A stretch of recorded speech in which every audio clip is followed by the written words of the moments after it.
ารมีเลิศล้ำญาติโยมเลื่อมใสบูชาครูบาเจ้าศรีวิชัยให้พรมวลมิตรสิทธาพระประจำวันเกิดเสริมดวงชะตาขอยกมือ10 นิ้วกราบนอบน้อม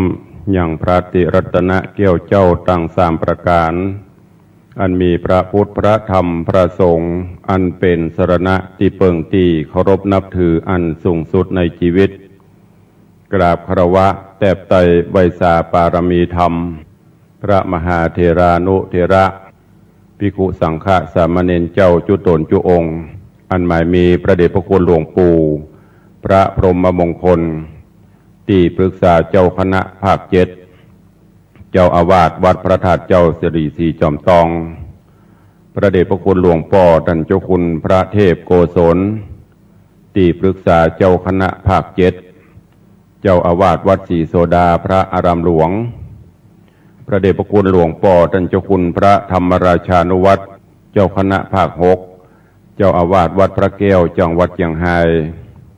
พระเดชพระคุณหลวงพ่อท่านเจ้าคุณพระธรรมเสนาบดีรองเจ้าคณะภาค7เจ้าอาวาสวัดพระธาตุเจ้าดอยสุเทพพระเดชพระคุณหลวงพ่อท่านเจ้าคุณพระเทพปริยัติเจ้าคณะจังหวัดเชียงใหม่เจ้าอาวาสวัดเจ็ดยอดพระอารามหลวงอำเภอเมืองเชียงใหม่พระเดชพระคุณหลวงพ่อท่านเจ้าคุณพระเทพสิทธินายกเจ้าคณะจังหวัดเชียงรายเจ้าอาวาสวัดพระสิงห์จังหวัดเชียงรายพระเดชพระคุณหลวงพ่อท่านเจ้าคุณพระเทพสิงหวราจารย์รองเจ้าคณะจังหวัดเชียงใหม่เจ้าอาวาสวัดพระสิงห์วรมหาวิหารอำเภอเมืองเชียงใหม่พระเดชพระคุณหลวงพ่อท่านเจ้าคุณพระเทพมังคลาจารย์รองเจ้าคณะจังหวัดเชียงใหม่เจ้าอาวาสวัดตาดตอนพระอารามหลวงพระเดชพระคุณหลวงพ่อท่านเจ้าคุณพระราชรัชมุนีเจ้าคณะอำเภอเมืองเชียงใหม่เจ้าอาวาสวัดสวนดอกพระอารามหลวงอำเภอเมืองจังหวัดเชียงใหม่ตลอดจนภิกขุสังฆสามเณรเจ้าจุตนจุองค์ด้วยความเคารพเจริญสุขเจริญปรญาติโยมสาธุชนพุทธบริษัทนักศีลนักบุญทุกท่านขอน้อมต้อนรับทุกท่านเข้าสู่รายการมรดกธรรมกำเมืองทางสถานีวิทยุกระจายเสียงพระพุทธศาสนาแห่งชาติและสังคมคลื่นเพื่อการศึกษาพระพุทธศาสนาและวัฒนธรรมส่งสัญญาณออกอากาศจากห้องส่งวัดฝ่ายหินตำบลสุเทพอำเภอเมืองจังหวัดเชียงใหม่ในระบบคลื่นความถี่ FM 104.50 เมกะเฮิรตซ์สถานีวิทยุพระพุทธศาสนาวัดหนองกายตำบลสันปะยางอำเภอแม่แตงจังหวัดเชียงใหม่ส่งสัญญาณออกอากาศในระบบคลื่นความถี่ FM 99.75 102.0 และ 89.25 เมกะเฮิรตซ์สถานีวิทยุพระพุทธศาสนาจังหวัดเชียงรายส่งสัญญาณออกอากาศในระบบคลื่นความถี่ FM 99.50 เมกะเฮิรตซ์สถานีวิทยุท้องถิ่นจังหวัดเชียงใหม่คลื่นพระพุทธศาสนาและจริยธรรมส่งสัญญาณออกอากาศจากห้องส่งวัดพระธาตุเจ้าดอยสุเทพในระบบคลื่นความถี่ FM 96.0 เมกะเฮิรตซ์ตลอดจนวิทยุชุมชนเสียงตามสายหอกระจายข่าวตามวัดวาอารามตามหมู่บ้านต่างๆที่ได้ร่วมกันเผยแผ่นำธรรมคำสอนสู่ญาติโยมศรัทธาอยู่ในเวลานี้รายการนี้ดำเนินโดยอาตมาภาพพระครูวิสิทธิ์ศิลาภรณ์เจ้าคณะตำบลป่าแดดเจ้าอาวาสวัดวังสิงห์คำตำบลป่าแดดอำเภอเมืองจังหวัดเชียงใหม่เป็นผู้ดำเนินรายการจะได้น้อมนำเอาธรรมะสาระธรรมคำสอนแบบปืนบ้านล้านนามาเทศนาให้ญาติโยมได้รับฟังกันเป็นประจำคู่วันทางเชียงใหม่ลำพูนลำปางฟังกันในยามเช้าตั้งแต่เวลา6 โมงป่ายถึง7 โมงทางพี่น้องต่างจังหวัดเชียงรายก็ฟังกันในยามค่ำคืนจากสถานีวิทยุวัดพระแก้วขอกราบขอบพระคุณท่านผู้อำนวยการทุกสถานีเจ้าหน้าที่ช่างเทคนิคทุกท่าน และอนุโมทนาขอบคุณญาติโยมที่ได้ติดตามรับฟังรายการมาโดยตลอดท่านทรงตรัสเตือนตรัสสอนเฮาท่านทั้งหลายฮือมัชฌิมาปฏิปทาสายกลางพอประมาณ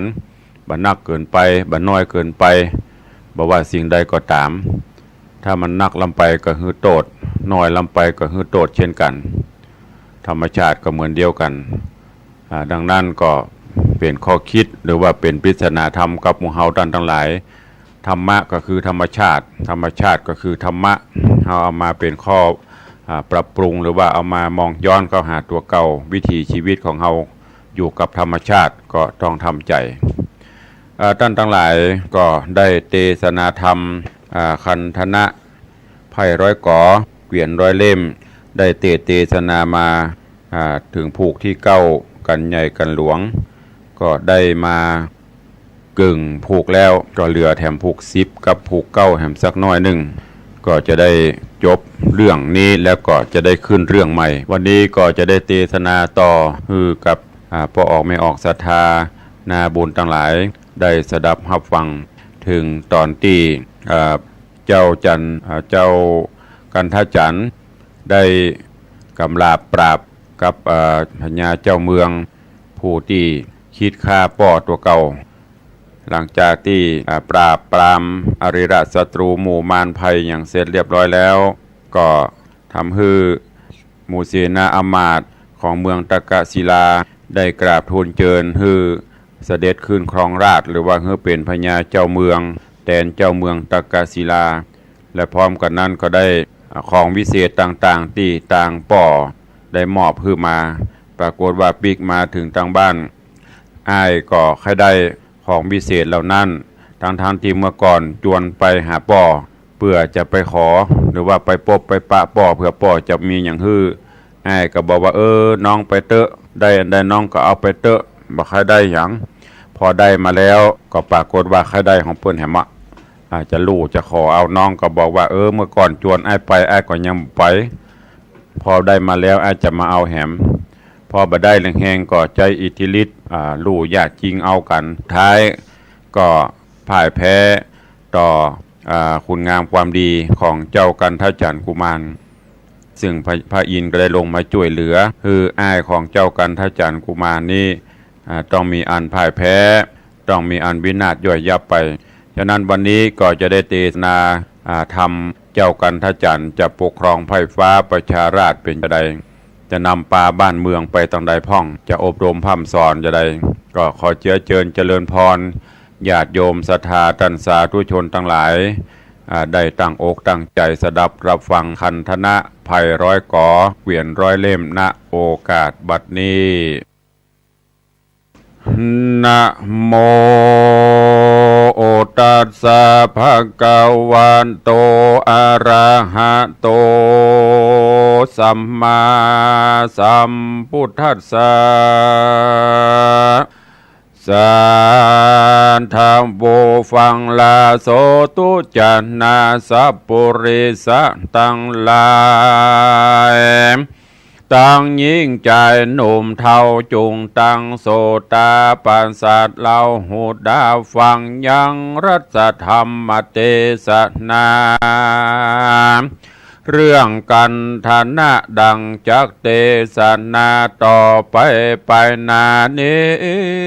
และนาอันเสนาปัจจานาราชและอมาตย์ผู้ท้าเอาก้อมปานเจ้าขึ้นสู่ในที่อยู่เวียงใจวันนั้นแลศรัทธาอันว่าพระอันว่ามหาสัจเจ้าต้นหนุ่มเนากันทนะกุมารนอโพธิญาณที่ไวตั้งแต่ใดออกเมืองมาเป็นเวลาเมินนานนักก็บ่ฮู้จักลูกตนเต้าตัสสะปนที่ไวจริงใดจะทำว่าดูรา ใจรามนอนน้อยนาจื่นจ้อยมีสีอยู่ปุรีต่างเทศอยู่ประเทศแดนใดบ้านอยู่ไกลหรือไกลลูกที่ได้มาหาหรือเป็นลูกพญาเต้าเจ้าเดิมเก้าเงาเป็นสันใดขอบอกใครกล่าวอูฮือเฮาหูตามมีในบาทนี้แด่เตอว่าอันเหมือนนั่นกันถ้าจันนอนน้อยก็ตอบถ้อยคำจามว่าตัวข้าอยู่ไก่เป็นลูกนางนอไทยสีดาอยู่จำปานกรใจโหนตั้งไก่บ่โหดหลายร้อยโยดกันนันนาส่วนหนอพูดทานหนอเนาหูว่าเป็นลูกเต่าตนแล้วก็อุ้มลูกแก้วคืนมาแล้วถามหาพ่อแม่อันอยู่แก่ปุรีจากสวัสดีเตียงเต้าหรือโศกเศร้าสันใดเจ้าหน่อไทยกันถ้าจันก็บอกปันพ่อเจ้าตั้งแต่เก้าถึงไปโดยปริยายหลายหลากกันทันนะหากฟังแล้วใจผ่องแผ้วเจยบานนอโปธิญาณเต้าเจ้าขานิ่งเล่าในใจว่าจะใครหือหนอน้อยคือเจ้ายอดซอยกันถ้าจันกุมารจักมีสมปานมากน้อยหรือต่ำก้อยสันได้จามจากหือได้งาวิเศษเครื่องติบเตตต่างหลายจริงเรียกเจ้าบุญผาหนอไทยมานั่งไกลองค์คำแล้วไข่กำบอกเล่าว่าดูราเจ้าแก่นไทยป้อนี้ใครหือใดงาจ้างไว้กับเจ้าจุงลองดูเล่าบุตรตาเอาหินผ่าใส่ไว้ลูกใครใดสิ่งใดหากจักใดตันตาจากไหลมาเตื่อมกำหือล่วงล้ำไพมันก็มีหันและนาเมื่อนานกันถ้าจันนอนอยฟังกำถ้อยปิตาเจ้าบ่จ้าสับปันรีบไผ่พันไตเต้าก็เข้าไปหายังส่องงาวิเศษอันมีฤทธิเดชนำนาแล้วเอาหินผ่าเข้าใส่ก็สมดังใจจุประการหนอโปธิญาณที่ไวโตนเต้าไทยพุทธาจริงเอางาวิเศษและเครื่องติบเตศโป่งปันฮือเจ้ากันถ้าจันกุมารผู้มีบุญสมปานมากเต้าว่าดูราเจ้าลูกฮักแก่นท้ายเจ้าจูงขึ้นไปที่เก่าคือจำปาเล่าทานีแล้วจงมีเมตตาแม่นเป็นเจ้าฟ้าพญาจุงคุณนาไพร่หน่อยใจไฟห้อยยิ่งงามแม้นมียศหลายอาจกราก็มีคำค้ากองก่ออย่าร้ายต่อคนผ่านแม่นขอตันมาไกลอย่าได้ไล่เขาหนีแม่นเฮามีเล็กน้อยจงได้ปล่อยวางตาแปลงใจเจยบานชื่นจอบอย่าลวงขอบศีลธรรมตามดังกรรมโบราณบอกเล่าว่ากันเป็นเจ้าผู้ใหญ่ฮือฮักไพ่ประจามการเป็นขุนนาฮือฮักหมู่กันเป็นปู่ฮือฮักหลานกันเป็นขวานฮือฮักกันเป็นขวานฮือฮักลูกบานกันปากตานก้อยไข่ขานใครกินนานจุงแถมของฝากกันยามจากไปไกลเฮือเปิ้นอะไรถามหาแม่นจากว่าที่ม่วนอย่าเว่เป็นเท่าแก่อย่ากล่าวกำหาน จุงบันเฮอตานฮักษาศีลนะฟังธรรมกรรมอันดำมามาดไม่จุงเว้นไว้วางลาส่วนภาวนานั่นใส่กระทำไปคำเจ้าเตียงจากเต้าที่ขาก็จากป่าโปนจากตั้งทุกยากอบายการว่าตายละพรากดับจิตจากเมืองคนจักเอาตนไปเกิดที่ผาเสดอันดีกันบุญมีแก่กระบุญจักว่านำไปจากได้ไปเกิดจันฟ้าเลิศขวังสวรรค์ก็มีหันและนาจันตะกุมมาโลสุดันตังอันว่าเจ้าจากกันทะจันกุมารกันป้อผู้บานเต้าไทยฮืองาไว้วิเศษมีฤทธิเดชนำนาก็อำลาอำมาตย์ปัจจาราชเสนาแล้วเสด็จมาไปนอกเจ้าก็ออกมาขี่งาก็สะย่องขึ้นฟ้าไปบนไปล่วงหนอากาศคำเข้าไกลลาดหิมมาปานข้ามดงดานนาป่าไม้ข้ามดอยใหญ่หินผากันและตาลงดูก็หันจุมปูโลกไตมีแม่น้ำใหญ่หลายสายหอเฮือนใหญ่เป็นถอยมีบ่อน้อยนำนาข้ามประหลาดหลายประเทศจริงไปรอดเขตอาณาเมืองจำปานกรใจแล้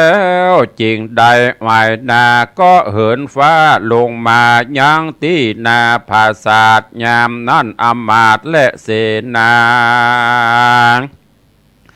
ต่างก็มาก้มเกลาขาบไว้เล่าวันตาแล้วก็มาเวทเฝ้าเจ้าหนอดเนากันทะจันโดยสาธุการยินดีส่วนเจ้าบุญมีหนอดเนาก็รีบไต่เต้าไปไว้นางนาไทยสีดาแล้วก็มีวาจาตานเล่ากับแม่เจ้าหลายประการก็มีหันและนาเมื่อนานเจ้ากันทะเนตรนอน้อยลูกนอน้อยลูกนางยอดซอยสีไว้กันเจ้าได้ยินว่าเจ้านอลาบุญนาก็ได้มารอดปุรีเจ้าบุญมีหนอไทยก็ออกไปทำหาถึงพิตาป้อเจ้าว่าสัปปะว่าปะเล่าสันใดโหนตั้งไก่หรือไกลแล้วเจ้าจริงใดสิ่งใดมาอันพิตาเอาปั่นเมื่อนานกันถ้าจันนอน้อยก็ตอบถอยกรรมจาว่าพระปิตาป้อเจ้าสุกเดี่ยงเต้าสวัสดีหนตังมีบอกไกลอันคาใดของมาของนั้นนาวิเศษเป็นของติบเตเจียงคานพระผู้บานป้อเจ้าได้ปั่นเล่าขามาว่าอันเมื่อนั้นกันท่านเนตรนอไทยกันว่าได้ยินน้องเจ้าได้ฮับเขาของมาเจ้าบุญนานอไทยก็มีใจใครใดจริงเข้าไปขอเอากับน้องเนากันถ้าจันว่าจุงแบ่งปันหือคาของพิตาป้อเจ้าจุงปันเฮาพ่องเตะวาอันส่วนการถ้าจันหนอดเนาก็บอกพี่เจ้าไปว่าของนี่นาพี่ไทยป้อก็ได้ปั่นมามอบหือคาเอาไว้ขอพี่ไทยอย่าเอา ไว้กับตัวเฮาดีกว่าเตี้ยงจักว่ามีบ่ลายขออย่าหมายใครใดเมื่อก่อนไปด้วยหาพระปิตาพ่อเจ้าข้าน้องเน่าก็ได้จวนปี้ไทยสายตาไปด้วยหาป้อเจ้าปี้นอเนาจอมควรเกยอู้ปันบอกไว้ว่ากันไปด้วยหาพระปิตาเต้าไทยกันว่าใดของดีปี้บ่มีใจใครใดขอปี้ใดกึดดูกะถึงกำฟู่แต่เก้าไปขว้างเขาเสียในเล่าจา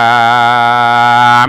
แล้วก็ได้เถียงกันเจ้าจอมจันปี้ไทยก็จริงใดจริงลู่แล้วต่อสู้กันไปมาอันเต้าพญาและเสนาต่างก็มาห้ามไว้ยังสองหนอไทยบ่ยอมฟังต่างก็ยังได้มีเตจลิธีเสมอกันตะตาในกาลานั่นใส่ที่นั่งเต้าไทยอินตาอ่านเกยนั่งมาแต่ก่อนเตียนย่อมอ่อนดีหลีมาบัดนี้แข่งเป็นหินเต้าขุนอินบ่อจ้าก็ไว้หน้าพอดูยังจุมปูโลกไตก็หันหนอไทยตั้งกู้รบกันอยู่ไปมาขุนอินตาเต้าไทยจริงได้ใจเต้าขุนทำคือวิสุกรรมลงมาพร้อมกับพญาแทนหลวงรีบทะลวงหาดหาวรีบฟังเฝ้าไกลกราแล้วจัดหาลมกราคือว่ามหาลมใหญ่กันว่าได้ก็เรียวไวรีบเข้าไปตัดคอสองเจ้าหน่อพี่น้องลมก็ไปตองโตกใส่เจ้าใส่ใจกันทะเนตรก็เข้าเขตมอดละนาส่วนอันว่าเจ้ากันถ้าจันกุมารบุญสมปานมากเต้าลมก็ได้เข้ามาตองในแห่งห้องกาญาป้อยจักว่าก้อยกาดเจ้าน้อยนาดบ่อจ้าฟันลมกลาเหลวปันก็ขาดสะบันปุดไปโตนเต้าไทยเตบบุตาก็หับมาอุ้มไว้ยังเจ้าหนอไทยกันถ้าจันแล้วเร็วปันองค์อาจไปหาเต้าราชอินตาบนฟากฟ้าสุขาวดีก็มีแลนาเมื่อนั้นพญาอินตาพร้อมกับเทวดาองค์อาจเทวบุตรราชทั้งหลายก็มาญาญาติยายเป็นถอยเอาน้ำส่งหนอน้อยบุญนาฮือเป็นพญาจักรวรรดิราชมียศอาจนำนาคุณอินตาเจ้าฟ้าก็ฮือเทวบุตรตามวลหมู่ส่งเจ้าจูปุรีฮือเจ้าบุญมีน้อยนาฏสะเวยราชเมืองจำปาแล้วเทวบุตรตา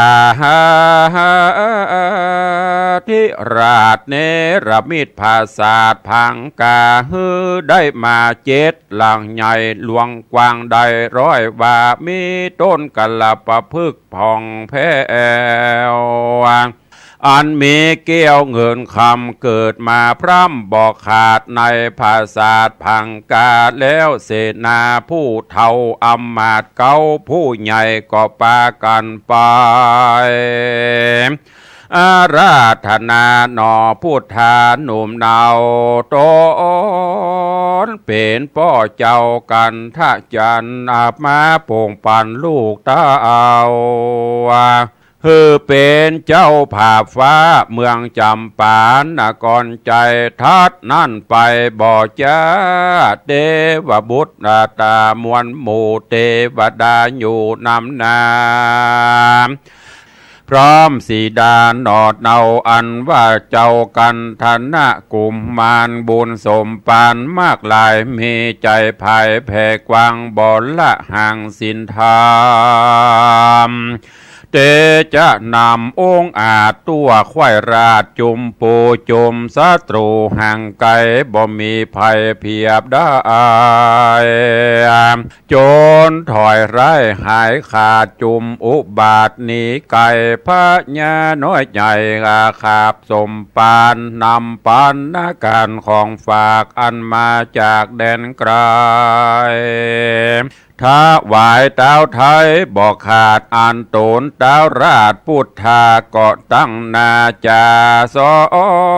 นเจ้านกรน้อยใหญ่พญาเต้าไทยต่างเมืองโยธาเรื่ององค์อาจตั้งอำมาตย์คนในและไพร่ไต่น้อยใหญ่หูแจงควายตามรายว่าดูราตันตั้งหลายเฮ้มวนหมู่อันนั่งอยู่เป็นสายจุงคงควายหลีกเว้นขอบจากลบจากเส้นต่างบาปจุงมันหาบตังดีเพื่อหืนหีพ้นจากตังทุกยากโลกีกรรมบดีตั้งหลายจะได้หมายเข้าไกลอันสืบแต่ไทย10 ประการคือว่าตานางจุงมันเฮอตานอย่าขาดตามโอกาสเวลาของนาน้อยมากตามปีหากหาใดตานคนยากไรอนาถาตานปู่ป่าพ่อแม่ตั้งเท่าแก่ตานายตั้งยิ่งใจใหญ่น้อยอันต่ำก้อยมองขีตานแก่เจียงจีสมณเพศอันเป็นเขตนาบุญจงตานหนุนวัดวาอารามคือสังศาลาและวิหารกุฏิคานน้อยใหญ่แปลงขวดไตขามน้ำและวัตถุพร่ำปัจจัยจงตานไปเป็นอาจินพร้อมกฐินนาตานพาป่าใจเจยบานนาจื่นจอบบ่ล่วงขอบศีลธรรมมาบุญก็จากน้ำปนจากตามทุกยากอบายสีลังเฮอคงควายเป็นอาจินจุงมีศีล5 ศีล8มันกดแขวดหักษาอันศีล5นั้นเล่าจักเป็นเก้านำไปปางเฮอได้ถึงสุขพ้นจากทุกเรือลายคนยิ่งใจมวลหมู่ที่อันอยู่ลุ่มฟ้ากันว่ามีศีล5กับตนย่อมเป็นมงคลลำเลิศปาเฮือเกิดสวัสดีการละหนีกระภาคตายละจากเมืองคนจากเอาโตโอ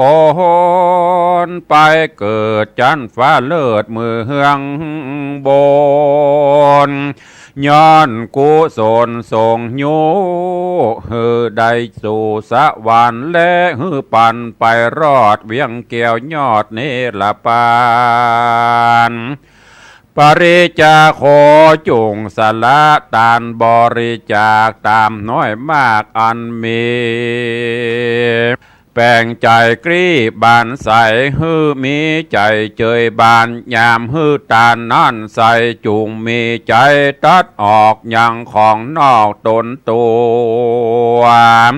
บ่เมามัวกลิ้งของลงอยู่ห้องตันหากิเลสนาน้ำออกเอาทำฟอกไปในฮือหันใส่ทีแล้วคือว่าแก้วดวงงามอาจจะวางบ่บาลาหาดเฮาบ่ว่ากล่าวกรรมจาบ่มุสาล่วงหลอกกันอูออกกำไป บ่ฮือไก่กองทำกันไข่กำว่าแล้วบ่กาดแก้วศีลหาคนลุ่มฟ้าโลกี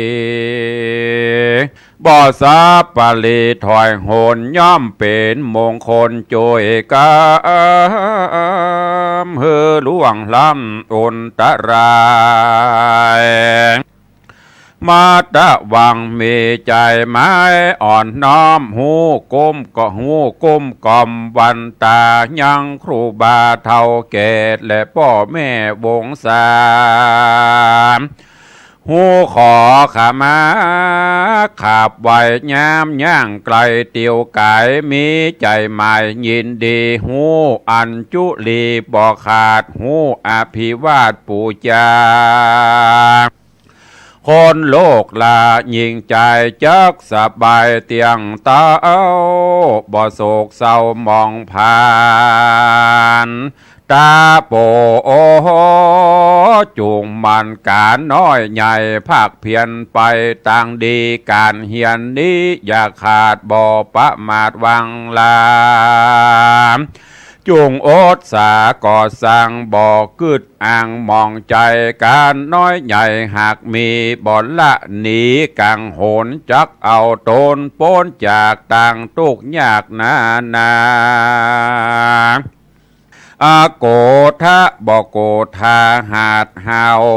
แม่นไผ่มากล่าวว่าหายบ่ตอบสายตือเวนบ่โกดเกณฑ์กำถอยนับถึงร้อยหลายตีอดเป็นดีเอาไว้แปลงหน้าบานสายจื่นจอบอันเป็นขอบสินธรรมกรรมอันดำถอยไรจุงเวนไว้วางลาอาหิงสาบ่เขขาค่ำข้าสาโลกลาลุมฟ้าจุงเมตตาใจเฮือสาดน้อยใหญ่เจยบานบ่ใจหันบาปกราบ่ค่ำคาสันดายมีใจสาผ่องแผ้วบ่เฮอกาอาดแล้วเสียศีลเป็นอาจินนอนเนินนายมักไฟย่อมเข้าไกลต่างดีขันตีเฮมีใจโอดกันใจเตี้ยงนิ่มมันนิ่มสาว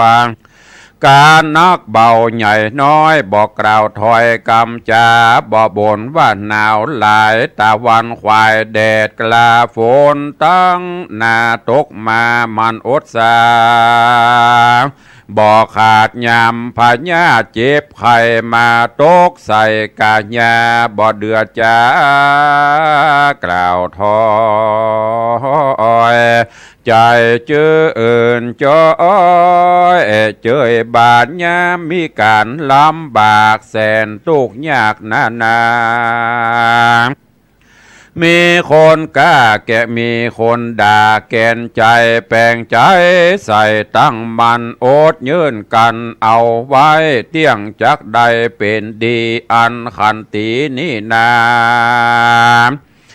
โบราณมาบอกสอนว่าเป็นอาภรณ์เลิศแล้วยิ่งกว่าแก้วและแสงยิ่งกว่าคำแดงแปลงกล้าไผ่ตั้งนาปฏิบัติก็จักสวัสดีอาวิโรธานังบ่มีใจค่ำค่าบ่ตอบตาแตนกรรมบ่ใจดำกรรมเข็นบ่ขอดเวนเอาไว้แปลงใจใส่สะอาดเนินนาบ่เข้าอำนาจอันดำอันขันติธรรมนี่ใส่ปู่มอนใดสอนปันหากสืบกันเมินมาขอศรัทธาน้อยใหญ่จงปฏิบัติไว้ตามธรรม จุงกระตามเอาไว้ซื้อสืบแต่ไทย10 ประการจักเจยบานค่ำเจ้าบ่โศกเศร้าเครื่องการสัพพะภัยญาณีขาดสัพพะอุบาทลานีจักเป็นดีมั่งเต้าจักได้เป็นเจ้าเงินทองสมบัตินองลำยิ่งจ้างมามิ่งหัวควายข้ายิงข้าใจใหญ่น้อยนับอ่านร้อยเป็นหมายการว่าตายแล้วใส่เตี้ยงจักใดไปเกิดที่ประเสริฐเมืองโบนย้อนกุโสนะส่งอยู่หือไปสู่ตังดีการหนอมุนีบอกสอนเจ้าหน้าก่อนใหญ่น้อยหน้าชื่นจ้อยเจยบานก้อมปฏิญาณน้อมใบต้นเต้าไทยพุทธาแล้วก็ลาคืนสู่ยังที่อยู่ภายมันก็มีหันแหละนาโสโปธิสัตโตอันว่าหนอโปธิญาณตนฉลาดสะบวยราชตะกะศีลากับสีดาหนอนาเอาเป็นเต้าเจ้าภาพจุมปูจุมศัตรูหายโหนจุมหมู่จนกาลีเอากันนี้พรากนาจุมไพร่ฟ้าเจยบานสุขสำราญบอกขาดตัวควายราชปุรีเอาน้ำมีเหลือเข้าน้ำมีเหลือแหล่เงินคำแพร่เหลือลายฝูงยิงใจม้วนหมู่ปากันอยู่ตามธรรมต่างกลัวกรรมร้ายโหดต่างกลัวโทษอบายหูละอายต่างบาปอันกระหยาบนานากันไกลกระมวยมาจากเมืองกว้างโลมฟ้าบนจักกว่านำไปเตี้ยงเฮือใดไปเกิดที่ผาเสดเมืองสวรรค์ก็มีหันและนาส่วนมหาสัจเจ้าตนเป็นเก้าโลกโลกามีเมตตาเพื่อแผ่ปฏิบัติแต่กองธรรมแล้วจักนำสัตว์โลกฮือป้นโศกภัยมานเหิงเมินนานแต่ละถึงแก่เท่าจะลาก็มอดละนา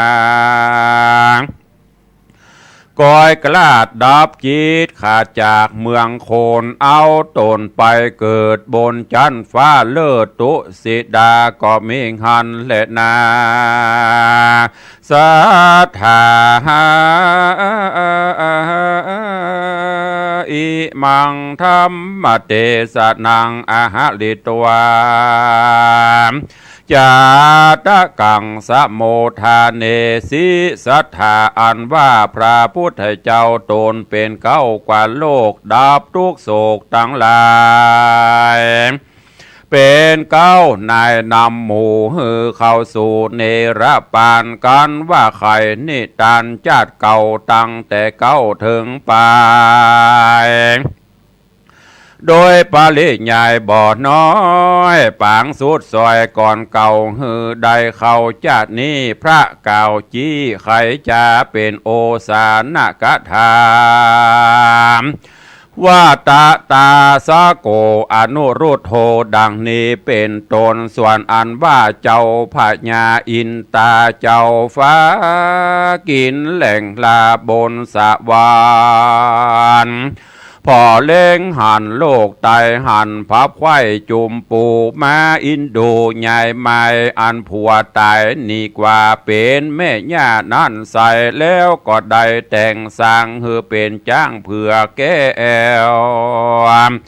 การเมียนนาแล้วสู่นาเอาปาตาย่ำเข่านาแม่เท่าลมควายบ่ใจภัยอื่นไก่ก็หักมาได้ อนุรุทธะเถนในกาลบัดนี้และนาตะตาปิตาส่วนพญาสิสาเกตที่ราชมียศอาจลือจาม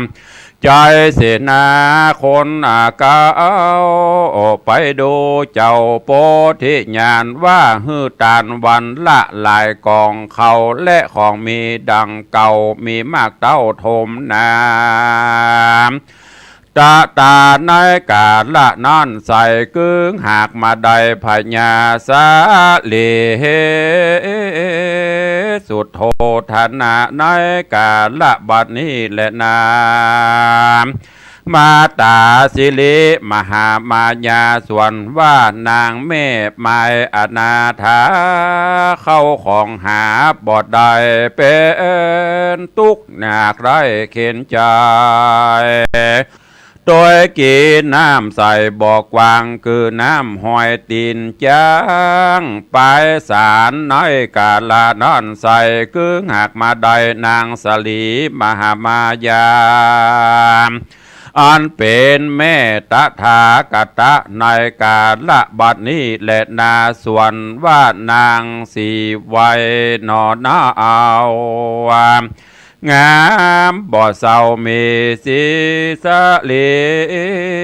ลูกเศรษฐีผู้เฒ่าแม่แห่งเจ้ากันท่านเนตรบุญนาในกาละนั่นใจกือหากมาได้นางโคตมีในกาละบัดนี้และนาตะตาญะโสทลาอันว่านางสีดารูปโสภางามแง่ปฏิบัติแต่กองบุญบอกเกลือโน้นบาปกราตะตาในกาละนั่นคือหากมาได้นางยะโสธราแม่เจ้าร้างหุ่นเทนในกาละบัดนี้และนาตะตาจำปาลาจาส่วนอันว่าพญาจำปานั่นใส่เข้าป่าไม้โดองดานลากวางฟ้านแรดจ้างในป่ากวางดงนามียักษ์ขาปากว่าแล้วเป็นกวางล่อไปหือโตกในดงตันในกาละนั่นใส่กึ่งหากมาได้มหาอุทานีเทนในกาละบัดนี้และนาส่วนพญาร้อยก่อนั่นใส่โตนอันได้มีกำลังเต้าจ้างปังไปสารมีกำลังหานนั่นใส่คือหากมาได้สารีบุตรเห็นในกาละบัดนี้แหละนาส่วนพญาร้อยเกวียนนั่นใส่อันเจ้าได้เอาที่อยู่ถวายหมู่ภิกขุเจ้าเอาที่เขาจำวัดสาเตจะนาบุญแต่ก่อนก็บ่หอนสูญไปเจ้าจริงได้มีแห่งนามนะ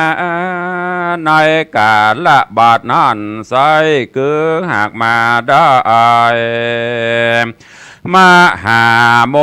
คัลลานาเทนในกาละบัดนี้แหละนาส่วนเจ้ากุมารน้อยคือเจ้ายอดซอยกันท่าจานมีบุญพันมากกวางได้เป็นเจ้าจ้างจักรวรรดิราชมียศอาจนำนาตะตาในกาละนั่นใส่กึ่งหากมาได้ราหุนเทนในกาละบัดนี้แหละนาตาโตโอเทวตาโตส่วนอันว่าพญาตากศิลาตนปาราหาดเฮาวจุเอาไม้เต้าหนอมมุนีแล้วก็จีฮื้อตายตะตาในกาละนั่นใส่กึ่งหากมาได้เทวตาเทนและนากันธนะกุมาโลอาหะเมวะโลกนาโท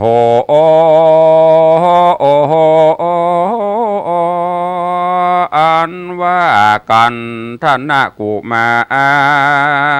รนอโพธิญาณ นใหญ่ควายโลกใต้แดนกายบ่มีภัยเปรียบได้ต่างขาบไว้สมปานป่าละมีญาณแก่แล้วได้นั่งเต้นแก้วตลัดพญาในกาละบัดนี้นั้นอาการละนั้นสาย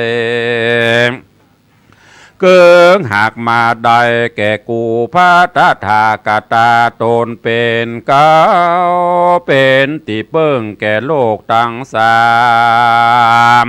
ในกาลบัดนี้และนาเสสาจะนาพุทธปาริสาส่วนฝูงเศษเหลือนั่นใส่ก็มาได้ยิงใจคนตั้งหลายมวลหมู่อันตั้งอยู่ตามธรรมบอกกะตำบาปกราดในกาละนั้นใสเกิงหากมาได้พุทธปริสัทสีมีภิกขุและภิกขุณีอุปาสกาอุปาสิกาแห่งมหาสัจเจ้าในกาละบัดนี้และนามตัสสะมาสาทะโวดุราสะปุริสะตั้งหลายตั้งยิงใจหนุ่มเท่าจูงดูเอาเจ้ากันธนะกุมารตนมีบุญญาณมากวางเป็นเจ้าจ้างพาปุรีเตจาลิธิเก่งกราศัตรูทวนนาเก่งกลัวตังยักษ์ปาโลหาดหาวร้อยเอเต้าไวสาย้อนปุญญาปาละมีก็บ่อาจหนีบาปกรรมตัวอันดำมนเศร้าได้เฮือเจ้าตากะศิลาจุเอาไม้เต้ามาจี้ใส่จนว่าได้ถึงตายแล้วเลยกลายเป็นคำเมินหน้าน้ำแต่เล่าบ่มีเจ้ากันทะจันมาโป่งปันโพดไว้ก็บ่ได้คืนมา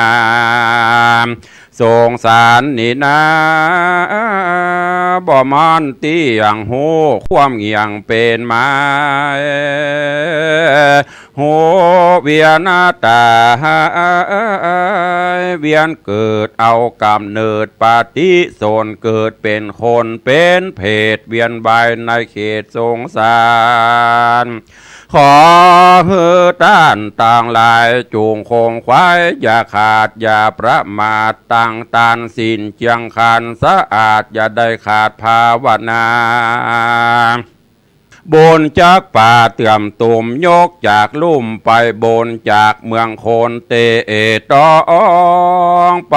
สู่ห้องสวรรค์ก็มีหันและนาตุมเหพระวันตาอันวาตานต่างหลายมวลหมู่นาวอานั่งเฝ้าอยู่เป็นสหา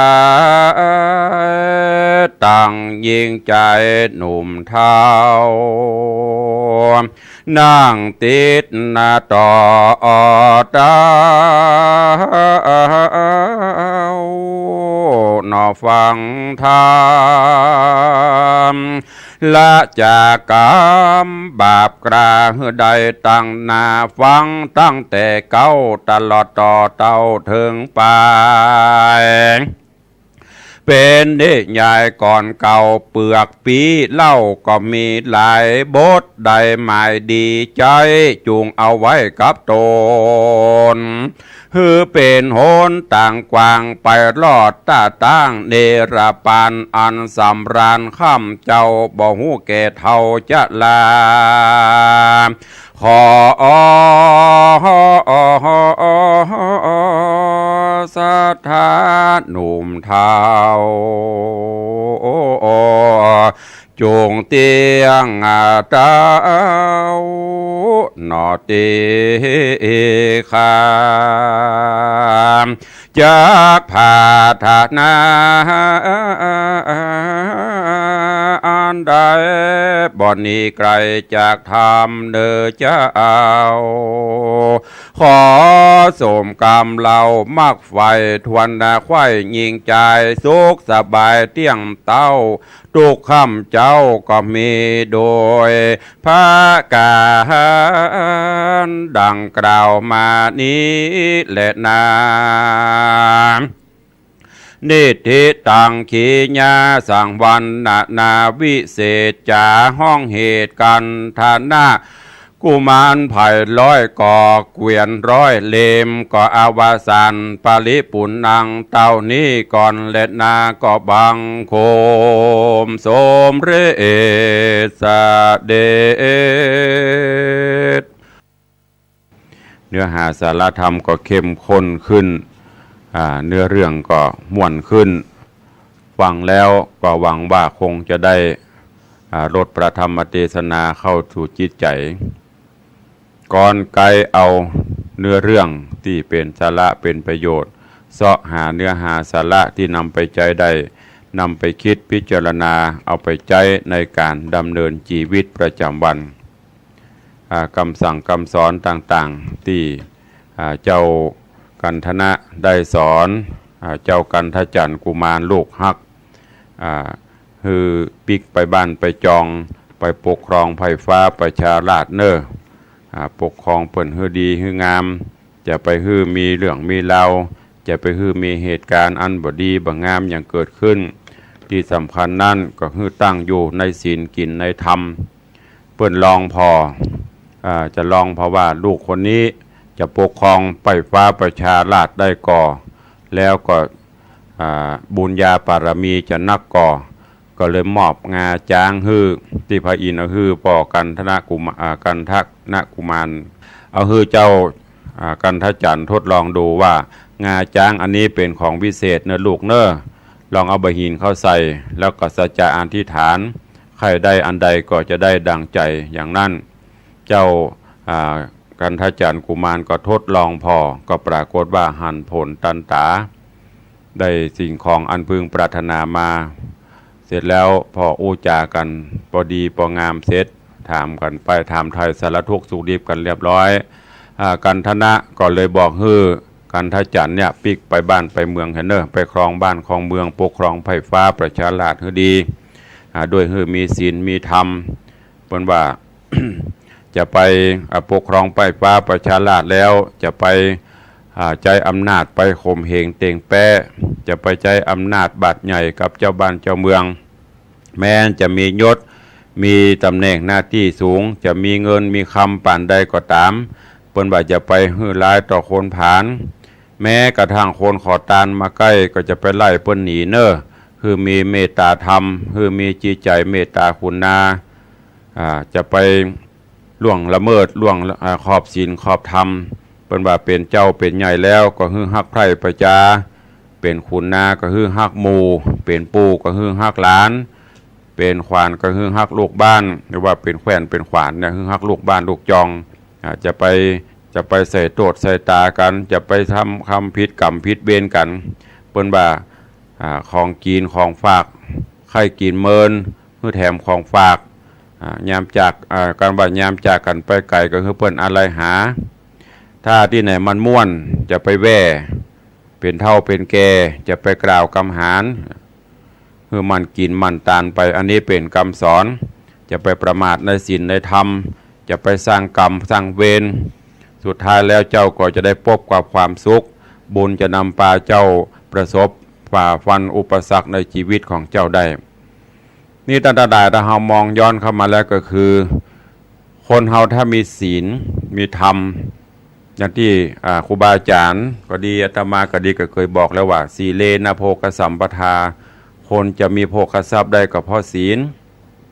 คนจะถึงนิพพานได้ก็เพราะศีลเหล่านี้เป็นต้นเพราะนั้นเจ้ากันทจันทร์กุมารเป็นผู้มีศีลมีธรรมใครใดอันใดก็สมจิตสมใจเขาจะหันว่าครูบาอาจารย์แม้จะอยู่ในป่าในดอยในห้วยในลึกในหนองที่ไหนเปิ้นก็ไปไหว้ไปสาเหมือนอย่างท่านครูบาเจ้าเฮาที่ท่านอาจารย์พระมหาสังฆาเพิ่นเล่าให้ฟังครูบาเจ้าก็บ่ใช่เป็นมีเชื้อชาติสูงส่งหยังแ แต่ครูบาเจ้าเขาเพิ่นมีศีลมีธรรมจะแปลงหนทางขึ้นดอยสุเทพสตางค์กับมีก็ปรากฏว่าเป็นผลสำเร็จข้าได้เขาบกเพิ่นเอาเขาบกมาฮื้อข้าได้ถังเพิ่นเอาถังมาฮื้อเนรมิตฮื้อมดอันเนี้ยเหมือนอย่างที่เจ้ากันทเนศกับกันทนะที่เพิ่นบอกว่าเจ้าลองเอาบหินไปใส่ในงาจ้างและสัจจะอธิษฐานเอาเนอะบหินก็กลายเป็นสิ่งของต่างๆที่พึงปรารถนานั่นก็คือถ้าเรามีศีลมีธรรมเฮาไปสร้างกรรมสร้างเวรเฮาตกทุกข์ได้ยากก็มีคนอุนดูขุนนาข้าใดอันใดเฮาก็ปรารถนาคนศีลคนธรรมตั้งแต่หลายบอกว่าคนเฒ่าว่าคนแก่ว่าไผไปที่ไหนก็หอมผิวพรรณวรรณะก็เปล่งใสไว้ยะโอม่วนจาวานไผก็ใครเข้าใกล้มีอันใดไผก็ใครยื่นใครปั่นฮื้อไว้ก็ม่วนสนิทใจนี่แหละท่านทั้งหลายด้วยเหตุผลอันนี้ขอให้ท่านทั้งหลายฟังแล้วน้อมนำไปคิดพิจารณาคือเฮามีศีลมีธรรมกันเฮาก็จะอยู่กันด้วยความสุขใจที่เป็นแก่นเป็นสารนำไปคิดพิจารณาคนเฮาจะไปมีแต่ความโกรธยักษ์ต่างๆที่เจ้ากันทนะไปปบไปปะในสถานที่ในเมืองต่างๆนั่นก็หมายถึงความโลภะโทสะโมหะความโลภความโกรธความหลงโดยเฉพาะโทสะความโกรธก็จะทำให้คนเฮากลายเป็นยักษ์เป็นมารได้และยิ่งถ้ามันโคตรสุดๆแล้วก็จะสามารถที่จะแถลงเปรตมีมือเป็นปันมือมีหน้าเป็นปันหน้าอย่างในธรรมที่ปนบอกไปนั่นก็บ่มีที่ไหนเมืองต่างๆยักษ์ต่างๆนั่นมีในตนในตัวของเฮานี่เองคนเฮานั่นเองบางวันก็เป็นยักษ์บางวันก็เป็นผู้ดีบางวันก็เป็นผู้ร้ายในตนในตัวของเฮาอาการ32โสโครกถึงวันเนี่ยสามารถแสดงออกมาได้หลายๆอย่างถ้าเฮาบ่มีศีลบ่มีธรรมมากำกับบทแล้วก็จะทำให้ชีวิตความเป็นอยู่หรือว่าจิตใจทะเลทลายไปในทางที่บดีเพราะนั้นพระพุทธเจ้าก็จึงตรัสเตือนเฮาดูกันด้วยความบ่ประมาทนั่นก็คือให้มีสติสัมปชัญญะคือมีความตั้งมั่นในศีลในธรรมน้อมนำเอาหลักศีลหลักธรรมคำสอนมาประพฤติปฏิบัติอย่างน้อยก็ขอให้มีศีล5เหมือนกันคู่คนบ้านเมืองเฮาจะอยู่กันอย่างสันติสุขอย่างสุดท้ายและท้ายมาเปิ้นก็สอนให้อย่างที่จะจบพญาตกศิลาพวกเจ้าพญากันทนะก็สอนให้เจ้ากันทจันทร์กุมารตลอดจนไพร่ฟ้าประชาราชให้อยู่ในทศพิธราชธรรม10ประการอันเป็นธรรมเบื้องสูงแต่คู่เฮาก็สามารถนำไปใจได้ขอความผาสุกความเจริญในศีลในธรรมจงมีแด่สมณะศรัทธามูลศรัทธาทั้งหลายอยู่เย็นเป็นสุขสุขภาพพรานามัยสมบูรณ์แข็งแรงอายุมันขวัญยืนมีโชคมีใจเหมือนกันจุตนจุองค์จุผู้จุคนอายุวันโนสุขังปะลัง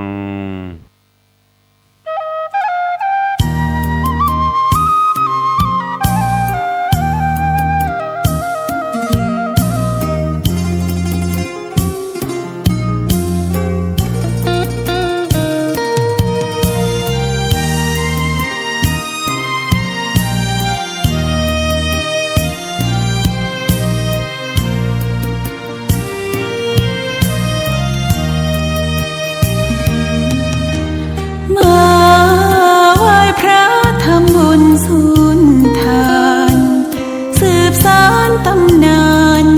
โบราณกาลนานมีวัดวังสิงห์คำอำเภอเมืองเชียงใหม่แห่งนี้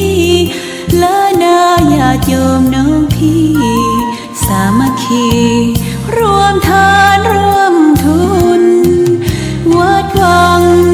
สิงห์คำรู้กันทั่วคอนพระครูวิสิตศรีลาภรณ์เทศสอนให้พรเกื้อกูลเจ้าคณะตำบลป่าแดดหน่อเนื้อนาบุญเจริญพรญาติโยมคุณร่วมบุญร่วมแรงศรัทธาพระเจ้าทันใจคู่วัดวังสิงห์คำบารมีเลิศล้ำญาติโยมเลื่อมใสบูชาครูบาเจ้าศรีวิชัยให้พรมวลมิตรสิทธาพระ ประจำวันเกิดเสริมดวงชะตาให้อาหารปลาหน้าวัดสุขใจเชิญร่วมบุญ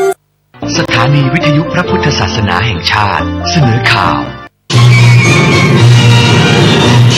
ที่นี่สถานีวิทยุกระจายเสียงแห่งประเทศไทยต่อไปเสนอข่าวซึ่งมีหัวข้อข่าวดังนี้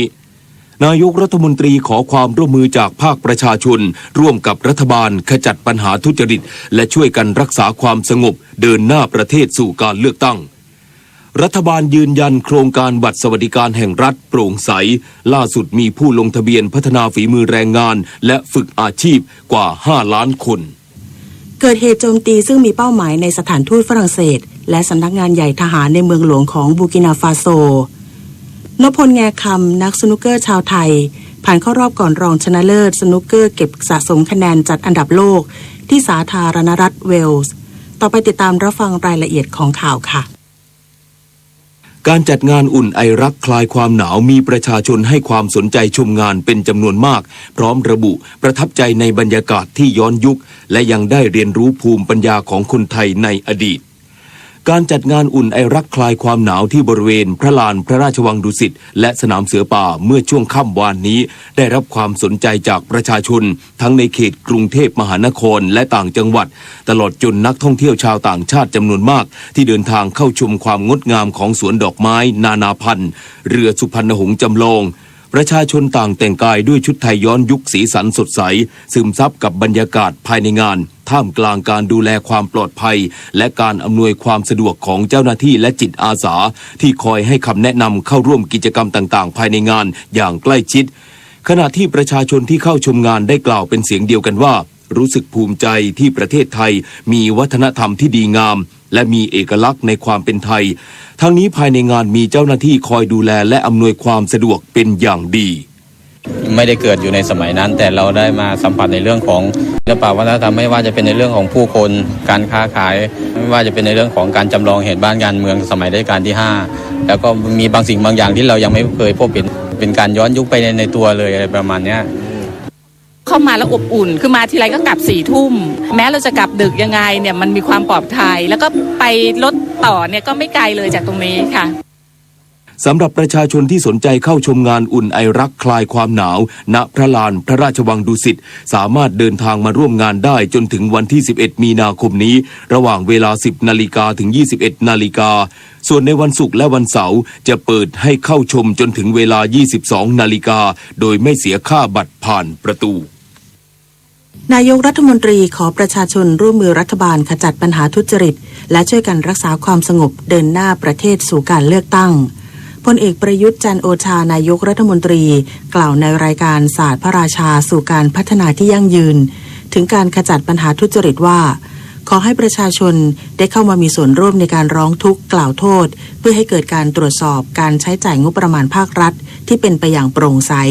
โดยย้ำว่ารัฐบาลพร้อมให้การดูแลประชาชนที่ให้ข้อมูลต่างๆนายกรัฐมนตรียังได้กำชับไปยังข้าราชการทุกหน่วยงานให้ตรวจสอบในเรื่องของเอกสารให้มีความถูกต้องเพื่อไม่ให้เกิดปัญหาเช่นที่มีข่าวในปัจจุบันคือเรื่องของความไม่ปกติของการช่วยเหลือผู้ยากไร้ทั้งนี้เมื่อมีคนร้องทุกข์กล่าวโทษมาหรือให้ข้อมูลมาก็นำไปสู่การพิสูจน์หาข้อเท็จจริงก็ขอให้ช่วยรัฐบาลในการทำหน้าที่ในการขจัดความไม่สุจริตนะครับให้ได้โดยเร็วในวิธีการที่ถูกต้องในขั้นตอนที่ถูกต้องนะครับโดยเรียนรู้ในเรื่องของกฎหมายและทุกคนต้องเรียนรู้ในสิทธิของแต่ละคนนะครับตัวเองมีสิทธิอะไรอย่างไรอย่าให้ใครเข้ามาใช้สิทธิของเราไปเพื่อเกิดประโยชน์ในทางไม่ถูกต้องนะครับสำนักงานคณะกรรมการการเลือกตั้งเปิดยื่นคำขอจดแจ้งเตรียมการจัดตั้งพรรคการเมืองโดยวันแรกมีกลุ่มการเมืองมายื่นคำขอจดแจ้งชื่อทั้งหมด42 กลุ่มการยื่นคำขอจดแจ้งเตรียมการจัดตั้งพรรคการเมืองของกลุ่มการเมืองที่สำนักงานคณะกรรมการการเลือกตั้งหรือกกต.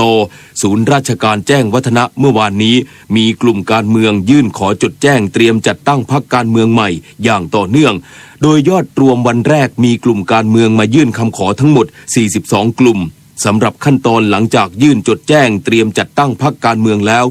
กกต.จะตรวจสอบความถูกต้องของเอกสารโดยเฉพาะคุณสมบัติของสมาชิกจะส่งเอกสารไปยัง9 หน่วยงานที่เกี่ยวข้องอาทิ สำนักบริหารการทะเบียนกรมการปกครองกรมราชทัณฑ์สำนักงานคณะกรรมการข้าราชการพลเรือนหรือกพ.เพื่อตรวจสอบลักษณะต้องห้ามให้แล้วเสร็จภายใน30 วัน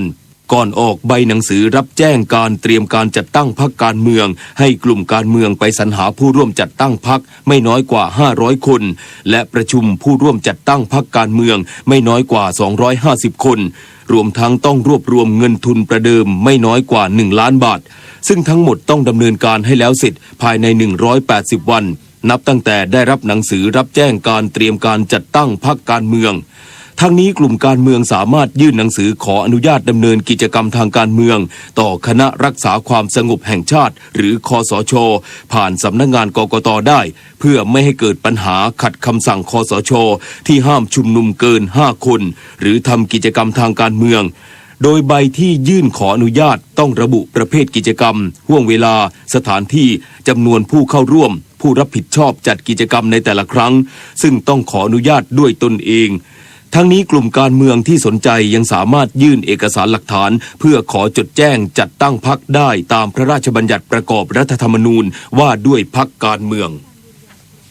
รัฐบาลยืนยันโครงการบัตรสวัสดิการแห่งรัฐโปร่งใสระบุขณะนี้มีผู้ลงทะเบียนพัฒนาฝีมือแรงงานและฝึกอาชีพกว่า5 ล้านคนย้ำให้นายจ้างพาแรงงานต่างด้าวไปทำทะเบียนประวัติและขออนุญาตทำงานที่ศูนย์ OSS ภายในวันที่31 มีนาคมนี้พลเอกประยุทธ์จันทร์โอชานายกรัฐมนตรีกล่าวในรายการศาสตร์พระราชาสู่การพัฒนาอย่างยั่งยืนถึงการลงทะเบียนของผู้ที่มีบัตรสวัสดิการแห่งรัฐเพื่อรับการพัฒนาตนเองตามมาตรการพัฒนาคุณภาพชีวิตผู้มีรายได้น้อยระยะที่ 2 ว่ามีผู้มาลงทะเบียนเข้าร่วมโครงการกว่า5 ล้านคนของผู้ที่มีบัตรทั่วประเทศจำนวน 11.4 คนโดยจังหวัดกาฬสินธุ์ศรีสะเกษเลย101นครพนมเป็นจังหวัดที่มีผู้เข้าร่วมโครงการมากที่สุดตามลำดับทั้งนี้ผู้เข้าร่วมโครงการจะได้รับเงินในบัตรสวัสดิการเพิ่มขึ้นอีกเดือนละ100 ถึง 200 บาทภายในเดือนมีนาคมนี้และจะได้รับโอกาสมีงานทำมีความรู้และทักษะอาชีพสามารถเข้าถึงแหล่งเงินทุนในระบบและสิ่งจำเป็นพื้นฐานในการดำรงชีวิตภายในเดือนเมษายนเป็นต้นไปเราก็จะไม่ยอมให้เป็นการตำน้ำพริกละลายแม่น้ำนะครับอย่างที่บางคนพยายามจะชักใบให้เรือเสียอยู่นะครับโดยผมได้กำชับให้เจ้าหน้าที่ทุกระดับได้ทำงานอย่างมุ่งมั่นมีอุดมการณ์และซื่อสัตย์ก็ขอความร่วมมือกับประชาชนร่วมกันเป็นหูเป็นตาหากพบความไม่โปร่งใสขอให้แจ้งมายังรัฐบาลผ่านสายด่วน1111หรือ1567ได้ทุกกรณีนะครับนายกรัฐมนตรีย้ำเตือนให้นายจ้างพาแรงงานต่างด้าวไปทำทะเบียนประวัติและขออนุญาตทำงานที่ศูนย์ One Stop Service หรือ OSS ภายในวันที่31 มีนาคมนี้พลเอกประยุทธ์จันทร์โอชานายกรัฐมนตรีกล่าวในรายการศาสตร์พระราชาสู่การพัฒนาอย่างยั่งยืนว่าขอย้ำให้นายจ้างพาแรงงานต่างด้าวทั้ง3 สัญชาติประกอบด้วยเมียนมากัมพูชาและลาวไปตรวจสุขภาพณโรงพยาบาลที่กระทรวงสาธารณสุขกำหนดพร้อมทั้งนำใบรับรองแพทย์หรือใบนัดหมายการตรวจสุขภาพไปเป็นหลักฐานในศูนย์ในการจัดทำทะเบียนประวัติและทำหนังสือขออนุญาตทำงานโดยยื่นที่ศูนย์ OSS ภายในวันที่31 มีนาคม 2561 นี้เท่านั้นอย่าลืมพาแรงงานต่างด้าวไปจัดทำทะเบียนประวัติและขออนุญาตทำงานที่ศูนย์ OSS นะครับภายในวันที่31 มีนาคม 2561 นี้เท่านั้นนะครับก็เหลือเวลาเพียง1 เดือนผมก็ไม่อยากให้ทุกคนไปรอจนใกล้กำหนดไปแออัดคับข้างกันตอนนั้นอาจจะไม่รับความสะดวกรวดเร็วทำไม่ทันคราวนี้เรามีปัญหาแน่นะครับรัฐบาลพยายามจะดูแลผ่อนผันมาผ่อนพูนแล้วกระทรวงพาณิชย์เปิดอัตราเงินเฟ้อเดือนกุมภาพันธ์สูงขึ้น0.42%จากการลดลงของราคาขายปลีกน้ำมันเชื้อเพลิงในประเทศนางสาวพิมพ์ชนกวรขอพรผู้อำนวยการสำนักงานนโยบายและยุทธศาสตร์การค้ากระทรวงพาณิชย์เปิดเผยดัชนีราคาผู้บริโภคทั่วไปของประเทศเดือนกุมภาพันธ์ 2561 ว่าสูงขึ้น0.42%เมื่อเทียบกับช่วงเดียวกันของปีก่อนและเป็นการสูงขึ้นต่อเนื่องเป็นเดือนที่ 8 จากการลดลงของราคาขายปลีกน้ำมันเชื้อเพลิงในประเทศที่ปรับลดตามการแข่งค่าของเงินบาทรวมทั้งสินค้ากลุ่มอาหารสดลดลงอย่างต่อเนื่องตั้งแต่ไตรมาสที่ 2 ปี 2560 เนื่องจากผลผลิตมีมากทำให้อัตราเงินเฟ้อ 2 เดือนแรกปี 2561 สูงขึ้น0.56%ขณะที่เงินเฟ้อเดือนกุมภาพันธ์เทียบกับเดือนมกราคม 2561 ลดลง0.23%ส สาเหตุมาจากการบริโภคและการใช้จ่ายของภาคครัวเรือนในหมวดที่ไม่ใช่อาหารสดที่เพิ่มขึ้นอย่างต่อเนื่องซึ่งเป็นสัญญาณที่ดีของการฟื้นตัวของเศรษฐกิจในประเทศที่สอดคล้องกับเศรษฐกิจโลกรวมทั้งผลการดำเนินนโยบายเพื่อกระตุ้นเศรษฐกิจของภาครัฐในช่วงที่ผ่านมาอย่างไรก็ตามกระทรวงพาณิชย์ยังคงคาดการณ์อัตราเงินเฟ้อทั้งปีจะอยู่ในกรอบ0.7 ถึง 1.7 ปตท.เปิดเผยผู้ผลิตก๊าซภาคเหนือปิดซ่อมบำรุงประจำปีวันที่ 15-25 มีนาคมนี้นายนพดลปิ่นสุภารองกรรมการผู้จัดการใหญ่หน่วยธุรกิจก๊าซธรรมชาติบริษัทปตท.จำกัดมหาชนเปิดเผยว่าปตท.ได้รับแจ้งว่าบริษัทผู้ผลิตก๊าซธรรมชาติแหล่งสิริกิติ์จังหวัดกำแพงเพชรจะทำการหยุดจ่ายก๊าซเพื่อปรับปรุงประสิทธิภาพการจ่ายก๊าซประจำปีระหว่างวันที่ 15-25 มีนาคม 2561 รวม 11 วันซึ่งจากการปิดซ่อมบำรุงในครั้งนี้ส่งผลให้สถานีก๊าซธรรมชาติหลักลานกระบือไม่สามารถดำเนินการจ่ายก๊าซให้กับสถานีบริการ NGV ในพื้นที่ภาคเหนือได้โดยปัจจุบันมีจำนวนสถานีบริการ NGV ทั้งหมด 30 แห่งครอบคลุม 13 จังหวัดและมีปริมาณการใช้ก๊าซ NGV อยู่ที่ 267 ตันต่อวันโดยไม่มีผลกระทบต่อภาคการผลิตกระแสไฟฟ้าแต่อย่างใดไทยภูฏานลงนามความร่วมมือด้านสาธารณสุขและความมั่นคงด้านสุขภาพศาสตราจารย์คลินิกเกียรติคุณนายแพทย์ปิยสกลสกลสัตยาธรรัฐมนตรีว่าการกระทรวงสาธารณสุขกล่าวภายหลังรัฐมนตรีว่าการกระทรวงสาธารณสุขแห่งราชอาณาจักรภูฏานลงนามบันทึกข้อตกลงความร่วมมือระหว่างกระทรวงสาธารณสุขไทยกับภูฏานว่าได้ลงนามบันทึกความเข้าใจระหว่างกระทรวงสาธารณสุขของทั้งสองประเทศที่เห็นชอบให้มีการทบทวนความร่วมมือด้านสาธารณสุขฉบับเดิมที่ได้ลงนามความร่วมมือกันมานานเกือบ30 ปีเพื่อกระชับความร่วมมือในสาขาเดิมและขยายสาขาความร่วมมือใหม่ใน11สาขา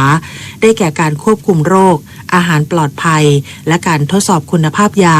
การแพทย์ดั้งเดิมผลิตภัณฑ์ยาและเครื่องสำอางการรับรองคุณภาพห้องปฏิบัติการทรัพยากรบุคคลด้านสาธารณสุขการประเมินผลกระทบด้านสุขภาพการให้บริการด้านการบำบัดและการรักษายาเสพติดการวิจัยและการศึกษาด้านการแพทย์ระบบการกำกับดูแลยาของประเทศและสาขาความร่วมมืออื่นๆที่ทั้งสองฝ่ายตัดสินใจร่วมกันตามที่ปรากฏในแผนปฏิบัติการร่วมนอกจากนี้กระทรวงสาธารณสุขไทยยินดีสานต่อความร่วมมือด้านการศึกษาในสาขาการแพทย์และการสาธารณสุขระหว่าง2ประเทศเพื่อสนับสนุนการสร้างศักยภาพในการดำเนินงานสร้างเสริมความเข้มแข็งของการสร้างหลักประกันสุขภาพของประเทศภูฏานโดยจะให้ทุนการศึกษาแก่บุคลากรภูฏานเพื่อศึกษาในระดับปริญญาโทและระดับปริญญาเอกที่มหาวิทยาลัยมหิดลอย่างละ1ทุนรวมไปถึงความร่วมมือในการส่งผู้ป่วยที่มีภาวะซับซ้อนมารักษาต่อที่ประเทศไทย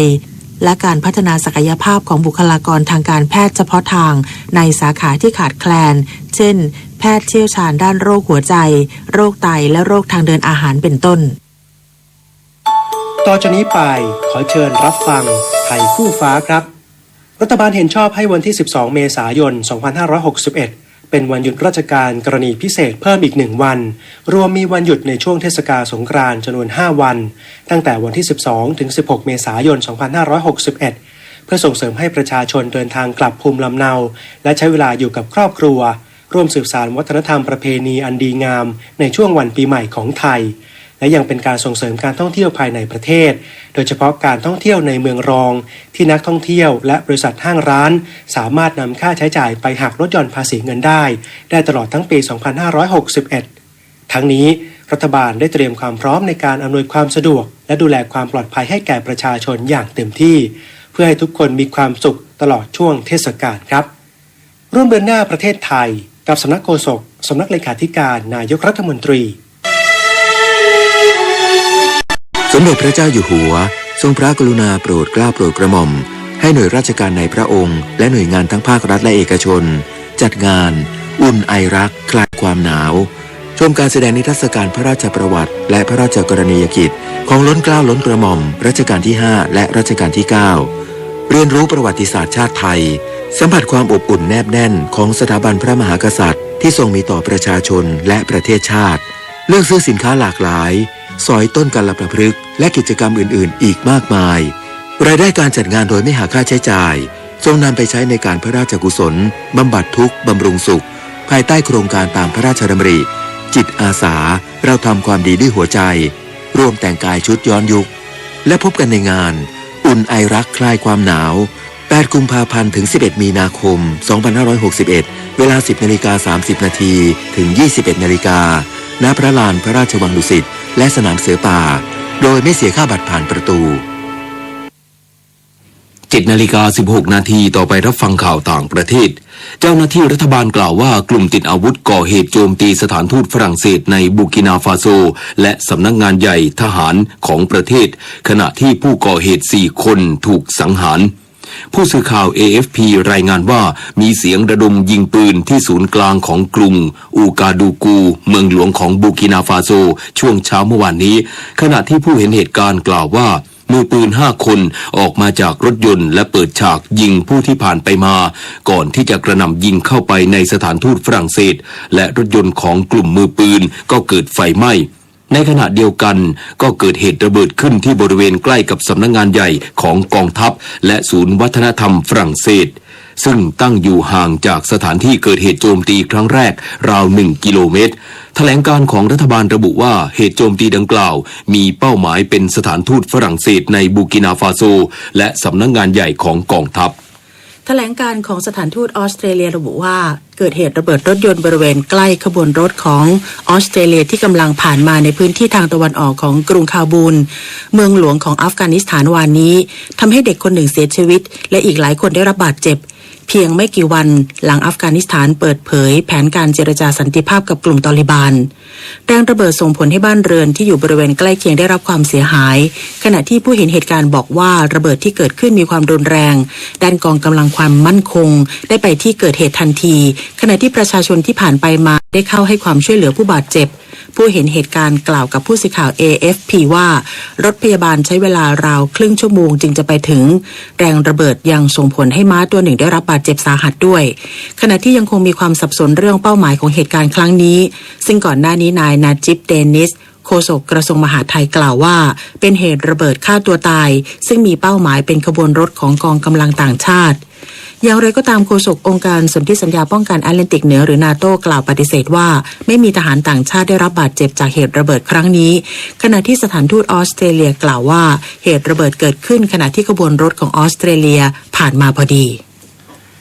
สหภาพภาคเอกชนใหญ่สุดในแคนาดาเรียกร้องให้ประเทศออกจากการเจรจาการค้าของภูมิภาคเพื่อประท้วงที่สหรัฐประกาศเพิ่มภาษีเหล็กและอลูมิเนียมขณะเดียวกันนายกรัฐมนตรีจัสตินทรูโดของแคนาดาเตือนว่าการที่สหรัฐประกาศเพิ่มภาษีดังกล่าวจะเป็นสาเหตุให้เกิดความเจ็บปวดต่อทั้งสองฝ่ายแถลงการของสหภาพเอกชนยูนิฟอร์ระบุว่าหากแคนาดาล้มเหลวในการยอมรับการยกเว้นการขึ้นภาษีที่ไม่ยุติธรรมต่อการส่งออกเหล็กและอลูมิเนียมของสหรัฐบาลแคนาดาไม่มีทางเลือกอื่นใดนอกจากการถอนตัวออกจากการเจรจาเขตการค้าเสรีอเมริกาเหนือหรือนาฟตาทั้งนี้ยูนิฟอร์เป็นตัวแทนของคนงานหลายพันคนจากภาคการผลิตยานยนต์เหล็กและอลูมิเนียมทั่วทั้งแคนาดาพายุฤดูหนาวพัดกระหน่ำอีสต์โคสต์ของสหรัฐวานนี้ทำให้เกิดกระแสลมแรงฝนหนักและหิมะตกหนักส่งผลให้ต้องยกเลิกหรือทำให้เที่ยวบินต้องล่าช้าจำนวนมากและต้องปิดสำนักงานรัฐบาลหลายแห่งในกรุงวอชิงตันเจ้าหน้าที่หน่วยงานด้านสภาพอากาศกล่าวว่าเกิดน้ำท่วมบริเวณชายฝั่งตั้งแต่รัฐนิวเจอร์ซีย์ไปจนกระทั่งถึงแมสซาชูเซตส์และยังได้แจ้งเตือนภัยพายุฤดูหนาวและลมกระโชกแรงที่จะส่งผลกระทบตั้งแต่บริเวณชายฝั่งตะวันออกไปจนกระทั่งถึงมิดแอตแลนติกพายุฤดูหนาวไรลี่ทำให้เกิดหิมะตกหนักสูงถึง 30.5 เซนติเมตรในพื้นที่ทางตะวันตกและทางเหนือของรัฐนิวยอร์กอีกทั้งยังทำให้เกิดฝนตกหนักตามแนวชายฝั่งในหลายพื้นที่ด้วยคาดว่าพายุจะเคลื่อนตัวผ่านไปในช่วงคืนนี้หรือไม่ก็ช่วงเช้าของวันพรุ่งนี้ด้านเว็บไซต์ FlightAware รายงานว่าเที่ยวบินกว่า 3,000 เที่ยวที่เข้าและออกจากสหรัฐเมื่อวานนี้ถูกยกเลิกและกว่า 2,400 เที่ยวบินต้องล่าช้าออกไปต่อไปติดตามรับฟังข่าวกีฬาค่ะสนุกเกอร์สะสมคะแนนเพื่อการจัดอันดับโลกรายการเวลส์โอเพ่นที่กรุงคาร์ดิฟในเวลส์ การแข่งขันในรอบ 16 คนนพพลแสงคำมือ 58 ของโลกชนะไคลรันวินสันมือ 13 ของโลกจากอังกฤษ 4-0 เฟรมได้ผ่านเข้าสู่รอบก่อนรองชนะเลิศไปพบกับเอียนเบิร์นส์มือ 100 ของโลกสำหรับรายการนี้นพพลแสงคำได้รับเงินรางวัลจากการแข่งขันแล้ว 500,000 บาทส่วนการแข่งขันกอล์ฟอาชีพหญิง LPGA ทัวร์ในรายการ HSBC Women World Championship ที่ประเทศสิงคโปร์จบวันที่ 2 แดเนียลคังนักกอล์ฟหญิงจากสหรัฐอเมริกามี 12 อันเดอร์พาร์ขึ้นเป็นผู้นำเดี่ยวส่วนผลงานของนักกอล์ฟไทยโมริยาจุธานุการและอาทยาธิติกุลนักกอล์ฟสมัครเล่นหญิงมี 3 อันเดอร์พาร์เท่ากันอยู่ในอันดับที่ 23 ร่วมเอริยาจุธานุการกับพรณรงค์เพชรล้ำมี 2 อันเดอร์พาร์อยู่ในอันดับที่ 27 ร่วมฟันดาบเยาวชนชิงชนะเลิศแห่งเอเชียที่ดูไบสหรัฐอาหรับเอมิเรตส์การแข่งขันประเภทดาบฟอยบุคคลชายอายุไม่เกิน 20 ปีนักกีฬาเยาวชนของไทยผ่านเข้ารอบแบ่งกลุ่มได้ 2 คนรัชนาวีดีจริงพบอูเอดะนากาโนะจากญี่ปุ่นในรอบ 64 คนและแพ้ 5-15 ส่วนสิทธิสตรีพัฒน์ดวงพัตรารอบ 64 คนชนะรามิบาตันจากเรบานอน 15-9 รอบ 32 คนชนะเดนิสอานิสโกจากคาซัคสถาน 15-10 ในรอบ 16 คนสุดท้ายแพ้รุอิฟูจิคุระมือ 8 ของรายการจากญี่ปุ่น 4-15 ส่วนในประเภทดาบเอเป้บุคคลหญิงอายุไม่เกิน 20 ปีกรวรรณธานีผ่านเข้ารอบ 64 คนในฐานะอันดับที่ 16 ของรายการรอบ 64 ได้บายรอบ 32 คนชนะคาเอะคาวาซาอิจากญี่ปุ่น 15-14 และรอบ 16 คนไปแพ้มือวางอันดับที่ 1 ของรายการจากเกาหลีใต้โคยูอิน 4-15 เทนนิสอาชีพสิงห์ TATP ทัวร์สนามแรกรายการสิงห์บางกอกโอเพ่นจึงเงินรางวัล 500,000 บาทที่สนามเทนนิสในเมืองทองธานีการแข่งขันในประเภทหญิงเดี่ยวนิชชาเลิศพิทักษ์สินชัยมือวางอันดับที่ 4 ของรายการผ่านเข้ารอบรองชนะเลิศเมื่อชนะพันนินโควาพิทักษ์เทศ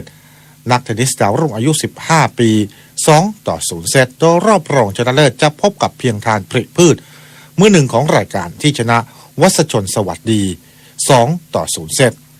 พัชรินทร์ชีพชาญเดชมือวางอันดับที่ 2 ของรายการชนะธรรมจันทร์มอมขุนทด 2-0 เซตรอบต่อไปจะพบกับมนัญชยาสว่างแก้วที่ชนะนัทธนิดาหลวงแนมมือ 3 ของรายการ 2-0 เซตส่วนการแข่งขันประเภทชายเดี่ยวรอบก่อนรองชนะเลิศเช่นเดียวกันภาสวิทย์บูรพาฤทธามือ 1 ของรายการชนะกัสดิษฐ์สำเร็จ 2-0 เซตรอบต่อไปจะพบกับชยานนท์แก้วสุทธอที่ชนะอภิวรุษผาผุยมา 2-1 เซตสมภพจันทร์ฝากสถานีวิทยุกระจายเสียงแห่งประเทศไทยรายงานครับ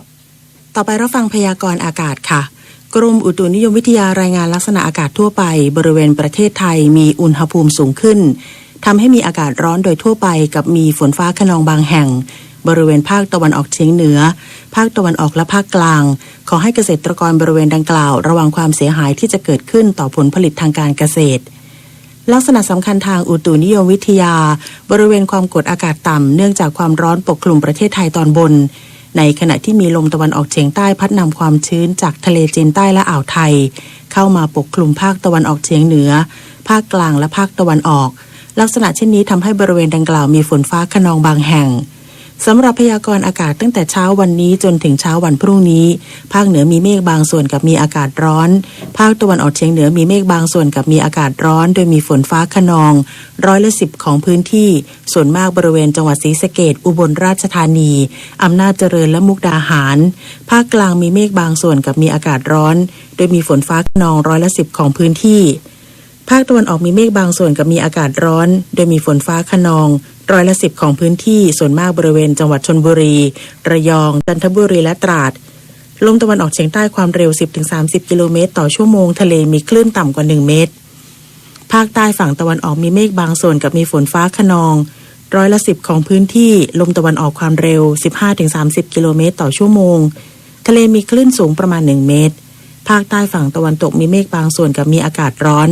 ลมตะวันออกความเร็ว 10-30 กิโลเมตรต่อชั่วโมงทะเลมีคลื่นต่ำกว่า1เมตร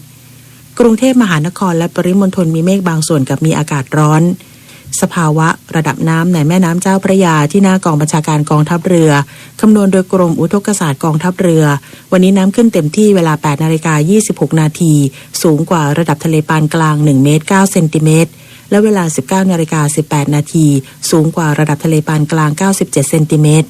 น้ำลงเต็มที่เวลา 2:34 นาทีต่ำกว่าระดับทะเลปานกลาง73 เซนติเมตรและเวลา 15:10 นาทีสูงกว่าระดับทะเลปานกลาง17 เซนติเมตรวันนี้ที่ประภาคารกาญจนาภิเษกแหลมพรหมเทพจังหวัดภูเก็ตดวงอาทิตย์ตกเวลา 18:38 นาทีกรุงเทพมหานครดวงอาทิตย์ตกเวลา 18:26 นาทีและช่วงนี้เชิญรับฟัง1 นาทีกับกปทครับสาเหตุสำคัญที่ทำให้ยางรถระเบิดนั้นคือยางหมดอายุจากการใช้งานซึ่งโดยปกติดอกยางใหม่จะหมดอายุเมื่อใช้งานแล้ว3 ปีหรือว่าเกิน 50,000 กิโลเมตรโดยสังเกตได้จากการที่แก้มยางมีรอยแตกลายงายางบวมฉีกขาดหรือว่าดอกยางหมดสภาพและยางเก่าเก็บดังนั้นยางอะไหล่ในรถที่เก็บไว้เป็นเวลานานๆแม้ว่าจะยังไม่เคยผ่านการใช้งานก็มีโอกาสเสื่อมสภาพได้เช่นกันนะคะนอกจากนี้สาเหตุสำคัญอีกประการหนึ่งก็คือการขับรถเร็วเกินพิกัดยางที่กำหนดและบรรทุกน้ำหนักเกินรวมถึงการสูบลมยางที่ไม่ถูกต้องและการเปลี่ยนยางใหม่โดยไปใช้จุ๊บเติมลมยางอันเก่าส่วนการเลือกใช้ยางที่ไม่ถูกต้องก็อย่างเช่นการนำยางรถเก๋งนั้นไปใช้กับรถปิกอัพซึ่งอาจจะไปส่งผลให้เกิดกรณียางร้อนจัดเนื่องจากว่าเบรกติดหรือว่าแก้มยางเสียดสีกับขอบถนนจนไปส่งผลให้เกิดอุบัติเหตุได้เช่นกันค่ะช้าลงสักนิดชีวิตปลอดภัยด้วยความปรารถนาดีจากกรมประชาสัมพันธ์และกองทุนเพื่อความปลอดภัยในการใช้รถใช้ถนนกรมการขนส่งทางบกค่ะพาณิชย์ใกล้ชิดประชาชน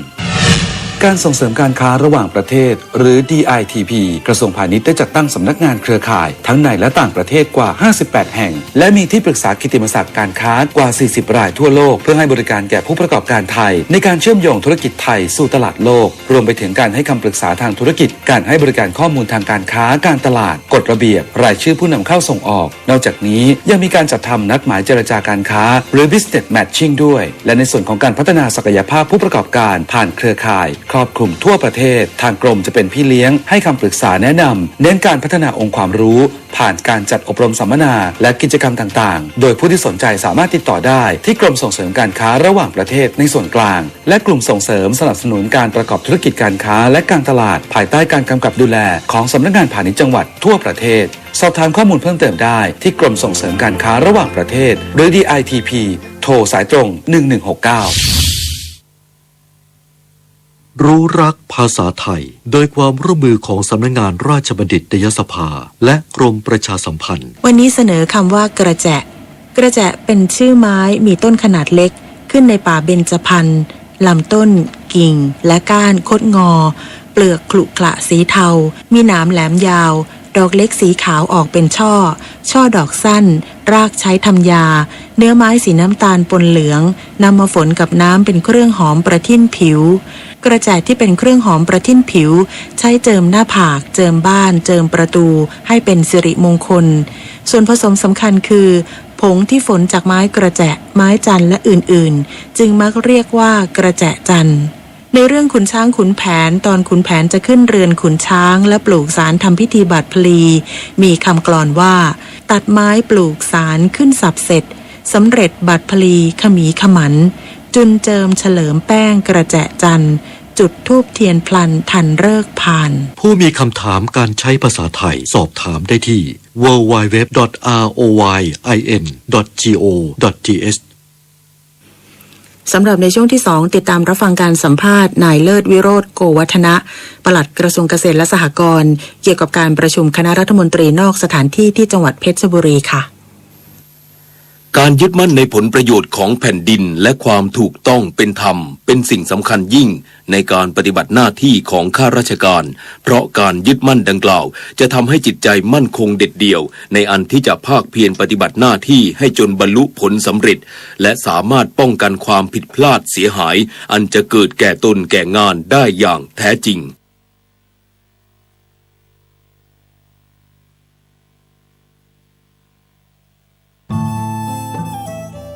ท่านกำลังติดตามรับฟังสถานีวิทยุกระจายเสียงพระพุทธศาสนาแห่งชาติและสังคมคลื่นเพื่อการศึกษาพระพุทธศาสนาและวัฒนธรรมระบบ FM 104.5 เมกะเฮิรตซ์ รายการต่อไปเป็นรายการข่าวบ้านวัดราชการดำเนินรายการโดยเกษตรเพชรสำริด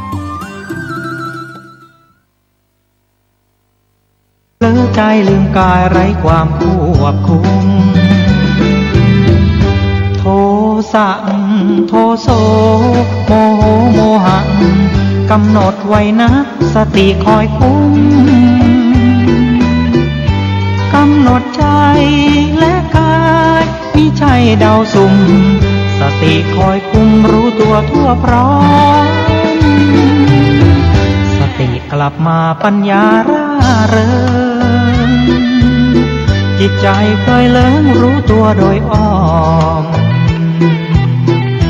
หากปล่อยใจกายเผลอไปทุกย่อมหัวใจก็ย่อมฟุ้งซ่านให้มานเข้าคุม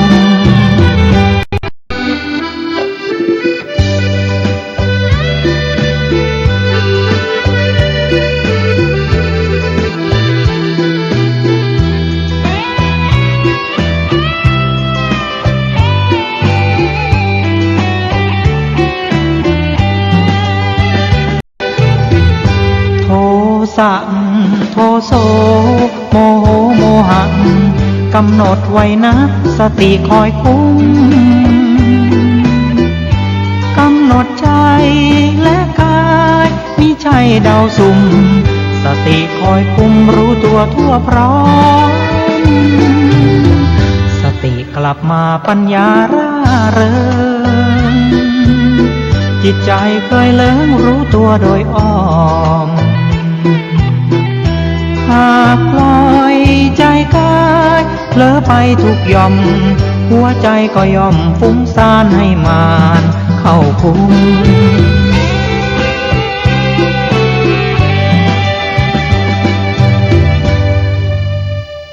ความเป็นบัณฑิตในทางพระพุทธศาสนา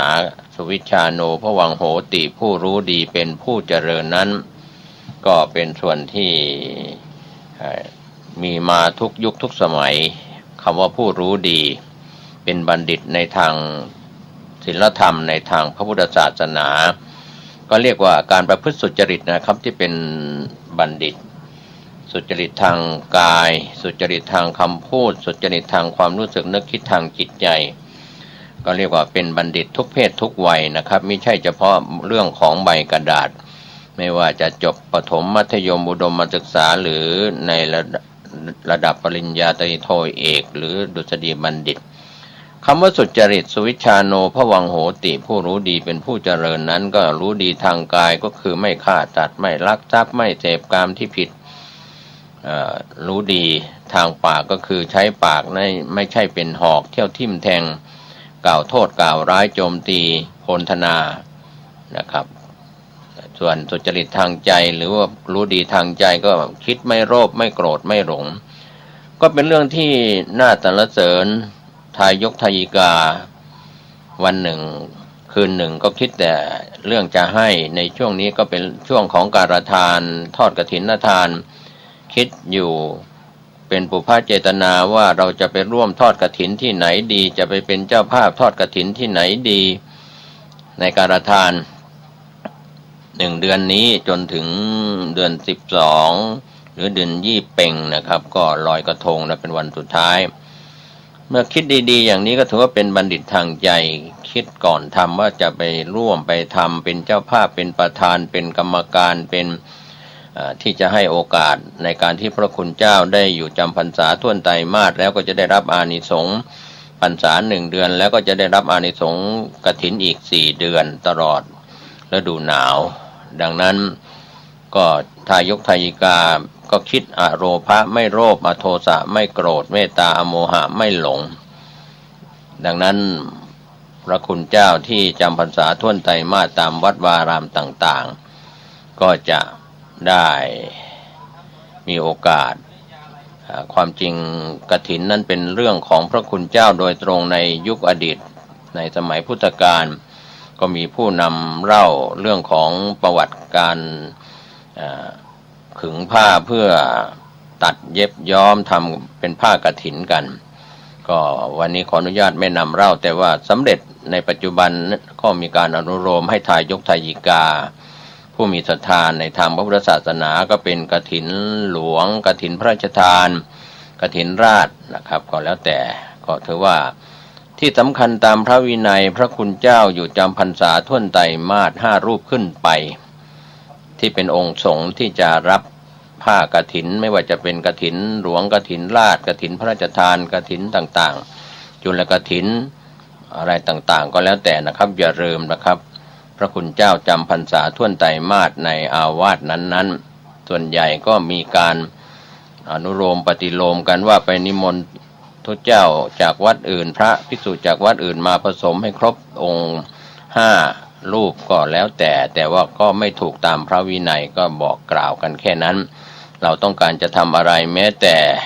5 รูปนั้นจะไปเรียบเคียงขอกฐินไม่ใช่ขอพระป่าไปเรียบเคียงเรื่องของกฐินก็มีเรื่องเหตุถ้าเราศึกษาให้ละเอียดดีในพระวินัยปิฎก21,000 พระธรรมขันธ์ก็จะรู้ว่าอะไรถูกอะไรผิดก็อย่าไปฝ่าฝืนอย่าไปทำแม้แต่พระคุณเจ้าที่เป็นพระภิกษุสามเณรทำอะไรผิดก็ชาวโลกก็ติเตียนเรียกว่าโลกวัชชะดังนั้นพระคุณเจ้าจะมีสมณศักดิ์ไม่มีสมณศักดิ์ก็ถือว่าเป็นผู้ทรงศีลทรงธรรมเป็นเนติเป็นแบบอย่างในเรื่องของสมณะสารูปในการปฏิบัติตัวปฏิบัติตนไม่ใช่พระนวกะนะครับเป็นพระผู้บวชใหม่ก็ไม่ใช่เป็นพระเถระเป็นพระมหาเถระแล้วนะครับนิสัยมุตกะไม่มีแล้วนิสัยแบบชาวบ้านไม่มีแต่ก็ทำให้เกิดเรื่องของข่าวสารที่ออกมาเป็นโลกวัชชะปกปิดไปทำไมสุทธิความบริสุทธิ์อสุทธิความไม่บริสุทธิ์เป็นปัจจตังรู้เฉพาะตัวเฉพาะตนท่านอยู่แล้วว่าท่านทำถูกทำผิดท่านจะเป็นบัณฑิตท่านก็รู้อยู่แล้วว่าท่านทำทางกายถูกต้องทางพูดจาถูกต้องคิดถูกต้องดีงามแล้วไม่ต้องไปให้ใครมาตัดสินพี่น้องสื่อมวลชนก็ทำหน้าที่เป็นอาชีพนะครับท่านผู้ฟังอย่าไปกล่าวโทษจะไปชมสื่อมวลชนก็ไม่ได้จะไปติสื่อมวลชนก็ไม่ได้เป็นอาชีพของสื่อมวลชนสื่อสารมวลชนทุกแขนงสาขาเขามีอาชีพเพื่อหารายได้ประกอบอาชีพเลี้ยงปากเลี้ยงท้องไม่ใช่พระคุณเจ้านะครับที่จะต้องเลี้ยงชีพด้วยชีวิตของผู้อื่นก็คือชาวบ้านใส่บาตรให้ฉันประจำวันหรืออาติเลกลาโภดังนั้นผู้ที่ครองเรือนเป็นฆราวาสนั้นเลี้ยงชีพประกอบอาชีพตนเองส่วนตัวครอบครัวนะครับอย่าไปมองเพ่งเล็งก็เราก็ไม่อยากจะพูดถึงพวกเราที่ทำงานแล้วไม่มีค่าตอบแทนก็ถูกตราหน้าว่าเป็นนักข่าวไส้แห้ง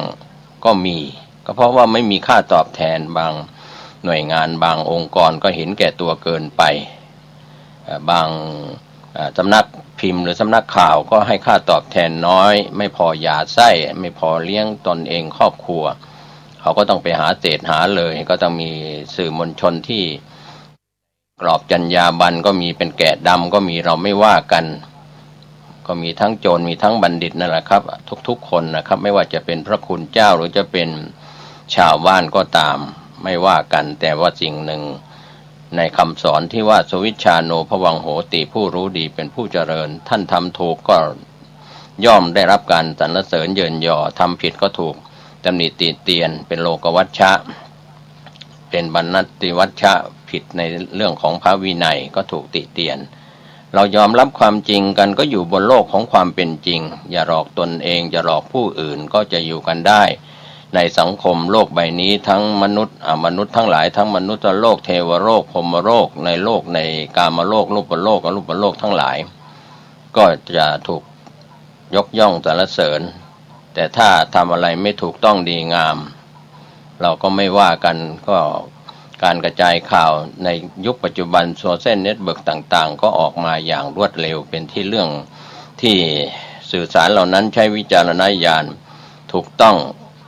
บ้างไม่ถูกต้องบ้างอยู่ในข้อเท็จจริงแต่ความจริงก็คือความจริงปรากฏแล้วก็เราจะ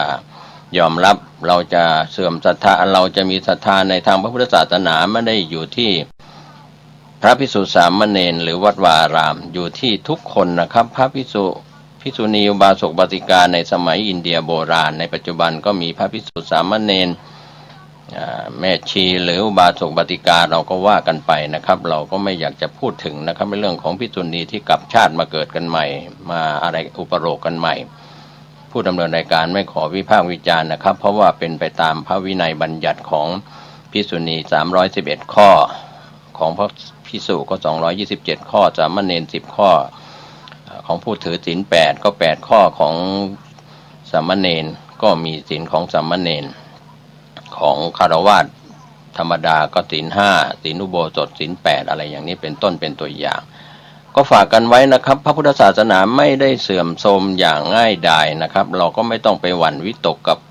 คนนอกศาสนาที่ไม่ใช่นับถือพระพุทธศาสนาขอให้เรายึดมั่นพุทธังสรณังคัจฉามิมีพระพุทธเจ้าเป็นที่พึ่งที่ระลึกธัมมังสรณังคัจฉามิมีพระธรรมเป็นที่พึ่งที่ระลึกสังฆังสรณังคัจฉามิมีพระสงฆ์เป็นที่พึ่งที่ระลึกก็ไม่ว่ากันบางวัดบางแห่งไม่มีนะครับไม่มีการตั้งนะโมนอบน้อมแด่องค์สมเด็จพระสัมมาสัมพุทธเจ้ามีแต่โอมมีแต่อะไรเรื่องของวัดพุทธกับวัดพราหมณ์อยู่ด้วยกันโอมตลอดเรื่องของพราหมณ์เราก็ลองดูนะครับเพราะว่าวัดใดไม่ตั้งนะโมไม่นอบน้อมคุณพระศรีรัตนตรัยในสมัยพุทธกาลในสมัยอดีตที่เราได้ศึกษาในชาดกในพระสูตรคนที่นับถือพระพุทธศาสนาตกใจอารามออกมานะโมนอบน้อมถึงพระพุทธเจ้าคนที่อยู่ในครอบครัวเดียวกันที่เป็นพราหมณ์ก็ดีเป็นอะไรก็โกรธเพราะอะไรก็เขาเหล่านั้นเข้าถึงพระพุทธเจ้าเป็นที่พึ่งเข้าถึงพระธรรมพระสงฆ์เป็นที่พึ่งแล้วก็นอบน้อมในสิ่งเกราะอันตรายไม่ต้องไปหาเครื่องรางของขลังนะครับมีแค่นะโม3จบนี้ก็ศักดิ์สิทธิ์แล้วการลำลึกนึกถึงการนอบน้อมถึงพระพุทธพระธรรมพระสงฆ์นี่แหละเป็นเกราะป้องกันภัยอันตรายยิ่งกว่าเครื่องรางของขลังที่เป็นเรื่องของพราหมณ์หรือศาสนาอื่นๆที่เราไม่พูดถึงกันดังนั้นเราก็ไม่ว่าอะไรกันระหว่างพุทธกับพราหมณ์ในวัดต่างๆก็มีผสมปนเปกันก็จะเป็นวัดโดยแท้ก็ปฏิบัติให้เห็นจริงๆนะครับถ้าตั้งเรียกว่าตั้งบาตรน้ำมนต์พรมน้ำมนต์ก็เริ่มแล้วมันก็มีพราหมณ์เข้ามาพุทธเราไม่ต้องไปตั้งนะครับบาตรน้ำมนต์นะครับไม่ต้องไปแจกเครื่องรางของขลังนะครับเพราะว่าใจเราที่สะอาดบริสุทธิ์นั้นรำลึกนึกถึงคำว่าพุทโธพุทโธพุทโธหรือว่าธัมโมธัมโมสังโฆสังโฆเนี่ยก็เป็นเกราะป้องกันแล้วเพราะว่าเป็นการสรรเสริญคุณพระพุทธเจ้าพระธรรมพระสงฆ์เป็นสิ่งที่เราไม่ต้องไปแสวงหาความศักดิ์สิทธิ์หรืออาคมที่แสวงหากันบางครั้งหนีจระเข้ใหญ่ไพร่ลงไปในน้ำนี่เป็นปริศนาธรรมมาหลายร้อยหลายพันปีแล้วครับท่านผู้ฟังอยากจะพ้นทุกข์ไปหาทุกข์ก็คือไปหาผู้ทรงเจ้าเข้าผีหรือพวกที่เกี่ยวกับเกจิอาจารย์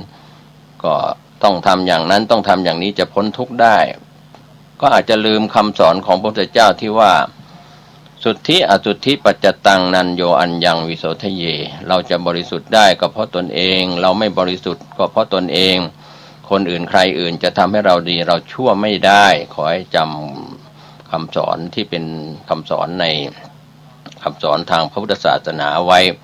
เราอย่าไปอ้อนวอนเลยครับใครอยู่ที่ไหนอย่างไรจะเป็นพหุเทวนิยมจะนิยมทรงเจ้าเข้าผีเข้าทรงอะไรต่างๆก็ปล่อยเขาไปเรื่องของเขาแต่เราเป็นพุทธมามกะแสดงตนเป็นพี่น้องชาวพุทธแล้วเราก็ต้องมั่นคงในพุทธังสรณังคัจฉามิธัมมังสรณังคัจฉามิสังฆังสรณังคัจฉามิก็ถือว่าเป็นเรื่องราวดีๆนะครับนำมาฝากไว้วันนี้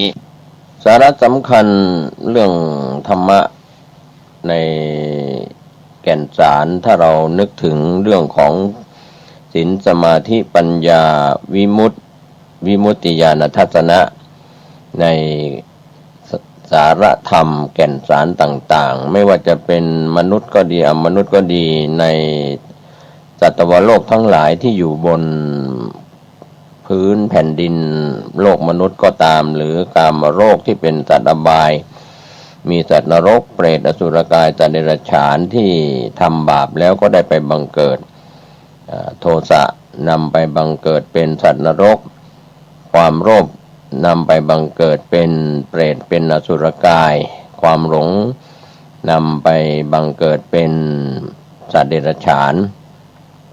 อบายสัตว์หรืออบายภูมิทั้งสี่นั้นก็ถือว่าเกิดจากเหตุของความชั่วร้ายไม่ว่าจะเป็นความโลภความโกรธความหลงดังนั้นอบายภูมิทั้งสี่นี้เป็นภูมิที่ได้ไปบังเกิดแล้วก็ไม่สบายมีทุกข์มากกว่าความสุขแต่ความสุขนั้นก็มีอยู่แต่ว่าอาจจะมีส่วนน้อยดังนั้นที่ชื่อว่านิรโยหรือว่านรกนั้นถ้าเราไปศึกษาตามคัมภีร์ในภูมิจตุกะก็จะเห็นได้ว่าความทุกข์ความเดือดร้อนเขาหาความสุขไม่ได้คำว่านิระยะไม่มีความสุขเลยทรมานในแดนที่ได้ไปบังเกิดแล้วก็เราก็ไม่ต้องพูดถึงตัวเป็นมนุษย์ใจเป็นสัตว์นรกก็คือ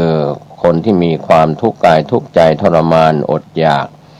แสนจะทุกข์แสนจะทรมานมากมายทีเดียวดังนั้นนรกในตัวของความเป็นมนุษย์คือตัวเป็นมนุษย์ใจเป็นสัตว์นรกนั้นก็คือคนที่มีอารมณ์โกรธง่ายฉุนเฉียวง่ายโมโหง่ายเรียกว่าโกรธง่ายก็เป็นเรื่องราวที่เป็นปัญหาของสังคมในตัวเป็นมนุษย์นะครับใจมีความเรียกว่าโมโหฉุนเฉียวไม่เอาเหตุไม่เอาผลไม่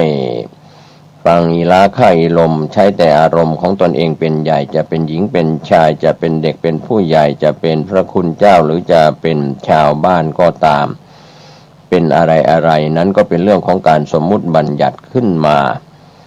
ว่าเป็นหญิงสมมุติกันขึ้นมาว่าเป็นชายสมมุติกันขึ้นมาว่าเป็นคนไทยสมมุติกันขึ้นมาว่าเป็นชาวต่างประเทศก็สมมุติกันขึ้นมาว่าเป็นครูบาอาจารย์สมมุติกันขึ้นมาว่าเป็นนายกรัฐมนตรีสมมุติกันขึ้นมาว่าเป็นรัฐมนตรีเป็นอธิบดีเป็นรองอธิบดีเป็นส่วนของหน่วยงานต่างๆก็เป็นเรื่องของการสมมุติกันขึ้นมาเรียกว่าสมมุติสัจจะความจริงโดยสมมุติแต่พวกเราท่านทั้งหลายก็เลยยึดติดกันติดในสมมุติสัจจะที่เป็นบัญญัติปกปิดปรมัตถ์กันจนเป็นจริงก็วันที่ท่านเห็นความจริงที่เป็นสมมุติสัจจะวันที่ท่านเป็นอดีตนายกรัฐมนตรีวันที่ท่านเป็นอดีตรัฐมนตรีวันที่ท่านเป็นอดีตอธิบดีวันที่ท่านเป็นอดีตผู้ว่าราชการจังหวัดเป็นอดีตรองผู้ว่าราชการจังหวัดเป็นอดีตข้าราชการครูเป็นอดีตอาจารย์ที่เกษียณอายุราชการหลังจากรี่หรือว่าครบอายุนะครับ60 ปีเกษียณอายุราชการกันแล้วความจริงเหล่านั้นก็ไม่ใช่ความจริงก็สมมุติให้เราเป็นอย่างนั้นเป็นอย่างนี้กันแม้แต่พระราชามหากษัตริย์ก็เช่นเดียวกันสมมุติกันว่าเป็นพระราชามหากษัตริย์ก็เป็นเรื่องที่ไม่มีสถาบันพระมหากษัตริย์ที่เคยมีในบางประเทศก็สมมุติกันแล้วก็ยกเลิกกันไปเลิกล้มกันไปไม่มีสถาบันพระมหากษัตริย์บางประเทศสมมุติกันจากอดีตก็ยังมีคงอยู่จนถึงปัจจุบันอย่างเช่นสถาบันพระมหากษัตริย์ในประเทศไทยแต่ในต่างประเทศนั้นสมมุติที่เป็นสถาบันพระมหากษัตริย์ก็หายกันไปหลายประเทศก็ไปสมมุติกันเรื่องอื่นๆที่เป็นผู้นำของชาติของศาสนาหรือของพระมหากษัตริย์อาจจะไม่มีครบ3อย่างเหมือนอย่างในประเทศไทยก็ขอให้เราเข้าใจความจริงว่าในประเทศไทยเรามีความจริงโดยสมมุติว่ามีสถาบันชาติสถาบันศาสนาสถาบันพระมหากษัตริย์เมื่อเป็นเช่นนี้แล้วเราก็ยอมรับความเป็นจริงและหมดเวลาที่เขาให้เราทำงานดังนั้นคนไทยที่ชอบพูดกันว่านักการเมืองไม่มีอะไรแน่นอนไม่มีศัตรูที่ถาวรแล้วก็ไม่มีมิตรที่ถาวรเรียกว่าไม่มีมิตรและศัตรูที่ถาวรสำหรับคนที่ทำงานการเมืองเพราะว่าต้องเอาใจหลายกลุ่มหลายฝ่ายก็หมุนไปเปลี่ยนไปก็เรียกว่า เรียกว่าไม่มีอุดมการณ์อะไรที่เที่ยงแท้แน่นอนพวกมากรากไปนะครับแม้จะมีเราเรียกกันว่าประชาธิปไตยประชาชนเป็นใหญ่แต่ประชาชนที่เป็นใหญ่นั้นเข้าใจถูกต้องตามกรอบของกฎหมายก็มีตามทำนองครองธรรมก็มีไม่เข้าใจปฏิบัติตัวปฏิบัติตนที่ทำผิดกฎหมายก็มีปฏิบัติผิดต่อศีลธรรมก็มีอย่างนี้ก็เป็นเรื่องที่ความจริงโดยสมมุตินั้นไม่ได้เป็นไปโดยอัตโนมัติแตกต่างไปจากปรมัตถสภาวะนะครับท่านผู้ฟังความจริงโดยการประพฤติปฏิบัติเราได้เจริญในศีลเจริญในสมาธิเจริญในปัญญาที่เราเรียกว่าเจริญพระกรรมฐานการเจริญพระกรรมฐานจะเป็นสมถกรรมฐานหรือวิปัสสนากรรมฐานก็ตามก็จะทำให้เราได้มีปัญญาที่เรียกว่าวิปัสสนาปัญญาเป็นปัญญาที่เห็นแจ้งไม่ใช่วิปัสสนึกนะครับก็เป็นเข้าปัญญาที่เข้าไปกำหนดรู้ว่าอะไรคือรูปอะไรคือนามรูปนามที่เรากำหนดรู้นั้นมีสภาวธรรมเกิดขึ้นทนอยู่ไม่ได้เป็นทุกขังตั้งอยู่ไม่ได้เป็นอนิจจังบังคับบัญชาไม่ได้เป็นอนัตตาก็ไม่ใช่ตัวไม่ใช่ตนสภาวธรรมเหล่านี้ต้องเกิดขึ้นและรู้เห็นอย่างแท้จริงก็เรียกว่าสภาวะปรมัตถธรรมที่เราเข้าไปสัมผัสที่เป็นรูปปรมัตถ์เป็นนามปรมัตถ์ไม่ว่าจะเป็นจิตเจตสิกที่เป็นปรมัตถ์แล้วก็ที่เป็นสังคตธรรมจิตเจตสิกรูปที่เป็นสังคตธรรมปรุงแต่งได้และอสังคตธรรมที่ปรุงแต่งไม่ได้ก็คือการพ้นจากกิเลสตัณหาพ้นจากเครื่องเศร้าหมองที่เราเรียกว่านิพพานหรือมาจากรากศัพท์ว่านิวานะคือคำว่านิพพานก็คือดับพ้นจากความเศร้าหมองทั้งหลายเมื่อเข้าไปสู่มรรคญาณผลญาณการเจริญวิปัสสนากรรมฐานไปตามลำดับญาณผ่านไปตามสภาวะธรรมตามความเป็นจริงก็เรียกว่าจากปุถุชนข้ามโคตรไปสู่อริยโคตรก็ถือว่าเป็นมรรคญาณครั้งแรกที่ชื่อว่าโสดาปฏิมรรคโสดาปฏิผลแล้วก็ปัจเจเวคขณะญาณรู้แล้วในญาณที่16ว่าได้ปิดประตูอบายภูมิที่เป็นเครื่องเศร้าหมองทั้งหลายอำนาจของความโลภความโกรธความหลงของผู้ที่ผ่านญาณครั้งแรกแม้ว่าจะบรรลุมรรคผลนิพพานเป็นพระโสดาบันเป็นพระสกิทาคามีเป็นพระอนาคามีก็จะหมดสิ้นกิเลสทั้งส่วนหยาบกลางละเอียดก็จะหมดสิ้นในอรหัตมรรคที่บังเกิดขึ้นการปฏิบัติธรรมเรียกว่ารู้ช่องทางที่ไปสู่ความหลุดพ้นแล้วการได้ดวงตาเห็นธรรมตามคำสอนในทางพระพุทธศาสนาเราก็รู้ได้เลยว่าคนที่มีอินทรีย์มีศรัทธาความเชื่อความเลื่อมใสในคุณพระพุทธพระธรรมพระสงฆ์อย่างแท้จริงวิริยะความเพียรตั้งสติแล้วก็สมาธินทรีย์ก็มีคณิกะสมาธิรู้ชั่วขณะที่เป็นสมถกรรมฐานก็ยกขึ้นสู่สภาวธรรมที่เป็นคณิกะสมาธิเท่านั้นที่จะเข้าสู่การปฏิบัติวิปัสสนาคนที่เคยได้ฌานก็ถอนออกจากสมาธิมากำหนดรู้รูปนามตามความเป็นจริงสมาธิก็เกิดขึ้นที่ตั้งมั่นนะครับ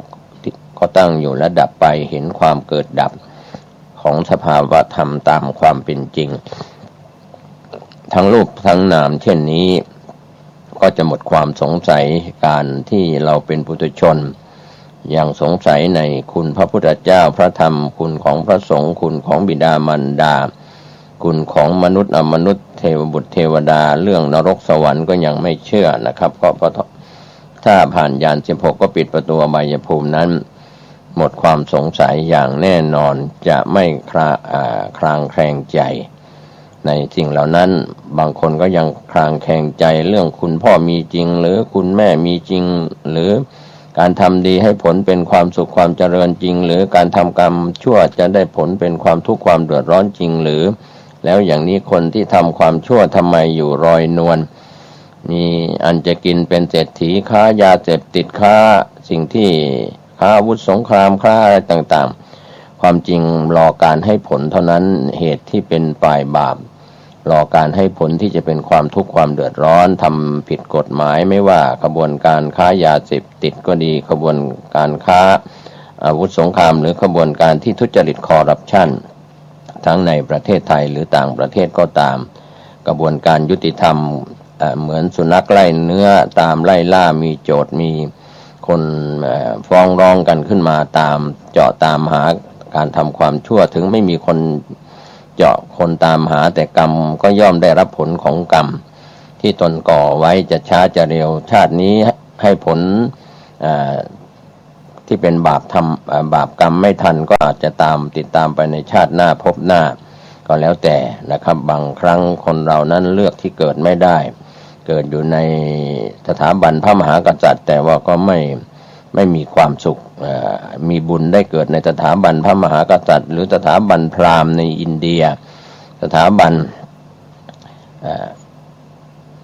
กษัตริย์พราหมณ์แพทย์คนทำงานสูตรคนรับใช้ในอินเดียโบราณก็ยังยึดมั่นถือมั่นจนถึงปัจจุบันในอินเดียเนปาลหรือในชาติที่เป็นแดนพุทธภูมิของพระโพธิสัตว์ที่ได้ตรัสรู้ไปมากแล้วในยุคอดีตจนถึงปัจจุบันอินเดียก็ยังมีหลากหลายศาสนามีทั้งฮินดูศาสนาพราหมณ์ศาสนาเชนศาสนาพุทธก็ยังมีหลงเหลืออยู่แต่อาจจะแสดงตัวแสดงตนมากไม่ได้เหมือนในยุคสมัยพุทธกาลก็เป็นไปตามกาลตามเวลาดังนั้นประเทศไทยเราเป็นเมืองพุทธศาสนามายาวนานโดยมีบุรพกษัตริย์เป็นผู้นำเป็นพุทธมามกะมาหลายยุคหลายสมัยจากยุคในอดีตที่เราเชื่อมั่นว่าประเทศไทยเป็นดินแดนของเมืองพุทธศาสนานั้นเราเห็นซากปรักหักพังโบราณสถานโบราณวัตถุที่เป็นวัดที่เป็นวัดร้างวัดห่างวัดที่เสื่อมโทรมไปแล้วก็มีการฟื้นฟูกันบ้างแล้วก็ล้มหายเรียกว่าหายไปจากทำเนียบวัดในประเทศไทยทุกยุคทุกสมัยไม่ว่าจะสมัยโยนกเชียงแสนสุโขทัยละโวรบบุรีหรือยุคอู่ทองยุคศรีวิชัยยุคกรุงศรีอยุธยายุครัตนโกสินทร์จนถึงปัจจุบันนะครับก็ถือว่าเราเป็นคนไทยก็ควรจะภาคภูมิใจที่เรามีพระพุทธศาสนาเป็นศาสนาประจำชาติไทยในใจของทุกๆคนแม้ว่าเราพยายามจะเบี่ยงเบนให้พระพุทธศาสนาไม่ใช่ศาสนาหรือไม่เป็นพระศาสนาประจำชาติแต่ว่าคนไทยเราก็พยายามรักษาเหมือนเกลือที่รักษาความเค็มก็คือรักษาความเป็นพุทธศาสนาไว้อย่างมั่นคงมีพระภิกษุสามเณรมีอุบาสกอุบาสิกาที่ศึกษาเรียกว่าคันธทุระแล้วก็วิปัสสนาธุระทั้งสองนี้ยังมีอยู่ตราบใดก็ยังเป็นความมั่นคงไม่คลอนแคลนก็ฝากไว้ให้ท่านได้คิดได้พิจารณากันแบ่งปันความคิดดีๆวันนี้ผมเกษตรเพชรสำริดผู้ดำเนินรายการแบ่งปันความคิดดีๆเรื่องของศีลสมาธิปัญญาวิมุตติญาณทัศนะเป็นแก่นเป็นสารเราเดินทางถูกทางถูกต้องแล้วก็ถือว่าโชคดีเกิดเป็นมนุษย์ในพบพระพุทธศาสนาทั้งที่เป็นคนไทยและชาวต่างชาติขอให้ท่านสุขกายสุขใจโดยทั่วหน้ากันสวัสดีครับท่านผู้ฟังที่เคารพในโอกาสของการฟังธรรมวันนี้ท่านเจ้าคุณประชานาถมุนีเจ้าอาวาสวัดดอนจันทร์ตำบลทัตตาราอำเภอเมืองเชียงใหม่ท่านกล่าวธรรมะเรื่องของศีลสมาธิปัญญามีคำแนะนำพร่ำสอนดีๆดังนี้เมื่อเรามีสมาธิเราไปทำเราไปประกอบธุรกิจดำเนินชีวิตทำสิ่งใดสิ่งหนึ่งมันก็บอกเขาว่าแม่นยำมั่นคงชัดเจนจะเกิดขึ้นกับชีวิตของเราสมาธิมันเป็นพ่อเป็นแม่เป็นครูเป็นอาจารย์ที่คอยเตือนสติเราตลอดเวลาสมาธิมันเป็นกฎการพัฒนาชีวิตมนุษย์ทุกคนมีสมาธิมนุษย์ผู้นั้นไม่จะเป็น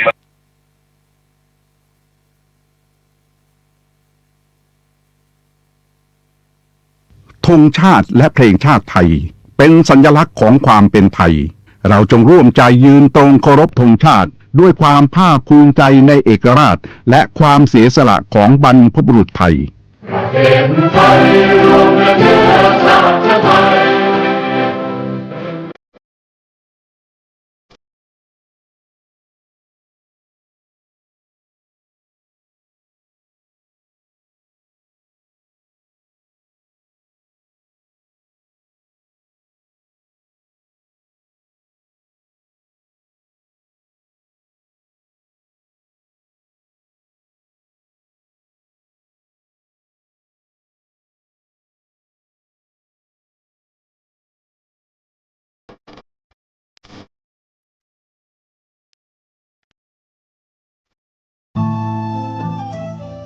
ท่านกำลังติดตามรับฟังสถานีวิทยุกระจายเสียงพระพุทธศาสนาแห่งชาติและสังคม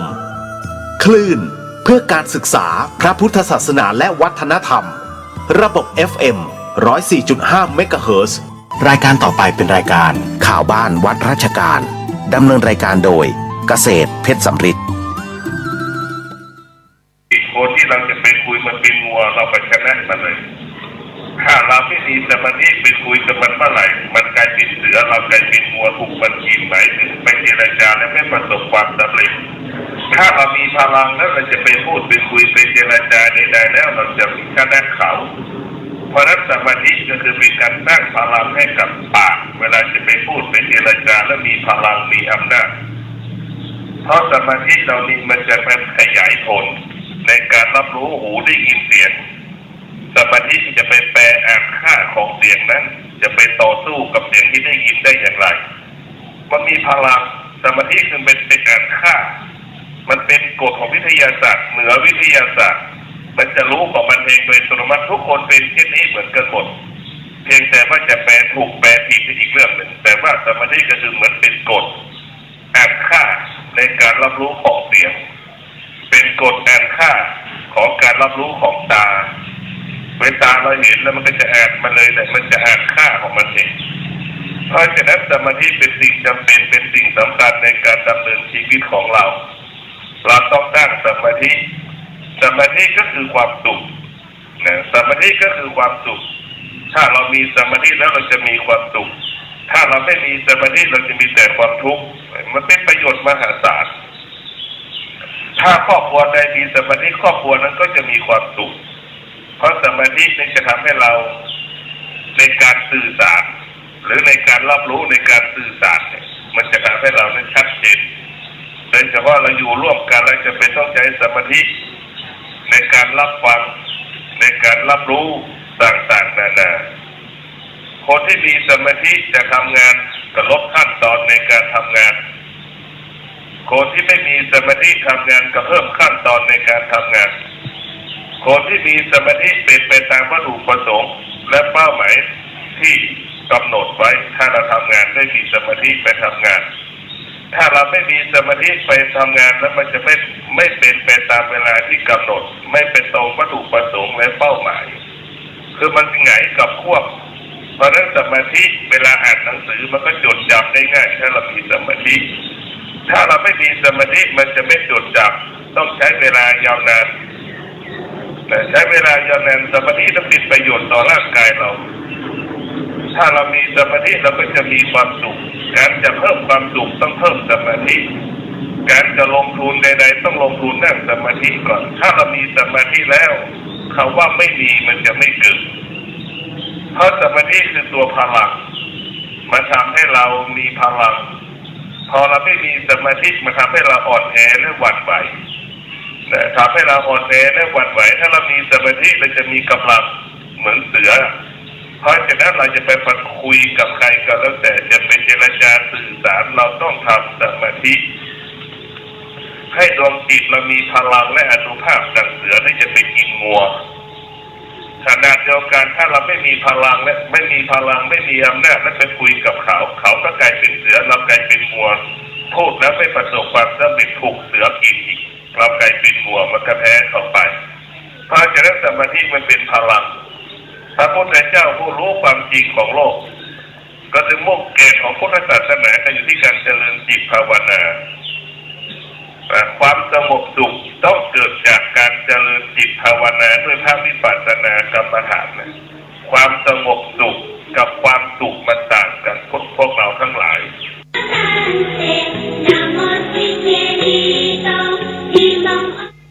ธรรมะคำสั่งสอนขององค์สมเด็จพระสัมมาสัมพุทธเจ้าวันนี้ก็จะเอาเรื่องเกี่ยวกับเนี่ยติวเรื่องเกี่ยวกับสมณะไหว้สี่จันทร์หรือเรียกอีกอย่างหนึ่งว่าพระอริยเจ้าโดยมุ่งการบรรลุธรรมหรือการสำเร็จมรรคผลเป็นเกณฑ์บ่มุ่งเพศว่าเป็นชายหรือเป็นหญิงเป็นบรรพชิตหรือเป็นคฤหัสถ์ผู้บำเพ็ญเพียรจะมีนิพพานความดับสูญความบักเกิดอีกเป็นจุดหมายปลายทางทำอย่างไรจึงจะสำเร็จมรรคผลพระพุทธองค์ทรงแสดงว่าในโลกนี้มีเครื่องผูกพันที่มัดเราไว้ต้องมาเกิดเสมอเครื่องผูกพันนั้นเรียกว่าสังโยชน์ฉะนั้นผู้ที่จะบรรลุหรือสำเร็จมรรคผลเป็นสมณะทั้งสี่ชั้นจะต้องขจัดสังโยชน์10 ประการนี่ได้สังโยชน์10 ประการคือ1สักกายทิฏฐิความเห็นว่าเป็นกายหรือความเห็นว่าเป็นกายคือถือว่ามีตัวตน2วิจิกิจฉาความลังเลสงสัยบันแน่ใจ3ศีลพัตตปามาสความถือนั่นความถือมั่นในจารีต4กามราคะ ความใคร่ในกามคุณ5ปฏิฆะความคิดร้าย6รูปราคะความติดใจอยู่ในสิ่งที่มีรูป7อรูปราคะความคิดความติดใจอยู่ในสิ่งที่บ่มีรูป8มานะความถือว่าความถือเราถือเขา9อุทธัจจะความคิดฟุ้งซ่าน10อวิชชาความบรรลุสังโยชน์5 ประการข้างต้นคือจากข้อ1ถึงข้อ5เรียกว่าโอลัมภาคิยสังโยชน์แปลว่าสังโยชน์ส่วนต่ำสังโยชน์5 ประการหลังคือจากข้อ6ถึงข้อ10เรียกว่าอุทธัมภาคิยสังโยชน์แปลว่าสังโยชน์ส่วนสูงผู้ที่กำลังทำความเพียรเพื่อบรรลุธรรมขั้นที่1เรียกว่าโสดาปัตติมรรคคัตถะ แปลว่าผู้กำลังอยู่ในโสดาปฏิมรรคเมื่อบรรลุแล้วเรียกว่าได้โสดาปฏิผลเป็นสมณะขั้นที่หนึ่งพระโสดาหรือเรียกอีกอย่างหนึ่งว่าโสดาปฏิภัลลัตถะแปลว่าผู้ตั้งอยู่ในโสดาปฏิผล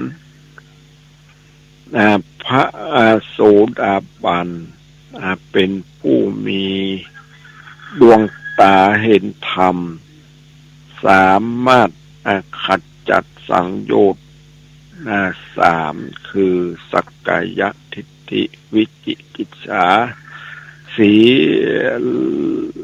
ลัพพตปรามาสออกไปจากดวงใจเป็นสมุทเศษปหารการละอย่างเด็ดขาดเป็นจำแนกออกเป็นสามคือเอกพีซีคือท่านผู้ที่มีอัตภาพอีกครั้งเดียวก็จะบรรลุเป็นพระอรหันต์สองโกลังโกละแปลว่าจากตระกูลสู่ตระกูลคือท่านยังต้องเกิดอีก2-3 ครั้งก่อนจึงจะบรรลุเป็นพระอรหันต์3สัตตคตุปรมะคือท่านผู้ยังต้องท่องเที่ยวในสังสารวัฏแต่บักเกิน7 ชาติจึงจะบรรลุพระอรหันต์แล้วนิพพานในชาตินั้นผู้ที่กำลังทำความเพียรในขั้นโสดาปฏิมรรคจะต้องปฏิบัติตน4 ประการคือ 1. สัพปุริสูปสังเสวะ คบหาสมาคมแต่คนดี 2. สัทธรรมสวรรณะฟังธรรมเทศนาเป็นครั้งข่าว 3. โยนิโสมนสิการเก็บข้อธรรมมาตึกตอง 4. ธรรมานุธรรมปฏิปฏิบัติตามธรรมที่ตึกตองเห็นชอบแล้วเมื่อบรรลุพระโสดาบันแล้วจะมีคุณสมบัติดังนี้คือ 1. มีศรัทธามั่นคงในพระรัตนตรัยคือพระพุทธเจ้าพระธรรมพระสงฆ์บ่เปลี่ยนแปลงบ่ว่าจะด้วยเหตุใดก็ตาม 2. มีศีล 5 ประการของท่านเกิดพร้อมกับมรรคจึงเป็นสมุทเศษวิรัตสมบูรณ์เต็มที่ 3. บัตธรรมอนันตริยกรรม 5. และบังเกิดในอบายทั้ง 4อันนี้เรื่องข้อนี้เรื่องเนี่ยผู้ที่มีศรัทธาอย่างมั่นคงนั้นในเมื่อศรัทธาเนี่ยพอจะได้เพราะผู้ที่เห็นชอบเรียกว่าเขาเนี่ยเห็นในร่างกายของตัวเองมัน อย่างถูกต้องแล้วเนี่ยมันเห็นผู้ที่จะเห็นนั่นก็จะต้องนั่นนะใจในการเจริญสติปัฏฐาน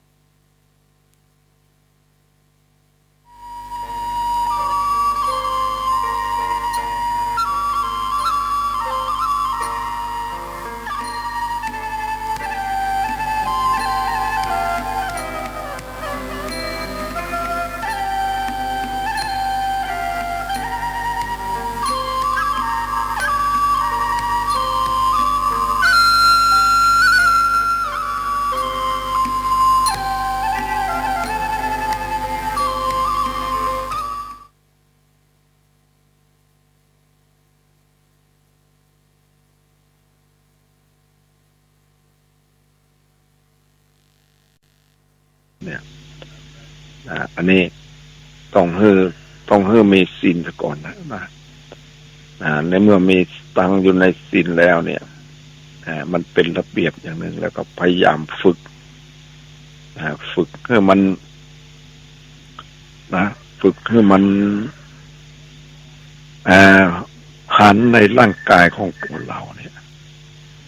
ในเมื่อหันแล้วนี่ในร่างกายของตัวเราเนี่ยศรัทธามันจะเพิ่มขึ้นอันนี้เรื่องการฝึกฝนเนี่ยเพราะว่าหันตามความเป็นจริงแล้วก็ศรัทธามันก็มีพลังขึ้นมีความเชื่อพระพุทธพระธรรมพระสงฆ์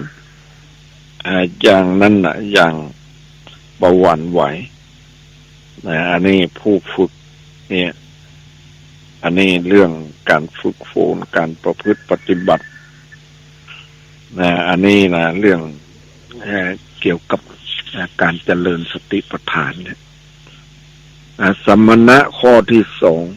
2ผู้ที่สำเร็จโสดาปัตติผลแล้วกำลังทำความเพียรเพื่อบรรลุขั้นที่2เรียกว่าสักกทาคามิมัคคัตถะแปลว่ากำลังอยู่ในสักกทาคามิมัค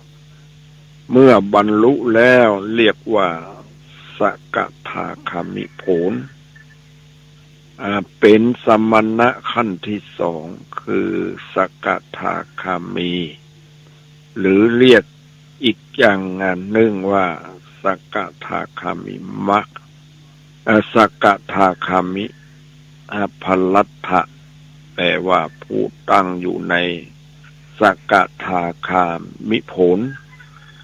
เนี่ยพระสักกทาคามีท่านบัดได้ขจัดสังโยชน์เพิ่มขึ้นจากท่านบัดได้กำจัดสังโยชน์เพิ่มขึ้นจากพระโสดาบันแต่เป็นผู้ทำเนี่ยราคะโทสะโมหะเบาบางลงท่านจึงมาเกิดอีก2 ครั้งในสวรรค์ครั้งหนึ่งในโลกมนุษย์ครั้งหนึ่งแล้วก็นิพพานคำว่าสักกทาคามิแปลว่ากลับมาอีกหมายความว่าต้องกลับมาโลกมนุษย์อีกครั้งหนึ่งสมณะขั้นที่3ผู้ที่สำเร็จสักกทาคามิผลแล้วกำลังทำความเพียรเพื่อบรรลุธรรมขั้นที่3เรียกว่าอนาคามิมัคคัตถะแปลว่ากำลังอยู่ในอนาคามิมัคเมื่อบรรลุแล้วเรียกว่าอนาคามิผลเป็นสมณะขั้นที่3คือพระอนาคามีหรือเรียกอีกอย่างหนึ่งว่า อนาคามีอนาคามิภัลลัตถะแปลว่าผู้ตั้งอยู่ในอนาคามิผลพระอนาคามีเป็นผู้ที่ขจัดสังโยชน์เพิ่มขึ้นอีก2 ประการคือกามราคะปฏิฆะรวมเป็น5 สังโยชน์กามราคะปฏิฆะนี่นะท่านบ่มาเกิดในโลกมนุษย์นี้อีกอนาคามิอนาคามิแปลว่าผู้บักกลับมาแต่จะเกิดที่จันสุทาวาสแปลว่าที่อยู่ของผู้บริสุทธิ์มี5 จันคืออวิหาเป็นที่อยู่ของท่านผู้บรรละไปเลวคือดำรงอยู่นานผู้ที่เกิดในชั้นนี้เป็นผู้มีสัตทินรีอินทรีย์คือศรัทธาแก่กล้ามีอายุพันมีอายุพันมหากัป2อัตตปาคือเป็นอัตตปาเป็นที่อยู่ของท่านผู้บ่เดือดร้อนกับใครๆผู้ที่เกิดในชาตินี้เป็นผู้วิริยินทรีย์วิริยินทรีย์อินทรีย์คือวิริยะความเพียรแก่กล้าเป็นพิเศษมีอายุ 2,000 มหากัป3สุทัสสะเป็นที่อยู่ของท่านผู้ปรากฏโดยง่ายมีรูปลักษณะน่าดูน่าชมผู้ที่เกิดในชาตินี้เป็นผู้มีสติมีสตินทรีย์คือเป็นผู้มีสติดำรงมั่นคงมีอายุ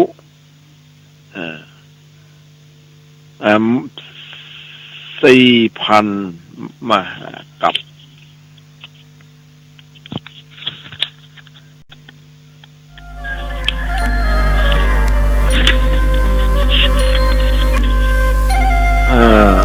แล้วก็5สุทัสสีเป็นที่อยู่ของท่านผู้เห็นได้โดยง่ายผู้ที่เกิดในชั้นนี้เป็นผู้สมาธินสีคือผู้ที่มีสมาธิแก่กล้าอายุ8,000 มหากัป5อากนิฏฐาเป็นหน้าที่อยู่ของท่านผู้ที่บ่มีลักษณะหรือเป็นผู้สูงสุดเพราะอุบัติด้วยอำนาจของปัญญาคือปัญญินทรีย์มีปัญญินทรีย์แก่กล้ามีอายุ16,000 มหากัปอนาคามีทั้ง6 ประเภทเป็นผู้อุบัติในสถานที่นั้นแล้วก็จะนิพพานในสถานที่นั้นเองการนิพพาน ของพระอนาคามีมี5ประเภทคืออันตลาปรินิพพายีคือหลังจากได้อุบัติในสุทธาวาสแล้วท่านจะบรรลุเป็นพระอรหันต์ในขณะที่อายุของท่านยังบัดถึงกึ่งเส้นอายุขาย100 ปีจะบรรลุพระอรหันต์เมื่อก่อนจะครบ50 ปี2อุปหัจจะปรินิพพายีท่านจะปรินิพพานเมื่ออายุของท่านเลยถึงไปแล้วเช่นอายุขาย100 ปีจะบรรลุพระอรหันต์เมื่ออายุ80 ปี90 ปี3สสังขาระปรินิพพายีท่านจะปรินิพพานโดยใช้ความเพียรพยายามมากอาจจะต้องมีแรงสูง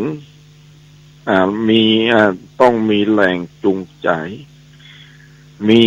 ตัวกระตุ้นให้ท่านใช้ความเพียรพยายามจนบรรลุพระอรหันต์4อสังขาระปรินิพพายีท่านจะบรรลุพระอรหันต์โดยบัดต้องใช้ความเพียรพยายามมากนักบัดต้องมีอะไรเป็นมีอะไรมาชักจูง5อุทธังโสโตอากะนิทธคามีบางองค์ต้องเลื่อนภพเช่นเกิดอยู่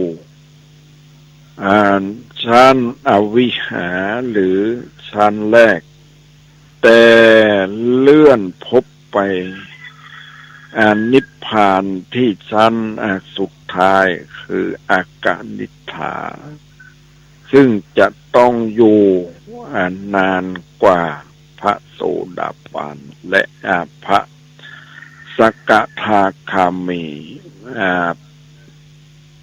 เพราะอายุของพระอนาคามีในชั้นสุทธาวาสนั้นนานมากบุคคลตั้งแต่เริ่มความเพียรเพื่อจะบรรลุขั้นที่1คือตั้งแต่เป็นโสดาบันโสดาปฏิมัคคะพัลลัตมัคคัตถะอันนี้เรื่องได้เกี่ยวกับเรื่องเกี่ยวกับสังโยชน์ผูกสัตว์ไว้เนี่ยอันนี้เรื่องนี้นะมันก็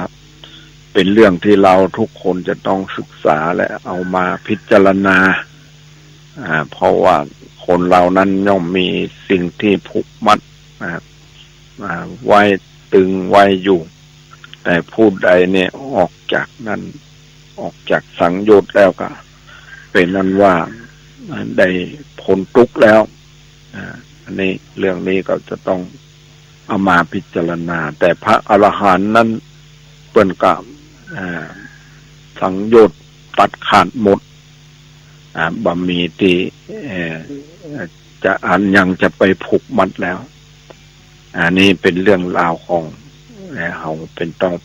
จำเป็นต้องศึกษาพิจารณาว่าเป็นอย่างไรสัตว์โลกเป็นอย่างไรอันนี้จะต้องนั่นเนี่ยที่เวียนว่ายตายเกิดอยู่ทุกวันนี้ อันนี้วันนี้ก็ได้เวลาแล้วก็ขออนุโมทนากับคุณสมพรเจ้าหน้าที่สถานีและท่านผู้ฟังก็ขอให้มีความสุขความเจริญโดยทั่วหน้ากันขออนุโมทนา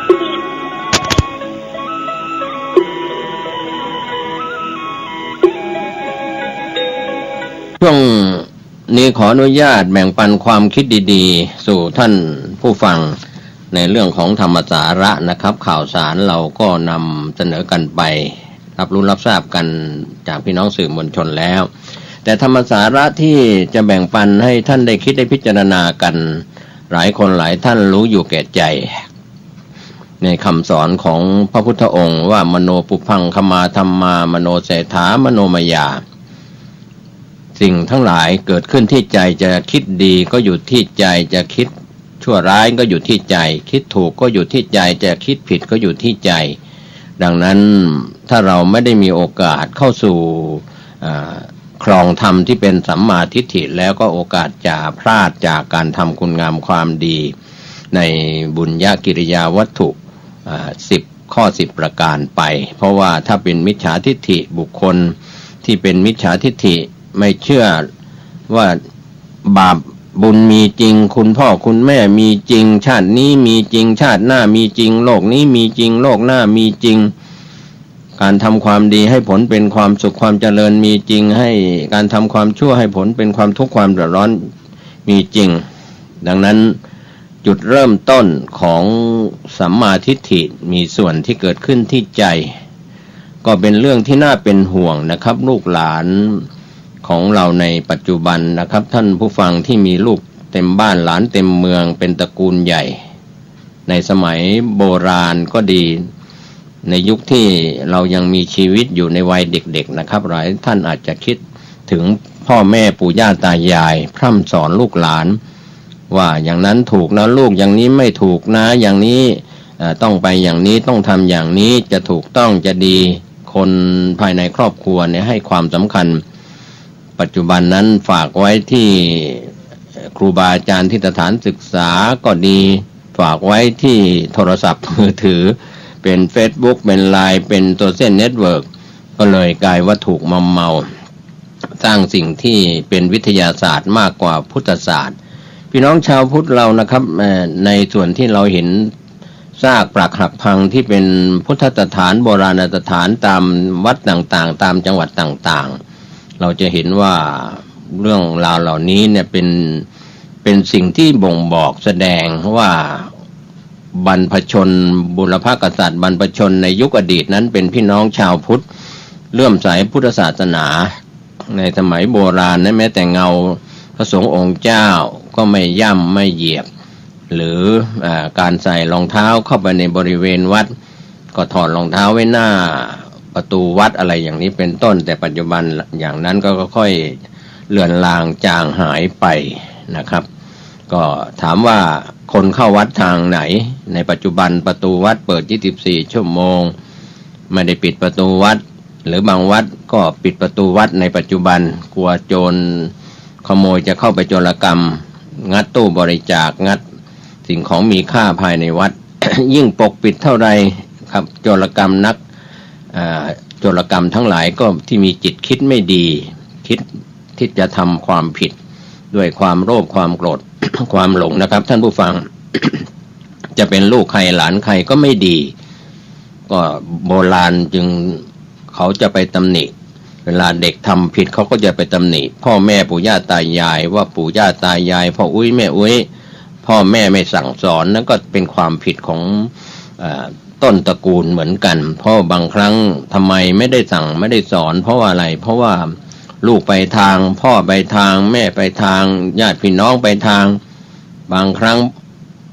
พี่น้องท้องเดียวกันกับพ่อแม่ไม่ค่อยจะได้เจอกันแยกครอบแยกครัวกันไปเป็นเขยเป็นสะใภ้ของตระกูลอื่นหรือของใครก็ตามนะครับแบ่งแยกกันไปทางธุรกิจที่แบ่งโตไปตามวัยขยายแวดวงตระกูลไปแต่สิ่งที่เป็นเรื่องที่สะท้อนเจ็บกระดองใจก็คือคนอื่นที่เห็นคนทำผิดไม่ว่าจะเป็นหญิงเป็นชายจะเป็นเด็กเป็นผู้ใหญ่ก็บอกว่าทำไมพ่อแม่ไม่สั่งสอน ก็เพราะพ่อแม่ก็ไม่เคยเข้าวัดไม่เคยศึกษาธรรมปฏิบัติธรรมแล้วจะไปสั่งสอนเรื่องของศีลธรรมได้อย่างไรนะครับเรื่องนี้ต้องยอมรับความจริงกันทุกพื้นที่มนุษยชาติเราเนี่ยหน้ารูปไข่นี่นะครับท่านผู้ฟังเป็นดินแดนของชาวชมพูทวีปมีอายุขัยขึ้นลงตามการรักษาศีลมนุษยชาติเนี่ยเกิดมาด้วยอำนาจของศีลห้าคนที่ไม่ได้เกิดเป็นมนุษย์เป็นสัตว์เดรัจฉานเป็นหมูหมาแมวเป็ดไก่หรือว่าสัตว์เดรัจฉานมีเท้าไม่มีเท้าเป็นปลาเป็นหอยกุ้งหอยปูปลาหรืออะไรก็แล้วแต่ที่เป็นสัตว์เดรัจฉานไม่มีบุญพอที่จะได้มาเกิดมนุษย์เราเนี่ยมี หลักฐานที่พูดถึงกันอยู่ว่าชาวชมพูทวีปเนี่ยอายุขัยขึ้นลงตามการรักษาศีลห้าดังนั้นศีลห้าเนี่ยจึงเป็นพฤตินัยหรือว่าเป็นกฎหมายในภาคความประพฤติแต่ถ้าเราปล่อยให้มีการทำผิดศีลห้าฆ่าสัตว์ลักทรัพย์เสพกามที่ผิดกล่าวคำเท็จดื่มเครื่องดื่มแอลกอฮอล์ที่เป็นของเครื่องดองของเมารวมไปถึงยาเสพติดในปัจจุบันไม่ว่าจะเป็นยาบ้ายาไอซ์ยาอีฝิ่นกัญชาเฮโรอีนอะไรต่างๆก็แล้วแต่นะครับยาเสพติดรวมไปถึงบุหรี่ด้วยไม่ได้ก่อเกิดประโยชน์กับผู้สูบก็ต้องขออภัยหลายท่านที่ยังสูบอยู่เราก็ทดลองกันมาทั้งนั้นแหละครับไม่ว่าจะเป็นบุหรี่เครื่องดองของเมาแล้วก็ ในส่วนหลายท่านอย่าไปลองนะครับยาเสพติดก็ผิดพลาดก็เมื่อไม่กี่ วันที่ผ่านมาผู้ดำเนินรายการฟังแล้วก็เศร้า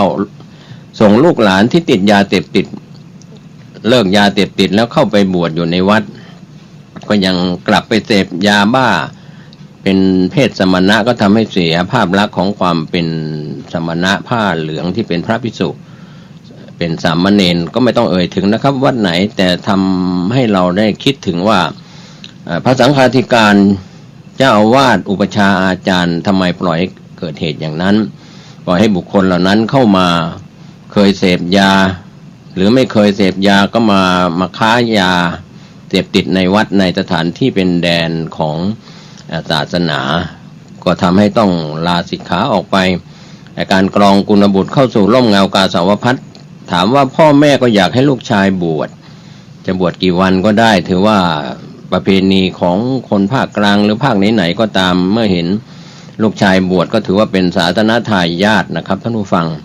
แต่ความคิดดีๆของพ่อแม่เหล่านี้ก็คิดว่า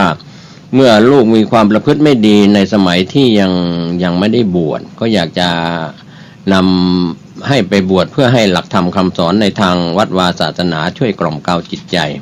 แต่เมื่อเข้ามาแล้วก็ยังไม่มีอะไรกล่อมเกลาจิตใจเขาก็กลับไปเสพยาเสพติดเหล่านั้นทำให้เสียภาพลักษณ์ของความเป็นบรรพชิตทั้งที่ในอดีตพระเถระครูบาอาจารย์อุปชฌาย์อาจารย์เจ้าคณะพระสังฆาธิการฝ่ายปกครองก็ถามว่าทำไมไม่ว่ากล่าวตักเตือนหรือก็ว่ากล่าวตักเตือนแต่ว่ามันเป็นเหตุที่ระบาดเข้าไปในแดนของความบริสุทธิ์ก็ในขณะนี้เราก็ต้องยกย่องนะครับกฎหมายที่ไม่ได้รุนแรงนะครับห้ามการดื่มสุราในบริเวณวัดวาอารามต่างๆเป็นเรื่องผิดกฎหมายไปสมัยอดีตถ้าเรากลับไปมองบางวัดเนี่ยมีงานศพมีงานบุญก็กลายเป็นงานบาปมีงานอะไรในวัดก็มีการดื่มเครื่องดื่มเครื่องดองของเมานะครับเป็นภาพลักษณ์ที่เกิดการทะเลาะวิวาทกันในวัดเหล่านี้แต่ในปัจจุบันนั้นผิดกฎหมายทันทีไม่ว่าจะเป็นวัดวาอารามต่างๆหรือสถานที่ราชการหลายแห่งหรือบนยานพาหนะก็ตามมากมายทีเดียวนะครับก็ประมวลพูดให้แบ่งปันความคิดดีๆนะครับผมไม่บังอาจที่จะมาสั่งสอนท่านผู้ฟังนะครับท่านก็เป็นผู้มีสติปัญญาอยู่แล้วแต่ว่าอยากจะให้ท่านเห็นความสำคัญของความเป็นมนุษยชาติไม่ว่าจะเป็นชาติศาสนาไหนอยู่ในประเทศใดก็ตามนะครับก็รักตัวกลัวตายใครก็ไม่อยากให้ใครมาเบียดเบียนกันในข้อแรกนะครับการฆ่ากันก็เป็นเรื่องที่น่าอดสูนะครับในฐานะผู้ดำเนินรายการก็ยังทำหน้าที่สื่อมวลชนมา25ปีย่าง26ปีที่มาทำหน้าที่อยู่ก็เห็นแล้วก็อดสูใจว่าข่าวดีๆไม่ค่อยจะได้ออกกันทำไมต้องขายข่าวที่เป็นเรื่องราวที่ไม่ดีเหตุการณ์ต่างๆยิ่งปัจจุบันนั้นสื่อสารโซเชียลเน็ตเวิร์กเกิดขึ้นมากมายก็เลยเปลี่ยนไปช่องไหนก็มีแต่ข่าวไม่ดีนะครับก็เลยบางครั้งก็ไม่อยากดูข่าวผู้ ทำหน้าที่สื่อสารมวลชนก็ไม่อยากดูข่าวไม่อยากตามข่าว เพราะอะไรเพราะเห็นแล้วมันเป็น อนิจฐานลมเป็นอารมณ์ที่ไม่ดีฆ่ากันฉกชิงวิ่งราวยิ่งปัจจุบันมีกล้องวงจรปิดมีการถ่ายคลิปวิดีโอเหตุการณ์ต่างๆมีแต่เรื่องราวไม่ดีเป็นอนิจฐานลมก็เลยคนที่ดูทีวีหรือฟังวิทยุก็เครียดนะครับท่านผู้ฟังเครียดเพราะเรื่องราวไม่ดีสะสมกันทุกวันอารมณ์ที่ดีๆทำไมไม่เกิดขึ้นเข้าวัดไปฟังเทศน์ฟังธรรมแล้วก็น่าชมเชยนะครับบางก็กิจกรรมของสถานศึกษาไม่ว่าจะเป็นระดับประถมมัธยมอุดมศึกษาหรือรอบรวมมหาวิทยาลัยก็ให้เด็กได้มีโอกาสได้ทำความดีก็ไปทำความดีที่วัดเป็นกิจกรรมจิตอาสาก็ใช้กันเริ่มฟุ่มเฟือยกันแล้วจิตอาสาก็ดีแต่ว่าขอให้เกิดขึ้นไม่ใช่ข้อบังคับเด็กอยากได้คะแนนก็ต้องมาทำความดีเพราะปัจจุบันนั้นพ่อแม่พาลูกหลานบอกว่าติดเรียนพิเศษบ้างติดเรียนที่สถานศึกษาบ้างมาไม่ได้เข้าวัดไม่ได้แต่ถ้าต้องมาแล้วมาทำกิจกรรมแล้วต้องทางเจ้าวาดรองเจ้าวาดหรือพระภิกษุในวัดต้องเซ็นรับรองให้ว่ามาทำกิจกรรมภายในวัดแล้วก็จะได้เป็นคะแนนกิจกรรมความดีเหล่านี้มันไม่ได้เกิดขึ้นจากอสังขาริกเกิดขึ้นจากการไม่ชักชวนไม่ได้เกิดขึ้นจากภูมิปัญญาจากการถูกบังคับมาก็ได้เหมือนกันเป็นอสังขาริกนะครับแต่ว่ามันไม่ได้เกิดขึ้นจากศรัทธาเพราะฉะนั้นเรื่องนี้เป็นเรื่องใหญ่เพราะว่าเราจะปลูกฝังคำว่าที่เรียกศรัทธาประชาชนว่าศรัทธาทางล้านนาหรือภาคเหนือทางภาคกลางก็จะเรียกว่าไวยาวัจกรบ้างทายกทายิกาบ้างกรรมการวัดบ้างแต่ว่าทางเหนือเราก็จะเรียกศรัทธาว่ามีกี่หลังคาเรือนก็คือเป็นผู้มีศรัทธาเลื่อมใสในทางพระพุทธศาสนาก็จะไปเหมาเข่งไม่ได้แล้วเพราะว่าในหมู่บ้านบางหมู่บ้านก็ไม่ได้มีแต่พี่น้องชาวพุทธฝ่ายเดียวก็ยังมีศาสนาอื่นมาอยู่อาศัยร่วมกันเพราะฉะนั้นก็คำว่าศรัทธานี้เป็นชื่อของความเชื่อความเลื่อมใสในทางพระพุทธศาสนาเชื่อในคุณพระพุทธเจ้าเชื่อในพระธรรมเชื่อในพระสงฆ์เรียกว่าพุทธังสรณังคัจฉามิมีพระพุทธเจ้าเป็นที่พึ่งที่ระลึกธัมมังสรณังคัจฉามิมีพระธรรมเป็นที่พึ่งที่ระลึกสังฆังสรณังคัจฉามิมีพระสงฆ์เป็นที่พึ่งที่ระลึกพระไตรรัตน์หรือพระรัตนตรัยนะครับท่านผู้ฟังก็เราก็ไม่ต้องลำบากใจว่าเข้าวัดแล้วเป็นเรื่องทุกข์กายทุกข์ใจบางคนก็บอกว่าถ้าไม่ทุกข์กายทุกข์ใจไม่ลำบากไม่มีเรื่องราวก็จะไม่เข้าวัดก็เป็นเรื่องที่น่าอดสูเหมือนกันพระคุณเจ้าท่านก็มีทุกข์ของท่านอยู่แล้วนะครับยังแก้ทุกข์ไม่ได้จะไปช่วยปลดทุกข์ให้คนอื่นได้อย่างไรถ้าเรามานึกถึงคำสอนในทางพระพุทธศาสนาว่าสุทธิอตุทิปัจจตังนันโยนยังวิโสทะเยความบริสุทธิ์ความไม่บริสุทธิ์เป็นเรื่องเฉพาะตัวปัจจตังนันโยนยังวิโสทะเยคนอื่นใครอื่นจะมาช่วยให้เราดีไม่ได้ให้เราชั่วไม่ได้ถ้าเราไม่ได้ประพฤติทางกายวาจาและจิตใจดังนั้นที่ผู้ดำเนินรายการกล่าวในตอนต้นว่าจิตใจของเรานะคิดอะไรดีๆวันๆคิดอะไรดีๆไว้ก็จะไม่เครียดนะครับได้ความสุขทั้งทางจิตเรียกว่าปลอบประโลมเกิดความสุขเรียกว่าเป็นทางภาษาต่างก็คือเป็นความสุขทางด้านจิตใจไว้ก่อนเป็นมโนทางใจคิดอะไรดีๆก็จะได้สุขภาพร่างกายและจิตใจดีพลอยมาที่สุขภาพปัจจุบันนั้นเราเครียดเพราะคิดแต่เรื่องโรคภัยไข้เจ็บที่รักษาหายบ้างรักษาไม่หายบ้างสารพัดโรคนอนกันตามโรงพยาบาลทั้งโรงพยาบาลของรัฐเอกชนก็ตามนะครับท่านผู้ฟังก็เครียดกับสุขภาพของตนเองบางคนก็เครียดกับลูกกับหลานกับญาติพี่น้องกับเพื่อนสนิทมิตรสหายมีความเครียดเพราะจิตใจวันหนึ่งก็รับแต่อารมณ์ที่ไม่ดีที่เป็นอนิจฐารมณ์อารมณ์ที่ดีเราให้ทานแล้วอารมณ์เบิกบานใจเรารักษาศีลแล้วอารมณ์เบิกบานใจเรานั่งสมาธิเจริญกรรมฐานวิปัสสนากรรมฐานแล้วสบายใจเนี่ยเป็นฐานของความสบายใจดังนั้นถือว่าเป็นต้นธาตุต้นธรรมต้นคิดนะครับก็คือที่ใจจะทำอะไรถ้าเราให้คนอื่นเขาสั่งงานบังคับบัญชาไม่ได้ทำตามใจตัวเองบ้างแล้วจะไปหาความบริสุทธิ์ที่ไหนเขาสั่งไปเป็นไปตายไปดีไปร้ายอย่างไรนะครับก็ขอให้เราได้คิดได้พิจารณานึกถึงในข้อมงคล38ข้อแรกและข้อที่2อาศัยวนาจะพารานังไม่คบคนพาลคบแต่บัณฑิตแค่นี้มันก็ทำให้เริ่มสบายใจทำไมพ่อ พ่อแม่ปู่ย่าตายายต้องสอนสั่งลูกหลานครูบาอาจารย์ต้องสอนสั่งลูกศิษย์ว่าอะไรดีอะไรไม่ดีอย่าไปสนับสนุนสิ่งที่เลวร้ายในสังคมเลวร้ายในส่วนตัวเองครอบครัวพฤตินิสัยต่างๆเพื่อนฝูงชักนำไปก็มีหรือคนใกล้ชิดก็ตามหรือในโอกาสที่พ่อแม่อย่าให้เขาตราหน้าว่าไม่สั่งไม่สอนลูกหลานเพราะว่าไม่มีอะไรเพราะว่าลูกหลานไม่เชื่อไม่ฟังถ้อยฟังคำเพราะเหตุผลใดอย่างไรอย่างนี้เป็นต้นเป็นตัวอย่างก็ไม่ได้ว่าครอบครั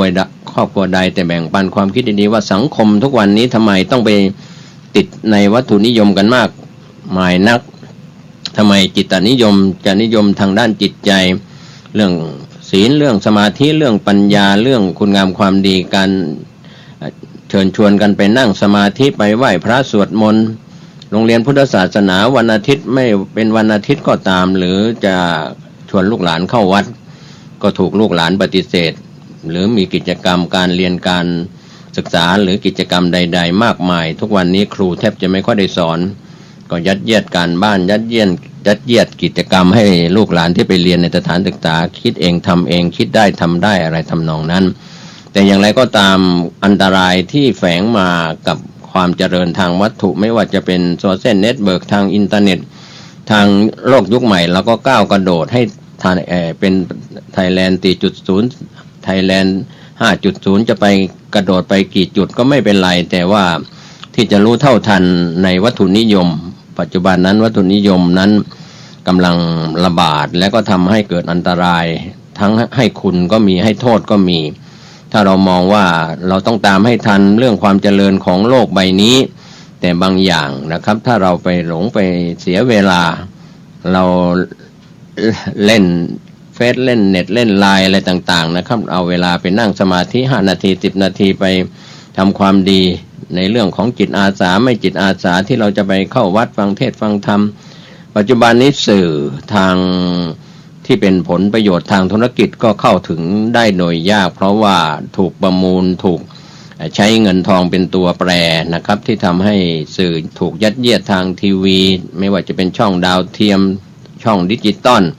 หรือวิทยุกระจายเสียงก็เป็นสื่อวิทยุประเภทธุรกิจเสียเป็นส่วนใหญ่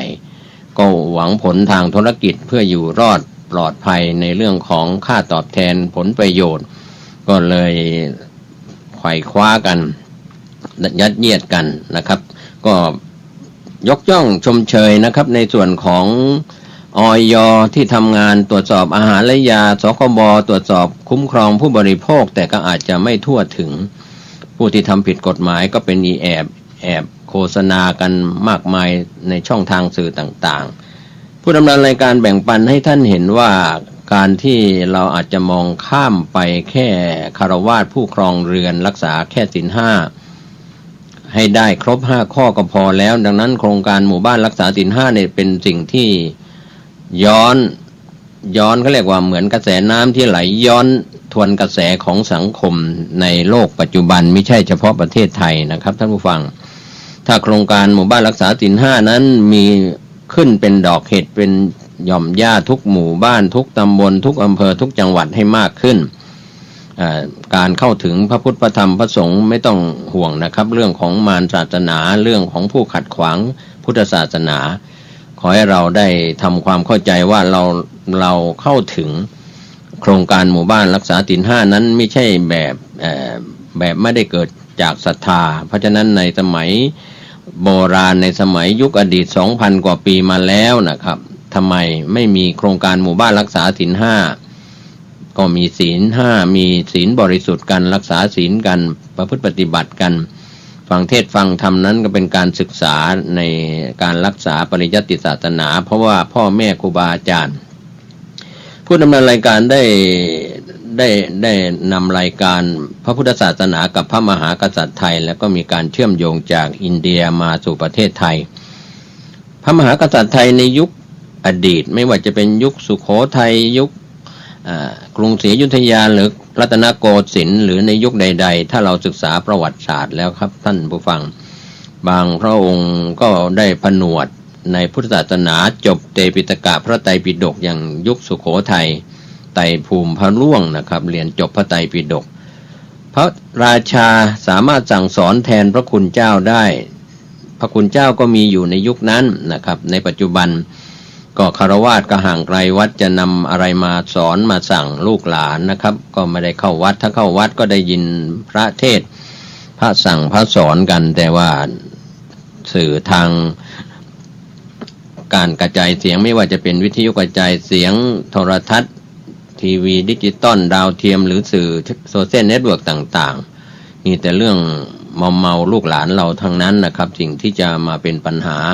ให้กับลูกหลานเราถ้าไม่ขาดการอบรมแยกแยะว่าอะไรถูกอะไรผิดอย่างนี้เป็นต้นเป็นตัวอย่างนะครับวันนี้ผมเกษตรเพชรสำลิดผู้ดำเนินรายการแบ่งปันเรื่องนี้ก็ต้องการชี้เห็นถึงอานิสงส์ของศีลห้านะครับที่เราไม่จำเป็นต้องไปสมาทานกับพระคุณเจ้าตามวัดวารามต่างๆก็ได้เรียกว่าเจตนาวิรัติตั้งใจงดเว้นไม่ฆ่าสัตว์ไม่ลักทรัพย์ไม่เสพกามที่ผิดไม่กล่าวคำเท็จไม่ดื่มสุราเมรัยแม้จะไม่ต้องมีพยานบุคคลที่เป็นพระคุณเจ้าไม่ต้องไปรับศีลกับพระคุณเจ้าแต่ว่าขอให้เรามีเจตนาวิรัติตั้งใจงดเว้นก็ได้บุญแล้วเราจะอยู่ในป่าในดอยในบ้านในเมืองในตึกในที่ไหนในต่างประเทศก็ถือศีลห้าได้ไม่ใช่เฉพาะในเมืองพุทธถ้าลูกหลานเราไปศึกษาต่อไปทำงานอยู่ต่างประเทศก็ส่วนใหญ่ก็จะถ้าเรามีเจตนาวิรัติก็เป็นเรื่องที่เป็นความสำเร็จเรียกว่าความสุขสำเร็จทางใจเกิดขึ้นแล้วนะครับท่านผู้ฟังก็ไม่ต้องกังวลอย่าได้ไปพะวงกับเรื่องลูกหลานจะต้องจบปริญญาตรีโทเอกอ่านออกเขียนได้ชาวบ้านลูกหลานชาวบ้านธรรมดาสมัยอดีตเขาก็ถือศีลกินเจหรือถือมังสวิรัติหรือปฏิบัติธรรมตามทำนองครองธรรม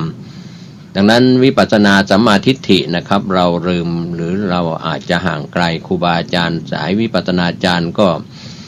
อายุมากแล้วก็มรณภาพล้มหายตายจากไปฆราวาสเราก็ที่ช่วยสอนการปฏิบัติวิปัสสนากรรมฐานก็น้อยลงดังนั้นลูกหลานเรานะครับท่านผู้ฟังถ้าได้มีโอกาสมานั่งสมาธิในสถานปฏิบัติธรรมหรือในโอกาสมีโครงการเข้าคอร์สเข้าค่ายก็ไปเรื่องอื่นไม่ได้เข้ามาเรื่องของค่ายศีลธรรมจริยธรรมหลายวัดน่าจะจัดค่ายจริยธรรมเพื่อให้ลูกหลานได้ไหว้พระสวดมนต์แล้วก็เจริญพระกรรมฐานนั่งสมาธิเดินจงกรมก็เป็นส่วนที่เรามีสำนักวิปัสสนากรรมฐานในแต่ละจังหวัดจะเป็นแห่งที่1ที่2ที่3จนไปกี่แห่งก็แล้วแต่ถ้าพระวิปัสสนาจารย์ไม่มีเชิงลุกที่จะให้ศรัทธาประชาชนหรือพระภิกษุสามเณรเราต้องทำเป็นตัวอย่างก่อนที่เขามีศรัทธาก็ดูพระเนรในวัดก่อนแล้วก็ศรัทธาอุบาสกบัติกาก็ดูพระเนรแล้วก็ปฏิบัติตามพระเนรดังนั้นสิ่งที่เราจะดูแบบก็คือพระภิกษุสามเณรที่อยู่ในวัดถ้าลูกหลานอยู่ที่บ้านก็ดูแบบจากพ่อแม่ปู่ย่าตายายพ่ออุ้ยแม่อุ้ยนี่แหละครับเป็นแบบเดินตรงหรือไม่เดินตรงอยู่ในแบบไหนอย่างไรพิมพ์แบบที่ถอดออกให้ลูกหลานเห็นที่อยู่ที่บ้านหรือพระภิกษุสามเณรครูบาอาจารย์ที่อยู่ในวัดพระสังฆาธิการทุกระดับนะครับไม่ว่าจะเป็นเจ้าอาวาสรองเจ้าอาวาสผู้ช่วยเจ้าอาวาสพระภิกษุสามเณรก็เป็นแบบในวัดถ้าอะไรดีก็เป็นแบบให้ศรัทธาเข้าวัดกันมากมายเพิ่มขึ้นเพราะมีศรัทธากับพระภิกษุสามเณรในวัดสะอาดห้องน้ำสะอาดลานวัดสะอาดพระภิกษุสามเณรปฏิสันฐาน2อามิตรปฏิสันฐานต้อนรับด้วยอามิตรธรรมะปฏิสันฐานสนทนาธรรมได้คุยธรรมะได้ครับช่วงนี้ก็แม้ว่าจะสอบทำสนามหลวงที่จบการศึกษานั้นเราไม่ใช่ไปมุ่งแค่ใบกระดาษนะครับจะเป็นธรรมศึกษาหรือนักธรรมตรีโทเอกหรือธรรมศึกษาตรีโทเอกก็ตามนะครับศึกษาเพื่อนำไปสู่การปฏิบัติเพราะฉะนั้นเราจะปฏิบัติได้มากได้น้อยได้อย่างไรก็ฝากให้พวกเราชาวพุทธนะครับไม่ต้องไปหวั่นเกรงไม่ต้องไปหวั่นไหวกับสื่อโฆษณาเรื่องของมารศาสนาต่างศาสนาอะไรต่างๆก็ขอให้เราดูบ้านตัวเองอย่าให้ปลวกขึ้นบ้านกินบ้านนะครับคือลูกหลานของเราทำลายกันเองทำลายชาวพุทธพ่อแม่เป็นพุทธแต่ว่าลูกหลานไม่ได้เป็นแนวพุทธก็ดังนั้นวิถีพุทธตามสถานศึกษาก็เป็นเรื่องราวที่ดีก็ฝากไว้วันนี้ผมเกษตรเพชรสำลิดแบ่งปันความคิดดีๆก็หวังว่าจะเป็นแนวคิดที่ดี กับท่านผู้ฟังในรายการนี้นะครับก็ขอให้ท่านสุขกายสุขใจก็ใช้ใจเป็นใหญ่คิดนึกอะไรที่ไม่ดีคิดไม่ดีก็จะได้เรื่องราวที่ไม่ดีคิดดีๆก็จะได้อะไรดีๆติดตัวตามตนเราเพราะฉะนั้นเราเริ่มแก้ไขที่ตัวเราเองก่อนอย่าไปมองคนอื่นแก้ไขคนอื่นขอให้แก้ไขตนเองคิดอะไรดีๆพูดอะไรดีๆทำอะไรดีๆก็จะสุขกายสุขใจโดยทั่วหน้ากันทั้งวันนี้และวันหน้าสวัสดีครับวันนี้ผมกาเศรษฐ์เพชรสำริดวิทยากรผู้ดำเนินรายการนะครับก็จะได้นำเล่าพุทธกิจ45พรรษาต่อเนื่องกันในแต่ละพรรษาการอยู่จำพรรษาขององค์สมเด็จพระสัมมาสัมพุทธเจ้านะครับซึ่งได้นำเสนอกันไปแล้วในช่วงพรรษาต่างๆนะครับเราก็เริ่มกันตั้งแต่พรรษาที่1การอยู่จำพรรษาขององค์สมเด็จพระสัมมาสัมพุทธเจ้านะครับที่เราได้ติดตามศึกษากันการสถานที่ประทับอยู่จำพรรษานะครับมีที่ไหนอย่างไรก็นำเสนอให้ท่านได้ศึกษาแล้วก็ทำความเข้าใจกันไปนะครับก็ในข่าวครั้งที่ผ่านมาก็พาท่านศึกษาการอยู่จำพรรษาของพระพุทธองค์ในแว่นแคว้นที่เป็นการจำพรรษาที่12นะครับ45พรรษาที่12ประจำอยู่ที่ควงไม้สะเดาเมืองเวรัญชาก็นำเล่าต่อเนื่องกันมานะครับจนถึงการสิ่งที่เป็นเรื่องยากยิ่งไม่ว่าจะเป็นเรื่องของได้อัตภาพเป็นมนุษย์ก็ยากนะครับท่านผู้ฟังก็ชีวิตของสัตว์ทั้งหลายก็เป็นอยู่ยากการได้ฟังธรรมของพระพุทธเจ้าก็เป็นของยากการอุบัติบังเกิดขึ้นของพระพุทธเจ้าก็เป็นของยากยิ่งนะครับก็เป็นส่วนที่ พระผู้มีพระภาคได้เสด็จ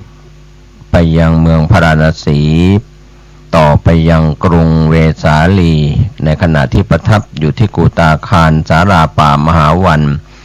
พระมหาประชาบดีโคตมีเถรีซึ่งเป็นแม่น้านะครับที่ได้บวชเป็นภิกษุณีพร้อมด้วยภิกษุณีสากิยานีทั้งหลายก็พำนักอยู่ที่สำนักภิกษุณีณกรุงเวสาลีแล้วก็เข้าเฝ้าพระพุทธองค์ทูลลานิพพานนะครับเมื่อทูลลานิพพานแล้วพระพุทธองค์ก็ได้ตรัสกับพระนางหรือว่าพระมหาประชาบดีโคตมีเถรีภิกษุณีว่าลูกเอ๋ยแม่เบื่อหน่ายในร่างกายหมายถึงพระมหาประชาบดีโคตมีเถรีนี่เป็นพระมารดานะครับพระมารดาก็บอกว่าเบื่อหน่ายในร่างกายเสมอด้วยอสรพิษเป็นที่พักของโรคเป็นเรือนร่างของทุกข์โคจรมาซึ่งความแก่แล้วก็มรณะความตายอาเกียนด้วยมลทินโทษต่างๆปราศจากแก่นสารแม่จึงปรารถนาพระนิพพานพระพุทธองค์ก็ตรัสตอบโคตมีว่าคนพาลเหล่าใดสงสัยในการตรัสรู้ธรรมของสัตว์ทั้งหลายเธอจงแสดงอิทธิฤทธิ์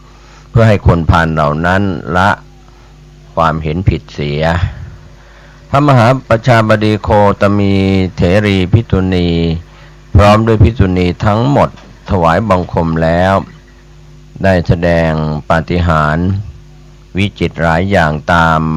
พระพุทธานุญาตแล้วก็พากันลงจากนภาอากาศท้องอากาศหมอบลงแทบพระยุคลบาทของพระศาสดากราบทูลว่านี่เป็นการถวายบังคมครั้งสุดท้ายของหม่อมฉันแล้วก็ตรัสกับพระนันทะพระราหุลพระอานนท์ว่าพ่อจงรักษาพระพุทธศาสนาไว้แม่เห็นพ่อครั้งนี้เป็นครั้งสุดท้ายแล้วกลับไปยังสำนักภิกษุณีเพื่อนิพพานพระศาสดาพร้อมด้วยภิกษุสงฆ์หมู่ชนเป็นอันมากก็ได้เสด็จไปส่งพระมาตุจฉาจนถึง ซุ้มประตู ครั้งนั้นได้เกิดแผ่นดินใหญ่ไหวขึ้น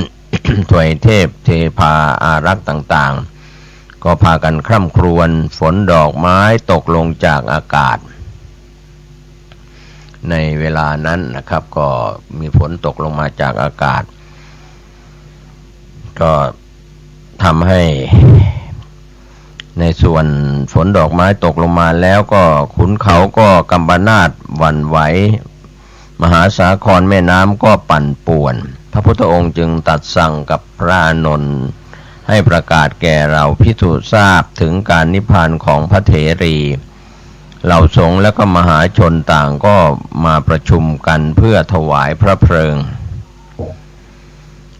หลังจากการถวายพระเพลิงพระอานนท์ได้นำอัฐิธาตุของพระมหาประชาบดีโคตมีเถรีบรรจุลงในบาตรของพระเถรีนำมาถวายแด่พระพุทธองค์พระพุทธองค์ก็ทรงประคองพระธาตุไว้ในพระหัตถ์แล้วก็ตรัสว่าสังขารมีสภาพไม่เที่ยงแม้โคตมีผู้เป็นใหญ่กว่าภิกษุณีทั้งหลายก็ยังต้องนิพพาน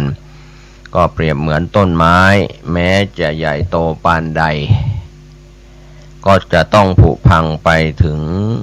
ตามกาลเวลาพระพุทธองค์ก็ตรัสสั่งให้บรรจุอธิธาตุของพระมหาประชาบดีโคตมีเถรีไว้ณสถานที่ถวายพระเพลิงนั้นในขณะที่พระศาสดาประทับอยู่ที่กุตาคารสาราอุคหบดีชาวกรุงเวสาลีก็เข้าไปทูลถามพระพุทธองค์ว่าข้าพระองค์ได้สดับมาเฉพาะพระพักตร์ว่าผู้ให้ของที่พอใจย่อมได้รับของที่พอใจฉะนั้นข้าพระองค์ขอถวายข้าวสุกแห่งข้าวสาลีที่ขาวสะอาดพร้อมด้วยขาธนียะอาหารรสเลิศผ้าอย่างดีที่ทำในแคว้นกาสีเตียงที่ทำด้วยไม้จันทร์เหล่านี้เป็นต้นทุกสิ่งทุกอย่างเป็นของที่ข้าพระองค์พอใจทุกสิ่งพระผู้มีพระภาคเจ้าทรงโปรดอนุเคราะห์แก่ข้าพระองค์ด้วยเถิดพระศาสดาทรงรับแล้วก็กระทำอนุโมทนาอุคหบดีดำรงอยู่ในโสดาปัตติผลด้วยการเฝ้าพระพุทธองค์เป็นครั้งแรกต่อมาก็ได้กระทำให้แจ้งซึ่งมรรคผล3ที่เหลือพระพุทธองค์ก็ทรงสรรเสริญว่าอุคหบดีเป็นเลิศกว่าอุบาสกทั้งปวงผู้ถวายทายธรรมที่ตนชื่นชอบใจนะครับไม่นานอุคหบดีก็ได้ทำการะตายแล้วก็ได้ไปปฏิสนธิในหมู่เทพที่ชื่อว่ามโนมยะต่อมาในสมัยที่พระองค์เสด็จไปประทับที่พระเจตวันปฐมยามล่วงไปแล้วอุคเทพบุตรมีวรรณงามเข้ามาเฝ้าพระพุทธองค์กราบทูลว่าข้าแต่พระองค์ผู้เจริญสิ่งที่ข้าพระองค์ประสงค์นั้นสำเร็จแล้วพระเจ้าข้าพระผู้มีพระภาคเจ้าจึงตรัสพระคาถาว่าผู้ให้ของที่พอใจย่อมได้ของที่พอใจผู้ให้ของเลิศย่อมได้ของเลิศผู้ให้ของดีย่อมได้ของดีผู้ให้ของประเสริฐย่อมเข้าถึงสถานที่ประเสริฐนรชนใดให้ของที่เลิศให้ของที่ดีและให้ของที่ประเสริฐ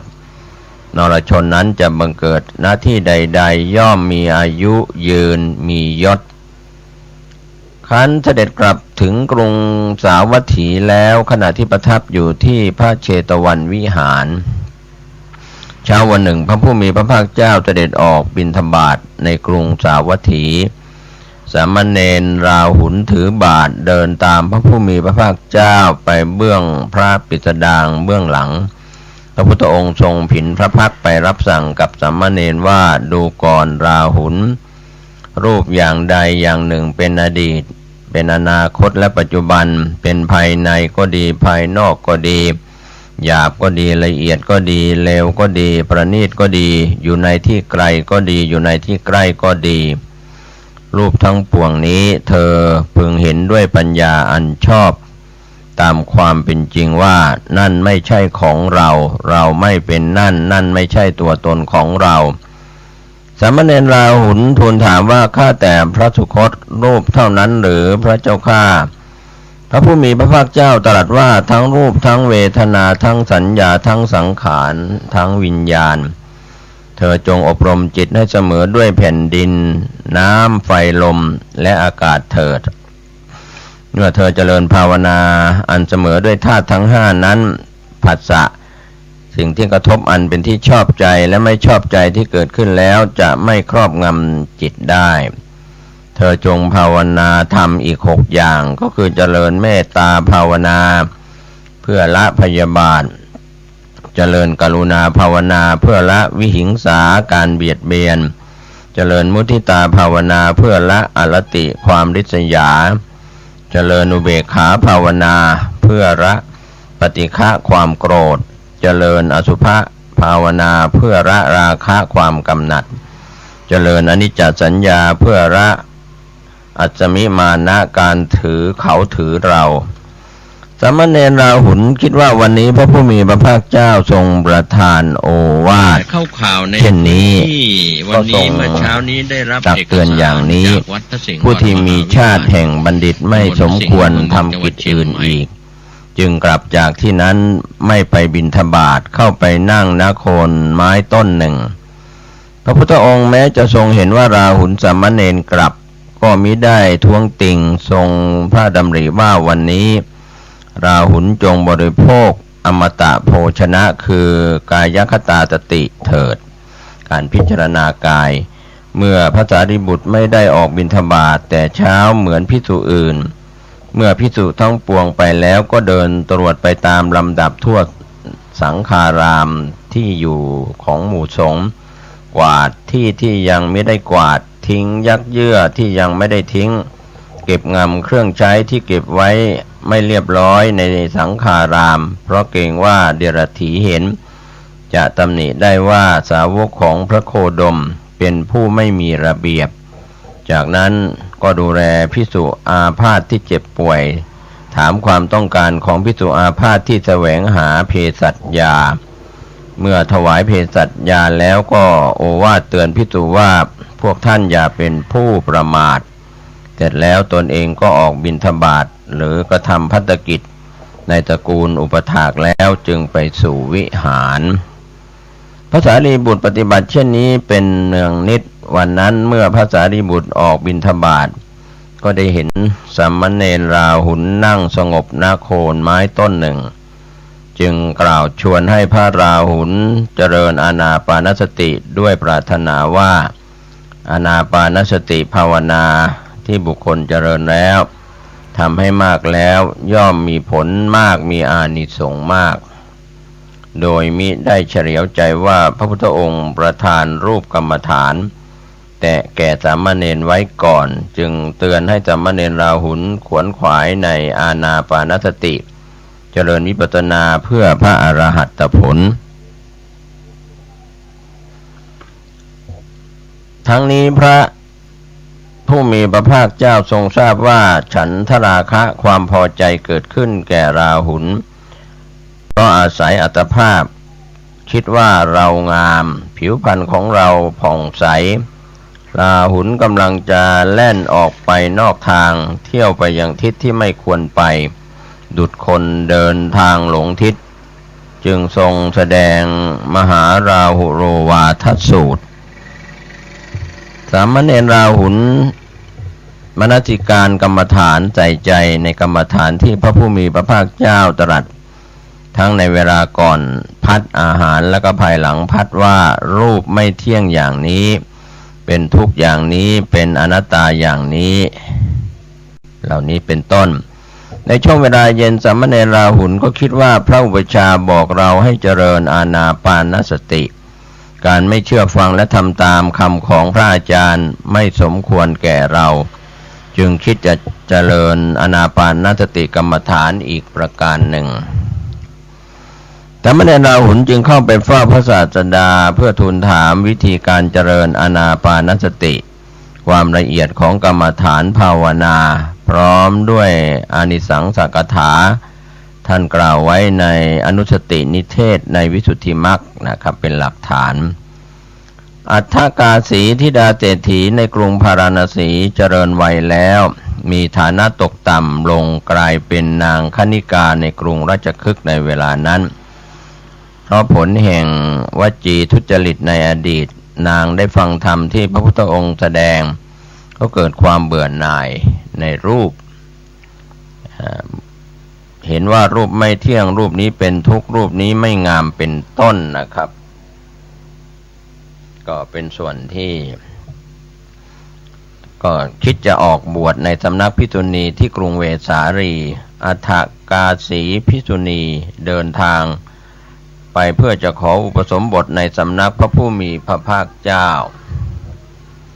ที่พระเชตวันวิหารกรุงสาวัตถีก็มีภิกษุณีต้องบวชด้วยสงฆ์สองฝ่ายภิกษุสงฆ์และภิกษุณีสงฆ์เมื่อทราบว่าผู้หมายปองจะทำร้ายตนในระหว่างเดินทางจึงส่งเพื่อนภิกษุณีไปกราบทูลถามพระพุทธองค์ว่าจะพึงให้ปฏิบัติอย่างไรพระพุทธองค์ทรงทราบเหตุนั้นแล้วจึงอนุญาตให้ภิกษุณีผู้เป็นทูตคือตัวแทนกล่าวคำขอบวชต่อภิกษุสงฆ์แทนภิกษุณีรูปที่มาไม่ได้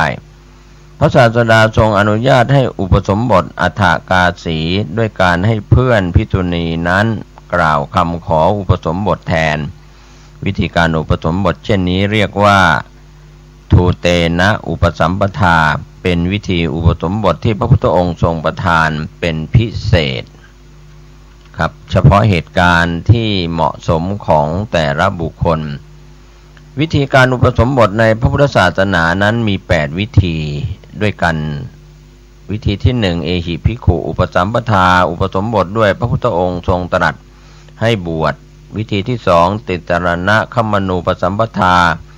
อุปสมบทด้วยการขอถึงพระรัตนตรัยพระพุทธพระธรรมพระสงฆ์วิธีที่3ยัตติจตุตกรรมอุปสัมปทาอุปสมบทด้วยยัตติเป็นที่4จากคณะสงฆ์เป็นวิธีการบวชที่ใช้มาจนถึงปัจจุบันวิธีที่4โอวาทปฏิฆะหนูปสัมปทาอุปสมบทด้วยการรับโอวาททรงอนุญาตแก่พระมหากัสสปะเถระ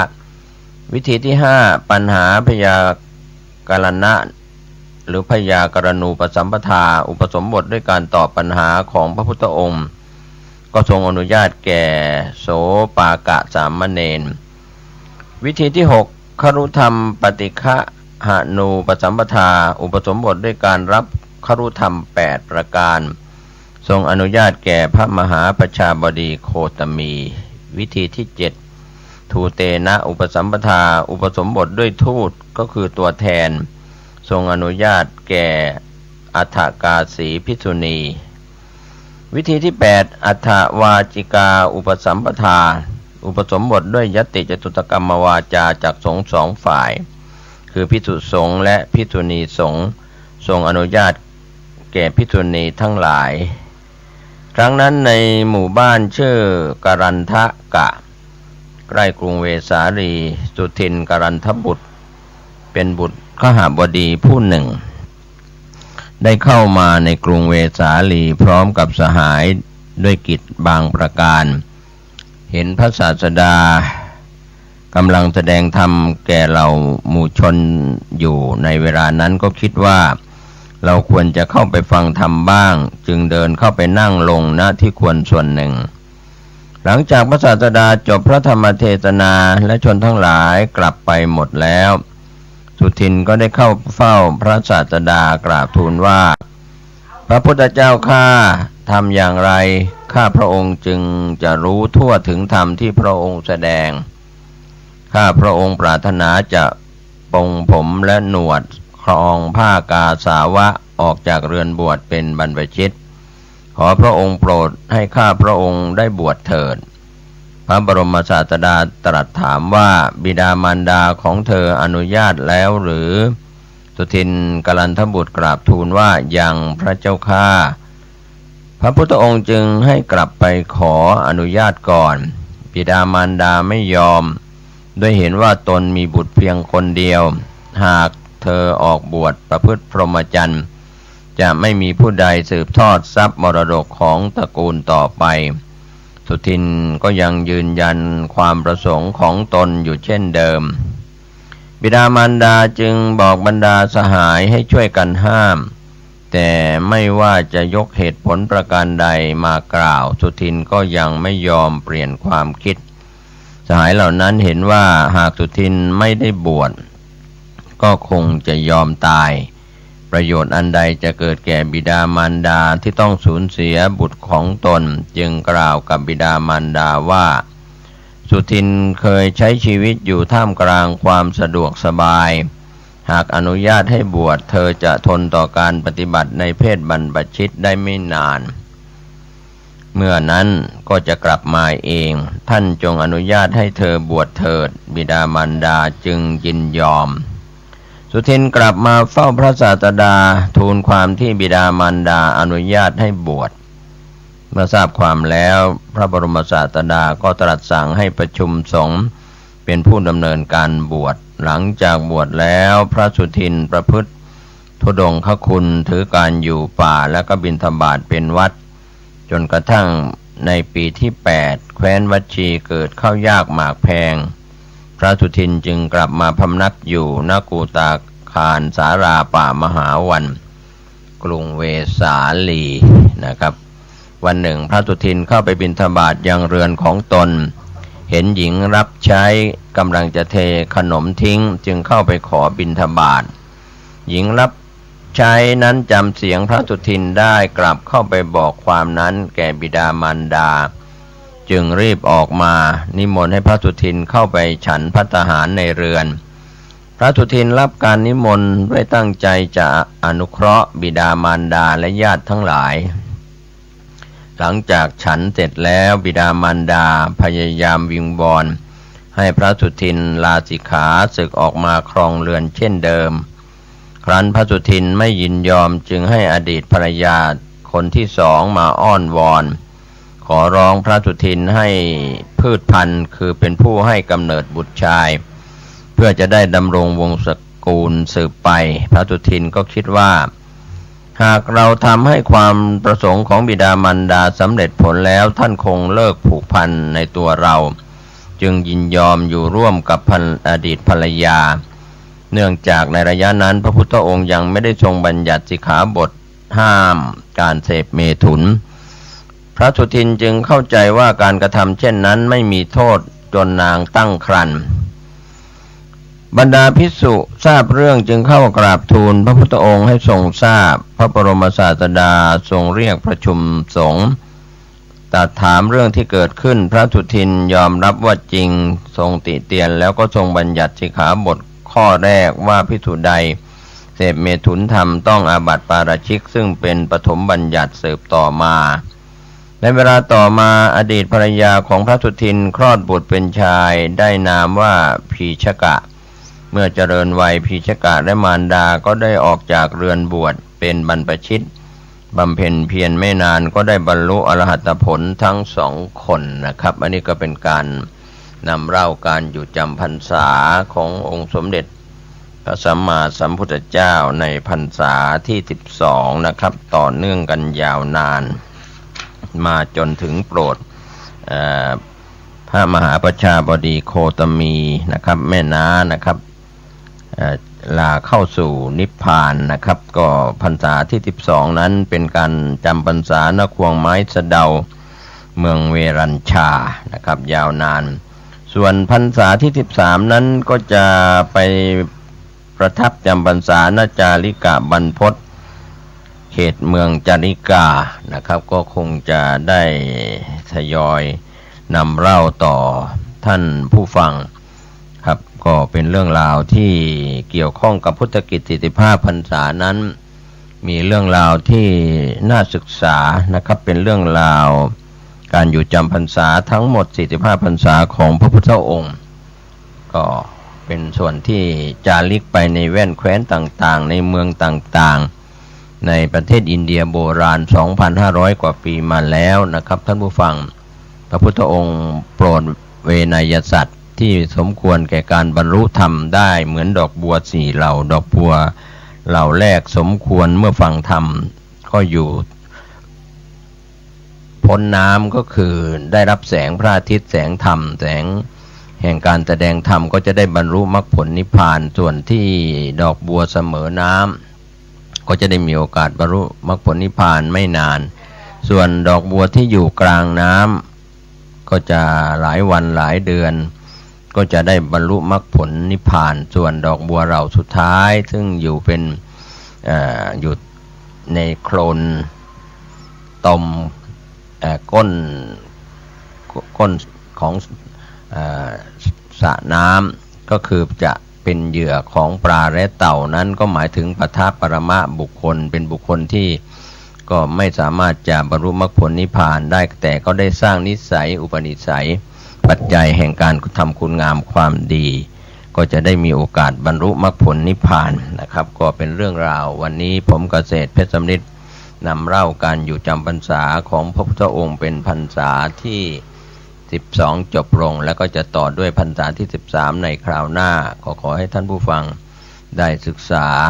นะครับการอยู่จำพรรษาของพระพุทธองค์จนกว่าจะครบ45พรรษาวันนี้ขอทุกคนทุกท่าน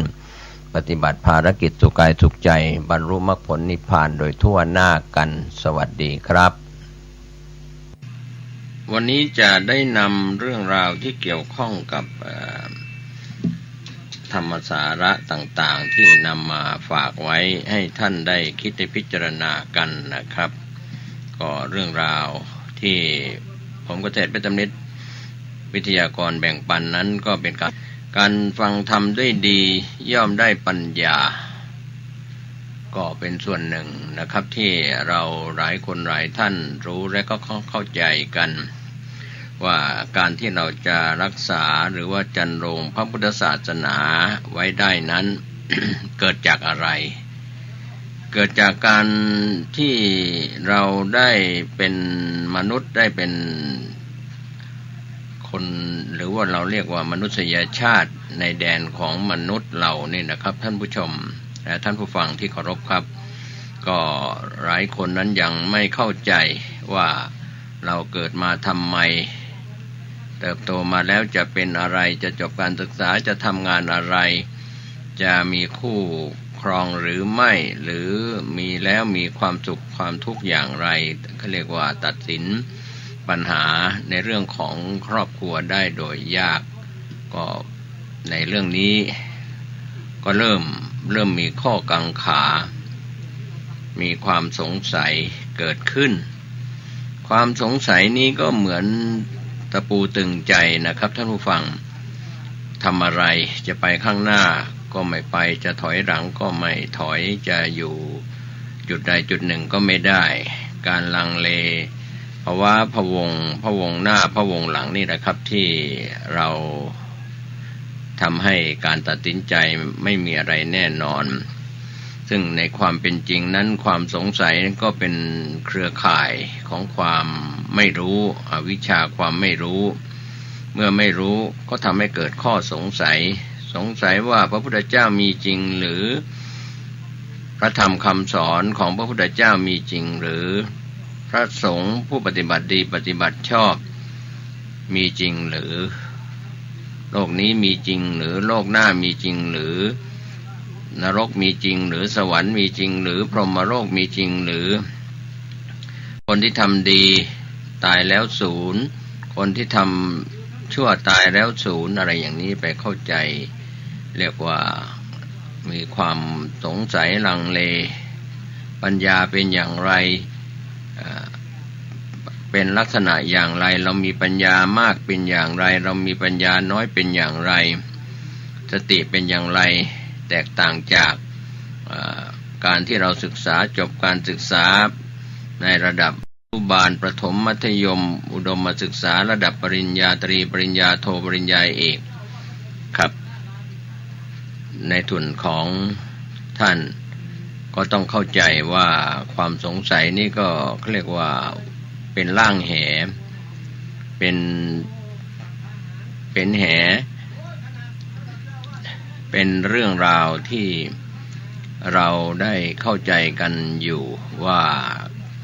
การเคลือบแคลงนั้นเกิดจากความไม่รู้ก็ทำให้เกิดการสงสัยใน แม่ทัพฝ่ายบาปก็คืออวิชชาความไม่รู้นี่แหละครับท่านผู้ฟังเมื่อเรามีความไม่รู้เกิดขึ้นก็เหมือนดั่งจอกแหนที่ลอยอยู่เหนือน้ำลอยอยู่เหนือน้ำแล้วก็เมื่อเรานำก้อนหินก้อนหนึ่งหรือว่าก้อนดินก้อนหนึ่งหรือภาชนะใดภาชนะหนึ่งลองโยนลงไปที่จอกแหนในหนองน้ำนั้นที่มีจอกแหนปิดปกคลุมอยู่ก็เหมือนที่เราจะเปิดมีสติมีปัญญามีภูมิปัญญาเกิดขึ้นจะทำให้เราได้เรียกว่าไม่ต้องลังเลไม่ต้องสงสัยเมื่อความจริงปรากฏเกิดขึ้นแล้วก็ทำให้หลายคนก็จะเข้าใจสัจธรรมที่เป็นสัจจะสองอย่างสมมุติสัจจะความจริงโดยสมมุติเป็นอย่างไรตัวหนังสือชื่อคนสัตว์สิ่งของก็เป็นเรื่องของการสมมุติสัจจะเป็นความจริงโดยชื่อโดยการสมมุติกันขึ้นว่าเป็นพระราชาคณะเป็นพระครูเป็นข้าราชการชั้นนั้นชั้นนี้สีนั้นสีนี้หรือในตำแหน่งรัฐมนตรีอธิบดีกรมกรองต่างๆครับก็เป็นส่วนที่เราก็เรียกว่าเป็นเรื่องของการสมมุติกันทั้งนั้นนะครับเป็นนายกรัฐมนตรีเป็นประธานาธิบดีเป็นอะไรก็ตามที่เราได้เกิดมาเป็นมนุษย์จะนับถือชาติศาสนาใด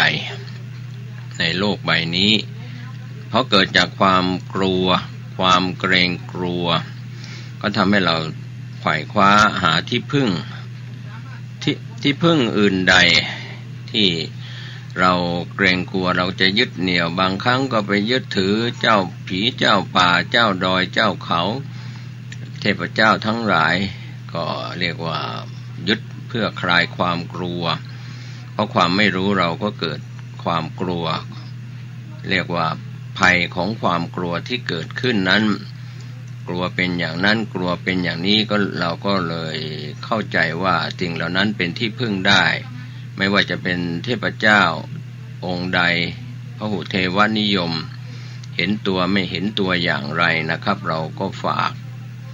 เรื่องนี้ให้เราเป็นผู้มีสติปัญญาการที่เราจะเข้าไปแก้ไข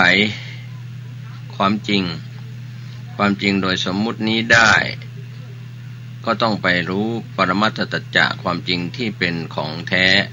ซ่อนอยู่ภายในปกปิดด้วยบัญญัติก็คือสมมุติสัจจะนั่นแหละครับทำให้เราไม่สามารถจะล่วงเข้าไปสู่ความจริงที่แท้เหมือนต้นไม้นี่แหละครับท่านผู้ฟังเรามองเห็นแต่เปลือกนะครับเรามองไม่ทะลุเข้าไปถึงแก่นเพราะว่าแก่นนั้นอยู่ภายในต้นไม้ก็ชั้นใดก็ชั้นนั้นที่เราติดกันอยู่ในสมมุตินี่ส่วนใหญ่เราก็เลยไม่เห็นความจริงเป็นชื่อนายนั่นนางนี่นางสาวนั่นนางสาวนี่นามสกุลนั้นนามสกุลนี้ก็เป็นเรื่องของการสมมุติวงตระกูลที่เราเกิดมาเป็นมนุษย์ก็ชื่อนั้นนามสกุลนั้นก็ชื่อนี้นามสกุลนี้ตายไปก็เป็นเรื่องสมมุติว่าตายไปแม้แต่พระราชาพระมหากษัตริย์ก็ดีทุกวรรณะในอินเดียโบราณก็มีวรรณะที่ผสมผสานกันที่ยกย่องกันในอินเดียนั้นจะมีการยกย่องอยู่สองวรรณะบางยุคบางสมัยก็ยกย่องวรรณะกษัตริย์บางยุคบางสมัยก็ยกย่องวรรณะพราหมณ์ที่เป็นวรรณะที่ถือว่าสูง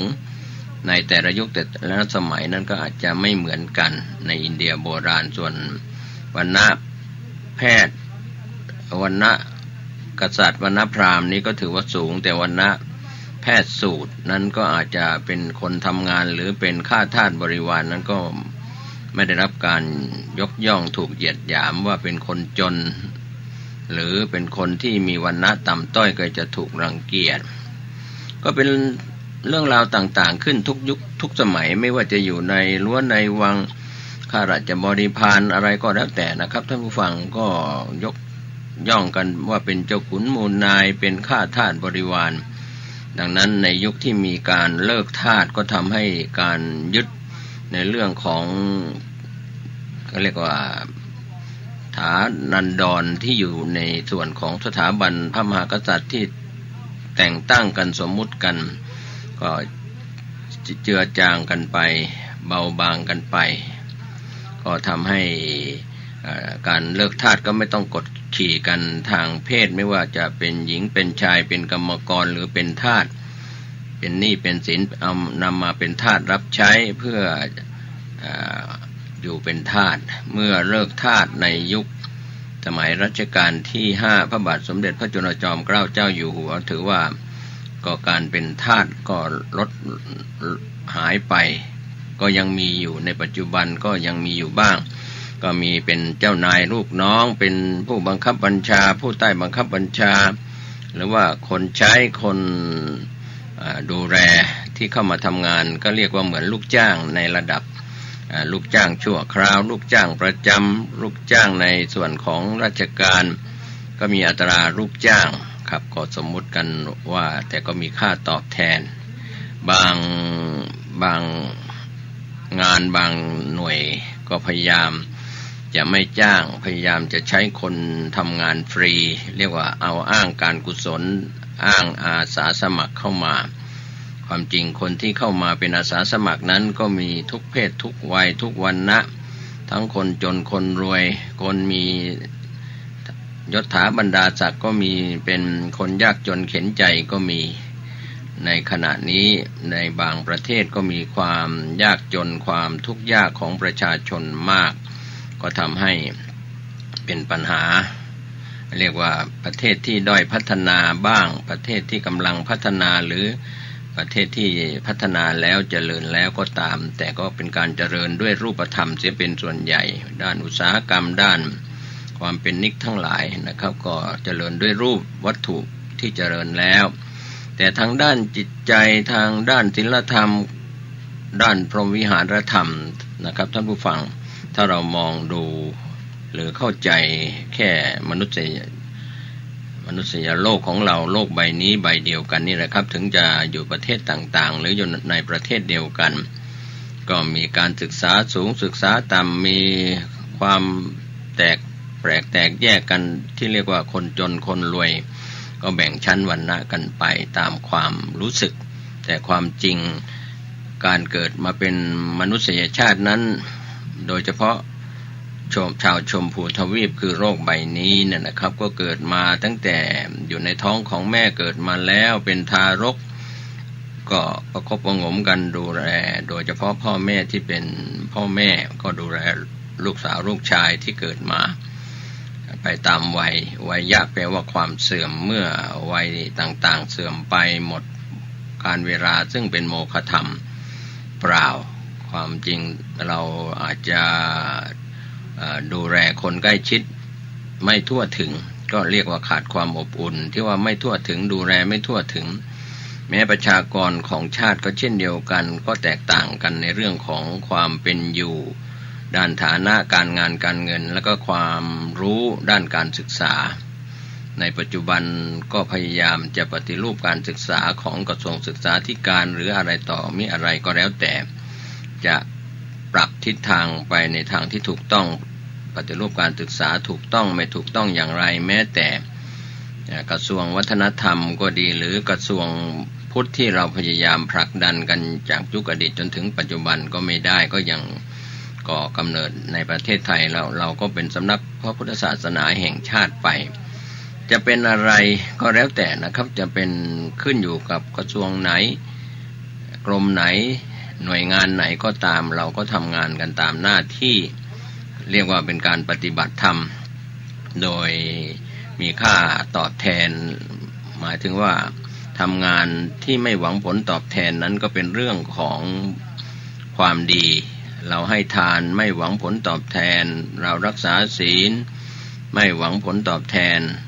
เราเจริญพระกรรมฐานสมถกรรมฐานวิปัสสนากรรมฐานไม่หวังผลตอบแทน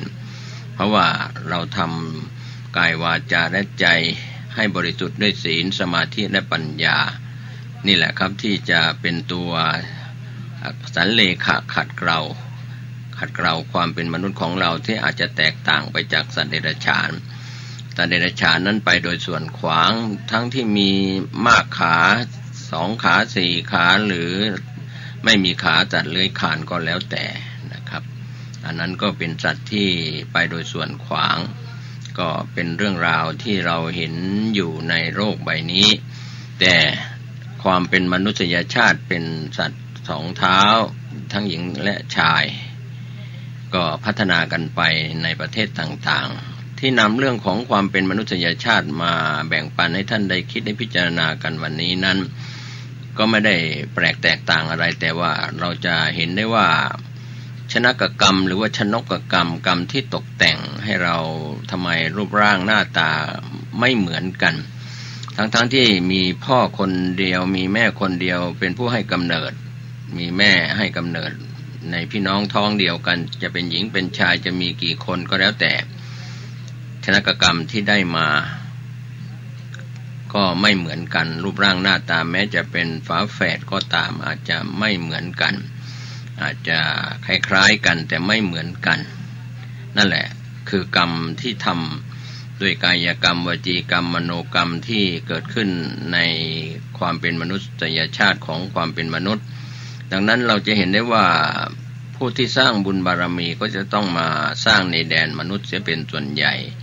ชาวสวรรค์ไม่ว่าจะเป็นสวรรค์6 ชั้นหรือพรหมโลกรูปพรหมอรูปพรหมก็ตามนั่นก็ไปเสวยความสุขทั้งร่างกายและจิตใจด้วยอำนาจของศีลและทานศีลสมาธิปัญญาโดยเฉพาะทานศีลภาวนาที่ตนได้บำเพ็ญก็ได้ไปบังเกิดในแดนสุคติก็คือแดนสวรรค์แล้วก็ในพรหมก็เมื่อเข้าฌานตายทั้งรูปฌานอรูปฌานก็เป็นบังเกิดในพรหมโลกมีอายุยืนยาวนานฌานเสื่อมก็กลับลงมาเกิดเป็นมนุษย์ทำความชั่วก็ไปสู่อบายผิดในศีลในธรรมก็ไปสู่อบายเป็นสัตว์นรกเปรตอสุรกายสัตว์เดรัจฉานอย่างนี้เป็นต้นเป็นตัวอย่างก็ฝากกันในเรื่องของการว่าการได้อัตภาพมาเป็นมนุษย์นั้นก็มีพื้นฐานจากการไม่ฆ่าสัตว์ไม่รักทรัพย์ไม่เสพกามที่ผิดไม่กล่าวคำเท็จไม่ดื่มสุราเมรัยดังนั้นคนที่ฆ่าสัตว์มากๆก็อายุไม่ยืนทำให้เขาตายเราก็ตายเร็วอายุสั้นเราไปถือเอาสิ่งของที่เจ้าของเขาไม่ได้อนุญาตให้ด้วยอาการแห่งขโมยเราก็ถูกลักถูกขโมยถูกฉ้อโกงกันในปัจจุบันเห็นมีการโกหกกันโกงกันหรือในคู่ครองก็แล้วแต่นะครับทั้งหญิงและชายก็ผิดทำผิดในคู่ครองผิดศีลข้อที่3ก็ทำให้สถาบันครอบครัวเมื่อแต่งงานกันอยู่ในสถาบันครอบครัวก็อยู่ไม่นานก็แตกร้าวกันหย่าร้างกันเลิกลากันเพราะว่าเคยทำผิดศีลข้อที่3มาก็ไม่สมบูรณ์ด้วยความเป็นมนุษย์ที่สมบูรณ์เช่นเดียวกันการโกหกหลอกลวงผิดศีลข้อที่3เราบางครั้งก็มีคนเขามาหลอกลวงเราในช่องทางต่างๆด้วยคำพูดด้วยเรียกว่าถูกหลอกลวงง่ายล่อลวงง่ายถูกล่อลวงก็กลายเป็นว่าเป็นเหยื่อเรียกว่าคนโง่เป็นเหยื่อของคนฉลาดก็ตามยุคตามสมัยนะครับการทำผิดศีลข้อที่3ด้วยการหลอกลวงกันนั้นก็เป็นบาปทำให้ร่างกายที่เราได้มาไม่สมบูรณ์ด้วยวจีกรรมที่เป็นอกุศลเป็นบาปทางปากใช้ปากไปสร้างบาปนะครับใช้ปากไปด่าไปยุให้รำตำให้รั่วส่อเสียดนินทาว่าร้ายคนนั้นก็ไม่ดีคนนี้ก็ไม่ดีนะครับในวจีทุจริตทั้ง4พูดเท็จพูดส่อเสียดพูดคำหยาบพูดเพ้อเจ้อเรียกว่ามีครบเลยบางคนใช้ปากคือหอกนั้นทิ่มแทงกล่าวร้ายพูดใส่ร้ายคนอื่นด้วยความอิจฉาริษยาก็แล้วแต่ดังนั้นปากที่เป็นพิษนั้นก็ทำให้บางครั้งก็สร้างพยานเท็จหลักฐานเท็จก็เรื่องราวต่างๆเหล่านี้นะครับก็เป็นบาปกรรมด้วยการผิดศีลข้อที่4ส่วนคนที่ผิดศีลในการดื่มสุราเมรัยเครื่องดองของเมาก็เป็นบุคคลที่มีสติสัมปชัญญะไม่สมประกอบบ้าใบ้เป็นคนสติฟั่นเฟือนไม่สมประกอบ พื้นฐานของความเป็นมนุษย์ที่จะสมบูรณ์ไม่สมบูรณ์เราก็ดูจากฐานที่เราพยายามตัดไม่ฆ่าสัตว์เนี่ยเราลองคำนึงถึงความเป็นจริงนะครับท่านผู้ฟัง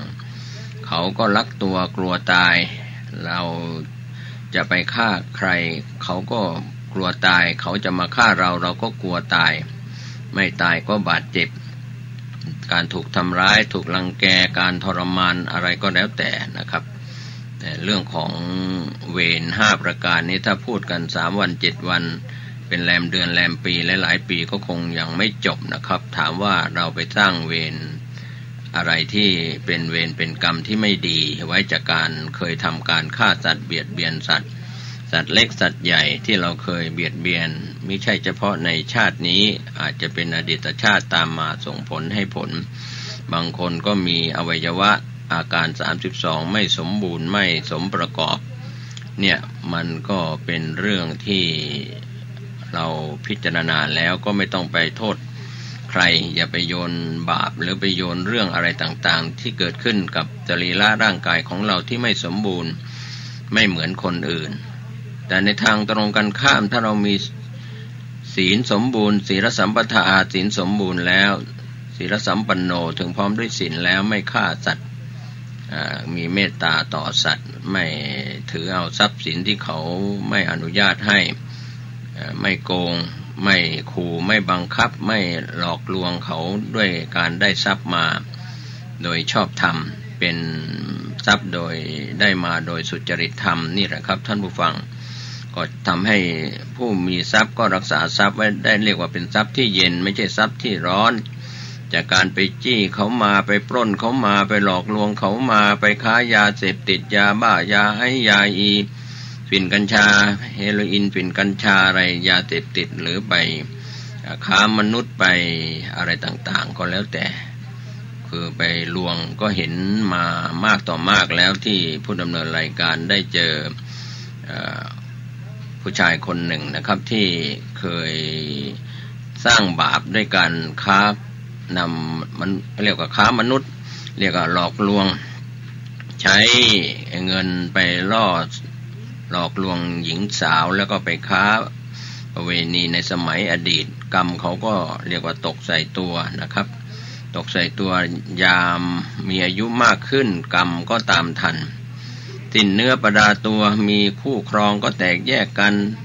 เรียกว่าพ่อไปทางแม่ไปทางลูกไปทางเพราะกรรมเคยทำกับหญิงที่เคยไปร่อไป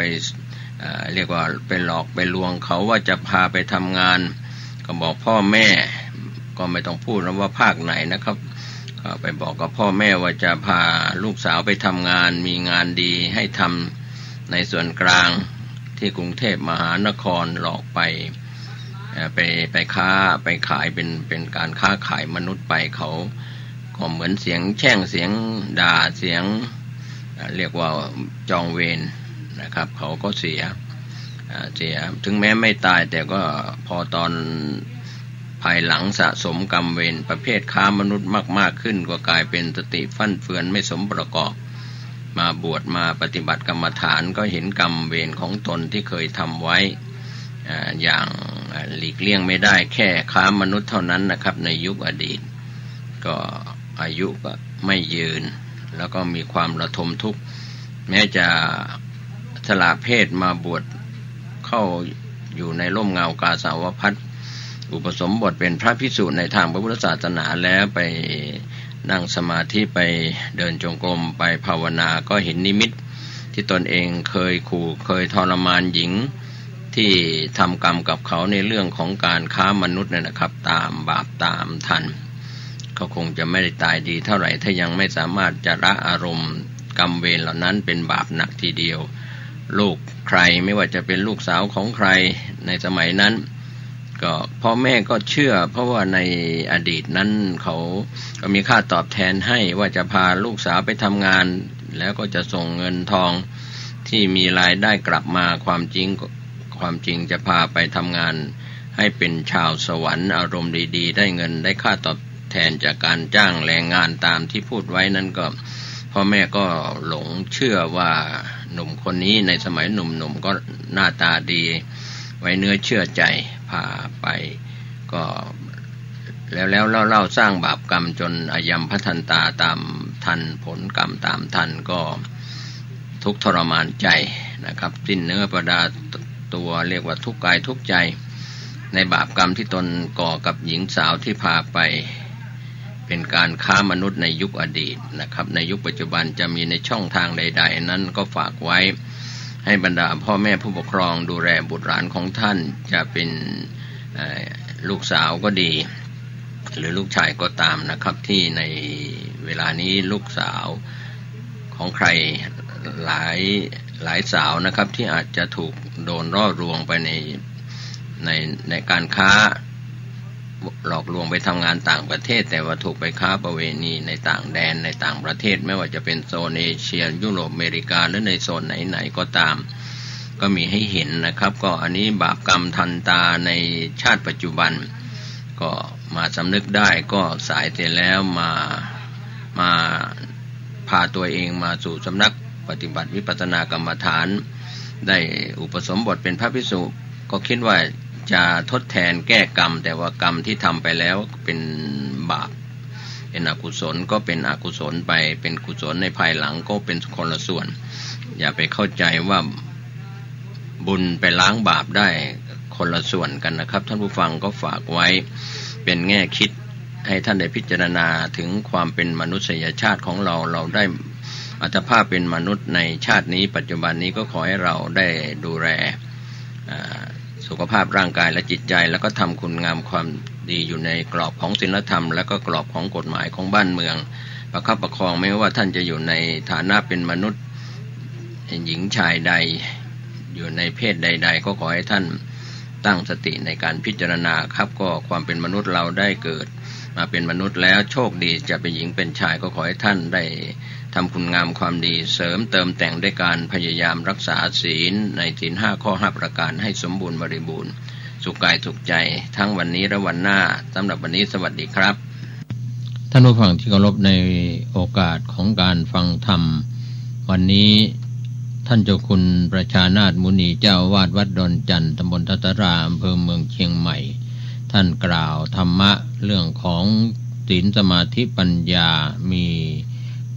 คำแนะนำพร่ำสอนดีๆดังนี้เมื่อเรามีสมาธิเราไปทำเราไปประกอบธุรกิจประกอบธุรกิจดำเนินชีวิตทำสิ่งใดสิ่งหนึ่งมันก็บอกเขาว่าแม่นยำมั่นคงชัดเจนจะเกิดขึ้นกับชีวิตของเรา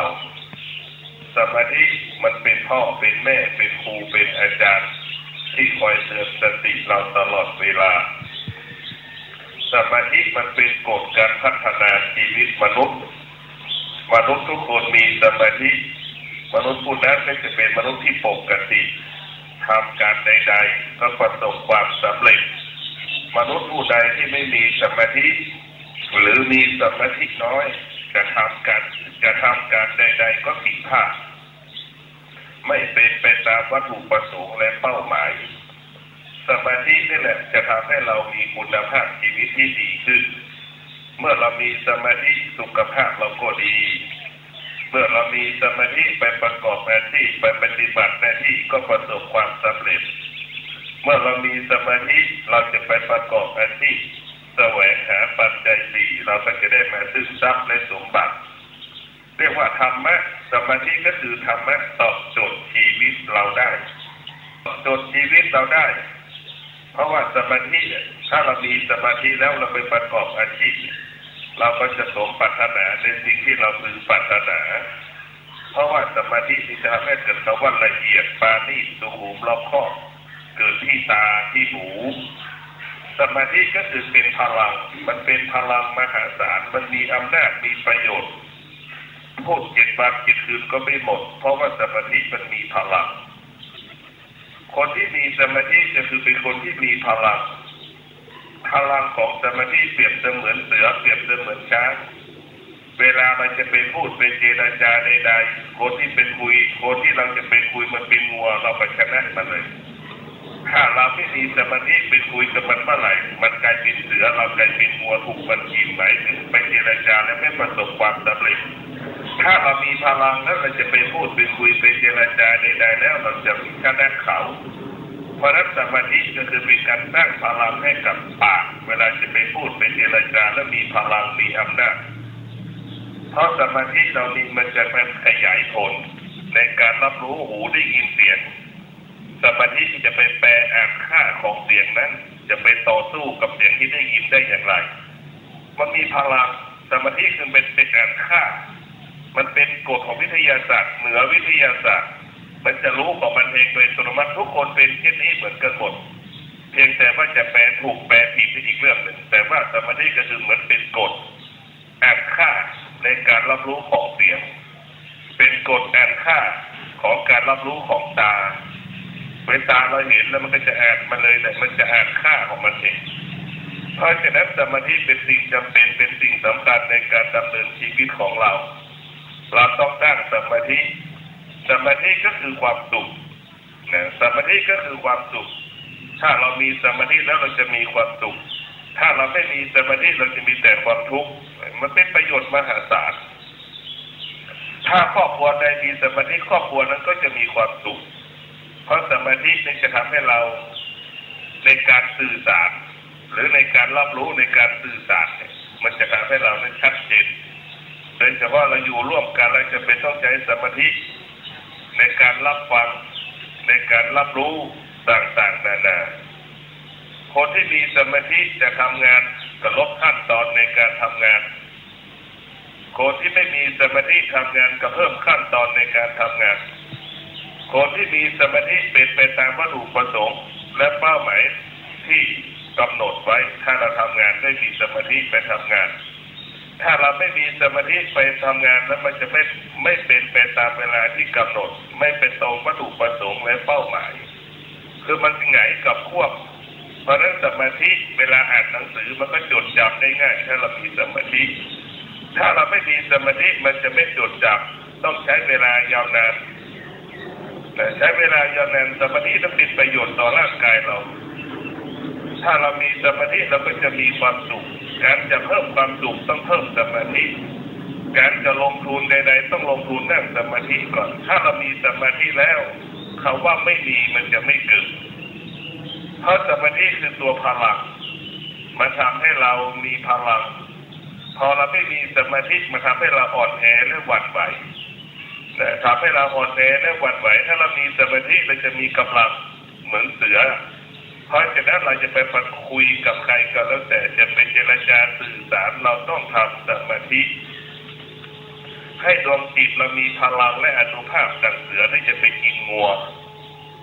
ขณะเดียวกันถ้าเราไม่มีพลังและไม่มีอำนาจและไปคุยกับเขาก็กลายเป็นเสือเรากลายเป็นงัวพูดแล้วไม่ประสบความสำเร็จถูกเสือกินอีกเรากลายเป็นงัวมันก็แพ้เข้าไปเพราะฉะนั้นสมาธิมันเป็นพลังพระพุทธเจ้าผู้รู้ความจริงของโลกก็ถึงมุ่งแก่ของพุทธศาสนาอยู่ที่การเจริญจิตภาวนาความสงบสุขต้องเกิดจากการเจริญจิตภาวนาด้วยภาพวิปัสสนากรรมฐานความสงบสุขกับความสุขมันต่างกันพวกเราทั้งหลาย เมื่อได้ยินเสียงสัญญาณไซเรนแล้วพบรถฉุกเฉินกำลังปฏิบัติหน้าที่ต้องปฏิบัติอย่างไรบ้างตามมาตรา 76 ของพระราชบัญญัติจราจรทางบกพุทธศักราช 2522 กำหนดไว้ว่าคนเดินเท้าต้องหยุดและหลบให้ชิดขอบทางหรือไหล่ทางที่ใกล้ที่สุดผู้ขับขี่ต้องหยุดรถหรือจอดรถให้ชิดขอบทางด้านซ้ายแต่ห้ามหยุดหรือจอดรถในทางร่วมทางแยกต้องรีบกระทำให้เร็วที่สุดและต้องระมัดระวังด้วยนะครับผู้ใดฝ่าฝืนหรือไม่ปฏิบัติตามต้องระวังโทษปรับไม่เกิน500 บาทนะครับด้วยความห่วงใยจากคณะกรรมการบูรณาการประสานงานกรณีกู้ชีพฉุกเฉินสภานิติบัญญัติแห่งชาติคุณมีโอกาสรอดชีวิตเพิ่มมากขึ้นเพียงดาวน์โหลดแอปพลิเคชัน EMS 1669ได้ทั้งระบบ iOS และ Android เมื่อเกิดเหตุเจ็บป่วยฉุกเฉินคุณสามารถเรียกรถพยาบาลได้ทันทีระบุพิกัดตำแหน่งที่อยู่ของผู้ป่วยได้อย่างแม่นยำทำให้ทีมแพทย์ฉุกเฉินเข้าช่วยเหลือผู้ป่วยได้รวดเร็วมากขึ้นตรงจุดเกิดเหตุ EMS 1669 ด้วยความปรารถนาดีจากคณะกรรมการบูรณาการประสานงานกรณีกู้ชีพฉุกเฉินสภานิติบัญญัติแห่งชาติ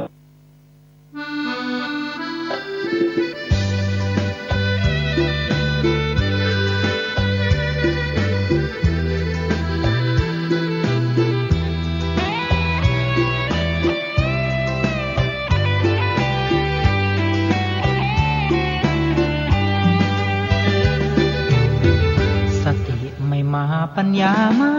มีถ้อยคำนี้ควรฟังไว้เถิดหากสติมาแล้วปัญญาเกิดตัณหาตะเลิดกิเลสสลายสติไม่มาปัญญาไม่มีจดจำคำนี้วลีง่ายปล่อยใจกระเจิงระเริงละลายเผลอใจลืมกายไร้ความควบคุมโทสะโทโสโมโหโมหังกำหนดไว้นะสติคอยคุ้มกำหนดใจและกายมิใช่เดาสุ่มสติคอยคุมรู้ตัวทั่วพร้อมสติกลับมาปัญญาร่าเริงจิตใจเคยเลิงรู้ตัวโดยอ้อมหากปล่อยใจกายเผลอไปทุกย่อมหัวใจก็ย่อมฟุ้งซ่านให้มานเข้าคุม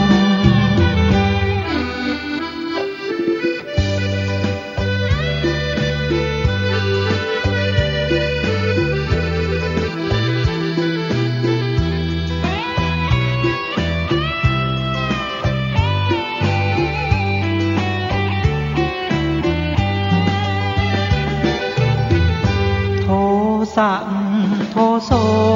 โมโหโมหังกำหนดไว้นะสติคอยคุ้มกำหนดใจและกายมิใช่เดาสุ่มสติคอยคุมรู้ตัวทั่วพร้อมสติกลับมาปัญญาร่าเริงจิตใจเคยเลิงรู้ตัวโดยอ้อมหากปล่อยใจกายเผลอไปทุกย่อมหัวใจก็ย่อมฟุ้งซ่านให้มานเข้าคุม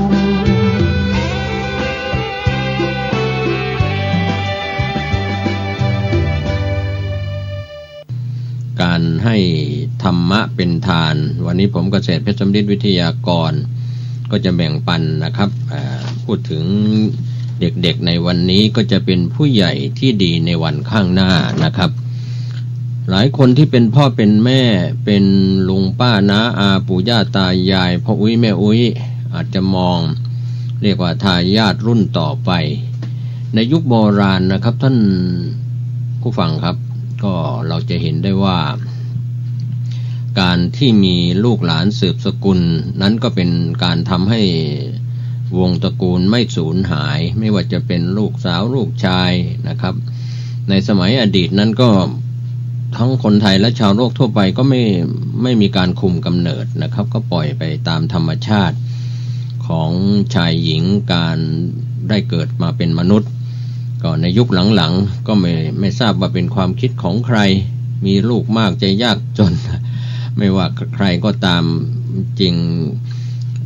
พี่น้องชาวจีนพ้นทะเลนี่นะครับที่เขามีลูกเต็มบ้านมีหลานเต็มเมืองเพราะอะไรเพราะต้องการจะมาช่วยกันทำมาค้าขายแล้วก็สืบทอดวิชาความรู้ของตระกูลที่อาจจะมีความรู้จากบรรพบุรุษมาทำมาค้าขายให้เจริญเติบโตจนเป็นเศรษฐีมหาเศรษฐีไม่ว่าจะในประเทศไทยหรือต่างประเทศก็ตามไม่ใช่เฉพาะคนไทยหรือคนจีนหรือชาวฝรั่งก็ตามในประเทศต่างๆเขาก็สั่งสมมีลูกมีหลานมีการเรียกว่าชาติพันธุ์มีการสืบพันธุ์มีชาติพันธุ์สืบสายโลหิตนะครับมีวงตระกูลมีชาติพันธุ์ต่างๆ จะเป็นคนในเอเชียยุโรปอเมริกาหรือคนไทยหรือเราจะสืบทอดอายุพระพุทธศาสนา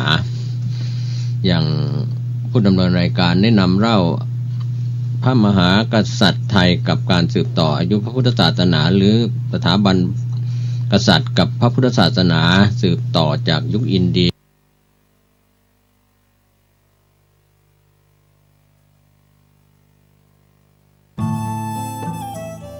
ท่านกำลังติดตามรับฟังสถานีวิทยุกระจายเสียงพระพุทธศาสนาแห่งชาติคลื่นเพื่อการศึกษาพระพุทธศาสนาและวัฒนธรรมระบบ FM 104.5 เมกะเฮิรตซ์รายการต่อไปเป็นรายการทนายความพบประชาชนดำเนินรายการโดยทนายสุรชัยอาจินวัตร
ที่ดอยอินทนนท์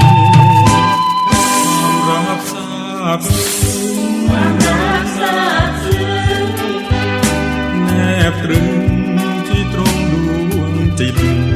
กับได้พบมิตรถูกจิตถูกใจทุกคนกัลยาณมิตรแนบสนิทชิดในทุกคนเคียงกันไม่บ่นแม้เหนื่อยล้าปานใด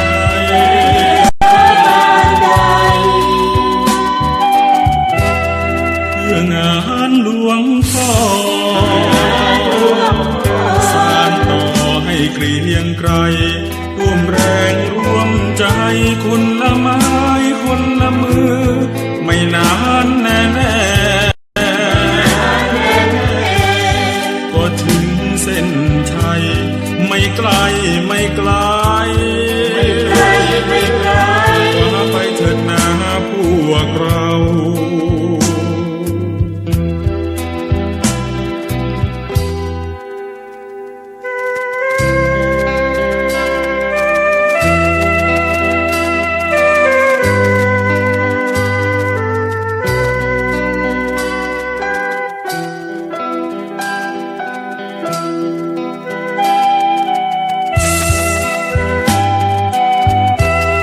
เพื่องานหลวงพ่อสานต่อให้เกรียงไกรร่วมแรงร่วมใจคนละไม้คนละมือไม่นานแน่ๆก็ถึงเส้นชัยไม่ไกลไม่ไกลกว่าไปเถิดนาพวกเรา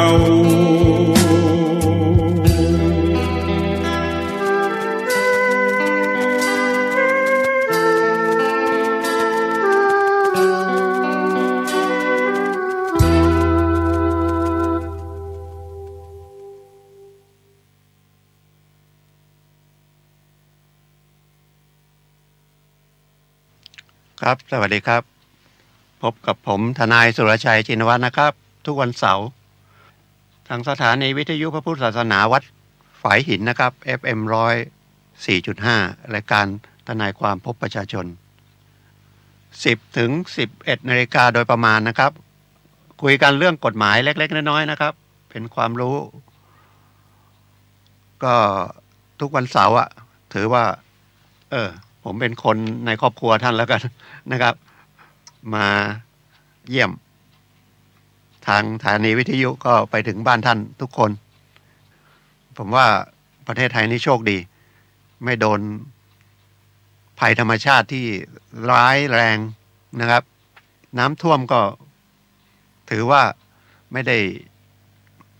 ก็เสียหายนะ แต่ไม่เทียบกับอย่างพายุทอร์นาโดที่เข้าที่อเมริกานะครับเข้าที่ฟลอริดาก็เสียหายเยอะแล้วก็อเมริกานี่มีพายุทอร์นาโดปีหนึ่ง10 กว่าลูกมาทีนึงบ้านเรือนเสียหายหมดนะครับทั้งลมทั้งน้ำของที่มันไม่เห็นจับต้องไม่ได้เนี่ยมันแรงเนาะนะครับอย่างน้ำนี่จับต้องได้จริงแต่ว่าคือถ้าเราความคิดผมนะเราก็ภูเขาเนี่ยมันดินอะไรพวกนี้มันน่าจะรุนแรงแต่กลายเป็นพายุก็คือลมเนี่ยนะครับพัดมาเนี่ยมันไม่รู้จะป้องกันยังไงหลบไปทางไหนก็ไม่ได้นะ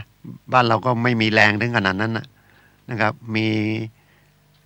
ฤดูร้อนบางที่มันลมหมุนก็ต้นลำไยหักอะไรประมาณนั้นก็ไม่ใช่บ้านเรือนเสียหายนะครับก็ถือว่าประเทศไทย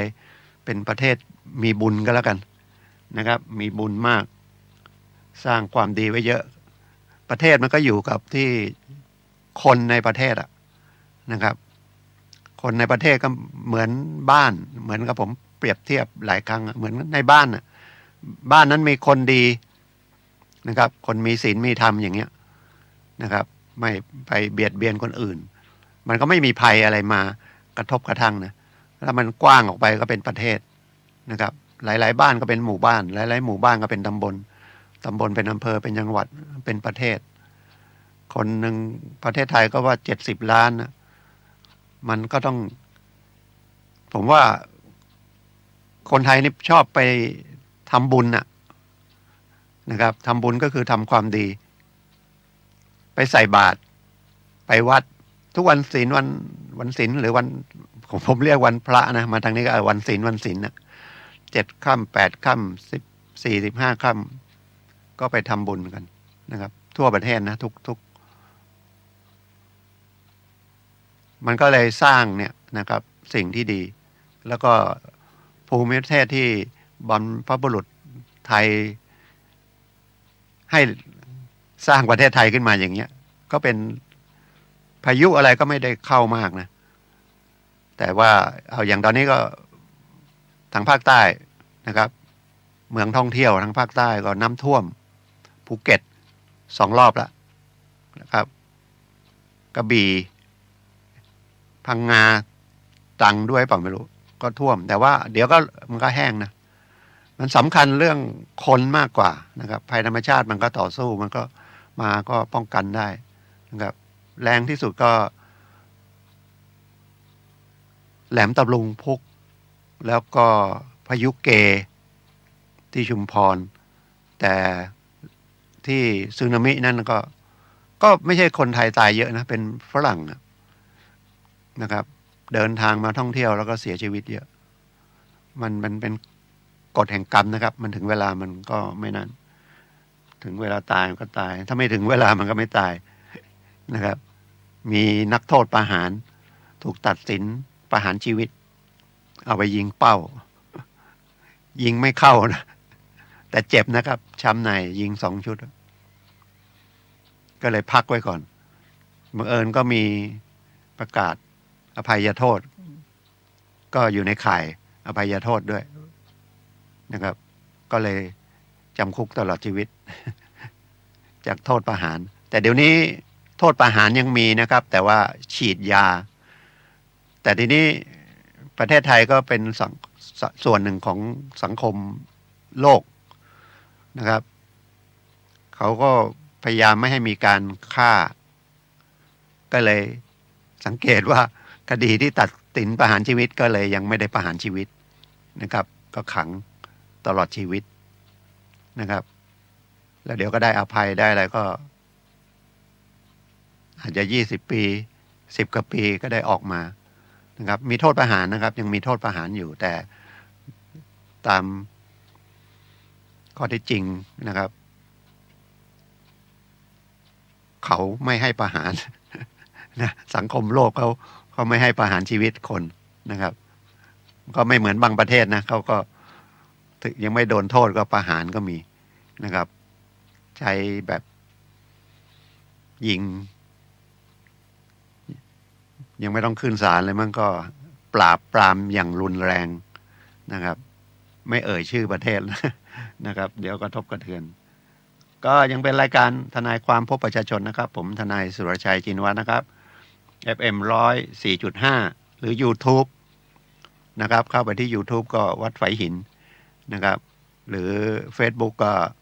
นะครับถ่ายทอดสด Facebook ก็วัดไฝหินเหมือนกัน หรือว่าแอปสมาพันธ์วิทยุพระพุทธศาสนาอาเซียนนะครับ ก็ดาวน์แอปไว้เลยนะครับ แล้วก็เปิดเข้าไปที่วัดไฝหินก็อยู่ที่ไหนก็ฟังได้เดี๋ยวนี้นะถ้า YouTube ก็เห็นอีกเห็นเป็นวิดีโอเลยนะครับไปสอนนักเรียนรอดอนะครับเด็กรุ่นใหม่เขาก็คุยแข่งกับคนนะครับก็ไม่ค่อยได้ผลเท่าไหร่แต่เมื่อวันศุกร์นี่ไปที่เรือนจำกลางเชียงใหม่ที่แม่แตงก็ไปสอนสมาธิในนามของสถาบันพลังจิตานุภาพแก่ผู้ต้องโทษนะครับ200 กว่าคนเพราะว่าสถาบันพลังจิตานุภาพก็ร่วมมือกับกรมราชทัณฑ์นะก็ไปปรับปรุงทางจิตใจเพราะจริงๆคนเนี่ยมันมีกายกับใจอ่ะแต่ตัวสั่งงานคือใจถ้าปรับปรุงใจให้เขารู้ดีรู้ชั่วรู้ผิดรู้ถูกนะครับก็สังคมน่าจะดีขึ้นนะครับไปศาลจังหวัดผมไปที่ศาลเอาเรื่องที่ศาลมาคุยหน่อยแล้วกันนะครับไปเจอคดีไม่ได้คดีกับผมนะพอดีไปเจอขึ้นมาในบัลลังก์ก็เห็นคนตาบอด2 ข้างเลยครับโดนแจ้งข้อหากันโชคทรัพย์โดยการขู่ฆ่าซึ่งถ้าดูตามผมยังติดใจนะแต่กฎหมายเขียนไว้แล้วก็มันเข้าข้อกฎหมายของอาญานะครับประมวลกฎหมายอาญามาตรา337อยู่ในเรื่องของเรื่องทรัพย์อะนะครับอันนี้เป็นมาตรากฎหมายเขียนกันโชคทรัพย์ขู่จะเอาเงินเอาทรัพย์สินนะแต่คนนี้เป็นที่ถูกจับเนี่ยเป็นจำเลยถูกส่งฟ้องศาลเนี่ยเป็นคนตาบอดทั้ง2 ข้างแล้วข้อเท็จจริงตามที่ฟังมานะครับว่าแกก็ให้คนยืมเงินไปจำนวนหนึ่ง 2-3 หมื่นบาทอะไรประมาณนี้ไปทวงถามยังไงก็ไม่ได้นะครับก็ไม่รู้ไปรู้จักกับใครหรือยังไงเนี่ยบอกช่วยไปตามหน่อยแล้วก็ให้โทรศัพท์ให้โทรไปทวงถามให้หน่อยทวงหนี้ให้หน่อยคนที่โทรไปก็คล้ายๆใช้แบบระบบนักเลงมั้งไปขู่นะครับว่าให้เอาตังค์มาใช้นะแต่ไม่นั้นจะไปฆ่าคนที่เป็นลูกหนี้นั่นน่ะลูกหนี้คนตาบอดลูกหนี้คนไม่ลูกหนี้ตาไม่บอดนะเจ้าหนี้ตาบอดแล้วเขายืมเงินไปแล้วก็ไปทวงเองก็ไม่ได้นะก็วานคนตาดีไปคนตาดีแล้วก็ให้โทรศัพท์ไปด้วย นะครับ ให้คนตาดีช่วยไปทวง คนตาดีก็โทรไปทวงเงิน แต่ไปบอกว่าถ้าไม่เอาเงินมาใช้จะไปฆ่านะเข้าข้อกฎหมายเลย โทษ 7 ปีเพราะคนนั้นเขาไปแจ้งความแล้วตำรวจก็เอาเบอร์ที่มันปรากฏในมือถือของตัวลูกหนี้เช็คย้อนออกมาเป็นโทรศัพท์ของคนตาบอดคนตาบอดตอนแรกก็ที่ถูกจับก็ปฏิเสธตลอดนะบอกว่าไม่ได้ทำอย่างนั้นก็ขึ้นศาลนะครับทนายก็เป็นทนายขอแรงเหมือนกันแต่ว่าไม่ใช่เป็นผมนะเป็นอีกคนหนึ่งน้องทนายก็เลยมาคุยกับผมว่าเอาไงดีอย่าปฏิเสธไปแล้วสู้คดีไปปฏิเสธไปสู้คดีไปโอกาสชนะแพ้ยังไม่รู้นะเพราะจำเลยก็ตาบอดแล้วจะเอาพยานไหนมาเบิกความนะครับแล้วมันเช็คมามันก็เป็นว่าโทรศัพท์เราแต่ถ้ารับสารภาพก็โดนโทษแต่โอกาสรอลงอาญามีนะครับเพราะว่าความผิดเป็นความผิดครั้งแรกไม่เคยกระทำความผิดมาก่อนรับสารภาพก็ลดครึ่ง2เมื่อลดครึ่งแล้วก็น่าอยู่ในเกณฑ์ที่รอลงอาญาก็คือมีโทษอยู่แต่ไม่ต้องเข้าไปเรือนจำครับนะครับเพราะว่าสูงสุดเนี่ยมีขั้นต่ำนะขู่ฆ่ากันโชคทรัพย์เนี่ย6 เดือนถึง7 ปีสูงสุด7 ปีขั้นต่ำ6 เดือนศาลอาจจะลงโทษถ้ารับสารภาพศาลอาจจะลงโทษ4 ปีสมมุตินะ4 ปีรับสารภาพก็ลดครึ่งก็เหลือ2 ปีก็รอลงอาญาได้เพราะว่าคดีถ้าโทษจำคุกไม่เกิน3 ปีเนี่ยนะศาลอาจจะรอลงอาญาได้รอลงอาญาก็ออกจากเรือนจำแล้วนะครับเนี่ยบางทีมันเรื่องไม่เป็นเรื่องนะแต่มันถึงเวลามันเป็นเรื่องใหญ่ถึงถ้าฟังรายการผมแล้วก็พยายามฟังไปเรื่อยๆนะครับเพราะบางทีเหตุการณ์ที่มันไม่น่าเกิดขึ้นมันอาจจะเกิดขึ้นแล้วถ้าเราไม่มีข้อมูลไว้เลยไม่ได้ฟังรายการเกี่ยวกับกฎหมายหรือไม่ได้สนใจเรื่องกฎหมายไว้เลยเนี่ยมันจะตกใจเครียดมากแล้วก็มันไม่น่าเลยบางทีก็มันไล่แรงขนาดนี้เนาะผมก็เพิ่งเคยเห็นคดีนี้อย่างนี้เองนะครับแต่ไปดูข้อกฎหมายเขาก็เขียนไว้ชัดเนาะว่าข่มขู่เนี่ยเป็นการโชคทรัพย์แรงกับลักทรัพย์อีกนะแต่จะไปบอกคนตาบอดมันทำผิดไม่ได้ก็ไม่ได้มันก็ไม่ได้ก็ไม่ใช่เนาะคนตาบอดก็ทำผิดได้บางทีก็ไปลักทรัพย์ก็มีเผลอๆก็ไปร่วมกันลักทรัพย์อะไรอย่างเงี้ยหรือไปค้ายาบ้าคือทำผิดได้หมดคนตาดีคนพิการคนปกติแต่เรื่องจิตใจเนี่ยมันเวลามันเกิดเรื่องขึ้นมาเนี่ยนะครับจริงๆมันต้องก่อนจะกระทำอะไรเนี่ยมันต้องมีว่าอย่าไปทำนะมันไปเบียดเบียนคนอื่นอย่างเงี้ยคิดทันไหมจะไปลักเขาเราก็ถ้าของเราโดนลักก็ไม่ทันคิดอย่างนั้นหรอกก็ไปลักแล้วโดนจับไปออกมาลักอีกคดีที่ผมไปเป็นทนายขอแรงเป็นคดีที่3ของคนจำเลยคนนั้นนะคดีที่1เขาก็ผมไม่ได้เป็นทนายแต่ว่าเขาก็โดนข้อหาลักทรัพย์ศาลน่าจะลงโทษปีเดียวรับสารภาพก็เหลือ6 เดือนออกมาลักทรัพย์อีกโดนไปปีครึ่งแล้วคดีที่3ที่ผมไปเป็นทนายให้โดน2 ปีครึ่งก็เลยตกลงก็อยู่ในเรือนจำตลอดเพราะว่า ตำรวจก็เอาทีละคดีแล้วก็ให้นับโทษต่อ เพราะว่าถ้ารวมกันไปฟ้องอันเดียวกันอะไรเงี้ยมันก็อาจจะโทษน้อยเพราะว่าคดีลักทรัพย์มันก็โทษไม่ถ้าไม่มีอาวุธไม่มีอะไรเป็นลักทรัพย์นะแล้วก็กลางวันอะไรอย่างเงี้ยโทษมันก็น้อยแต่ถ้ากลางคืนงัดเข้าไปใช้ยานพาหนะเนี่ยโทษมันก็สูงนะครับที่พูดนี่ก็คือเตือนบางทีเราไม่ค่อยนะลูกหลานเราก็ไม่ได้ฟังก็คนที่อยู่บ้านก็เป็นผู้สูงอายุก็ฟังไว้แล้วก็เตือนลูกหลานก็ได้บางทีไปหยิบโทรศัพท์เพื่อนมาจะตั้งใจไม่ตั้งใจก็แล้วแต่แล้วก็เอาไปขายอะไรอย่างเงี้ยนะครับมันไม่ใช่สนุกหรือเป็นขนองก็ต้องโดนโทษทางอาญาถ้ามันอายุเกิน18 ปีขึ้นไปก็เป็นผู้ใหญ่แล้วนะครับถ้าโทษทางอาญาเนี่ยนะครับถึงมาคุยกันนะครับเป็นเรื่องของกฎหมายเพราะว่าถ้าไม่มีกฎหมาย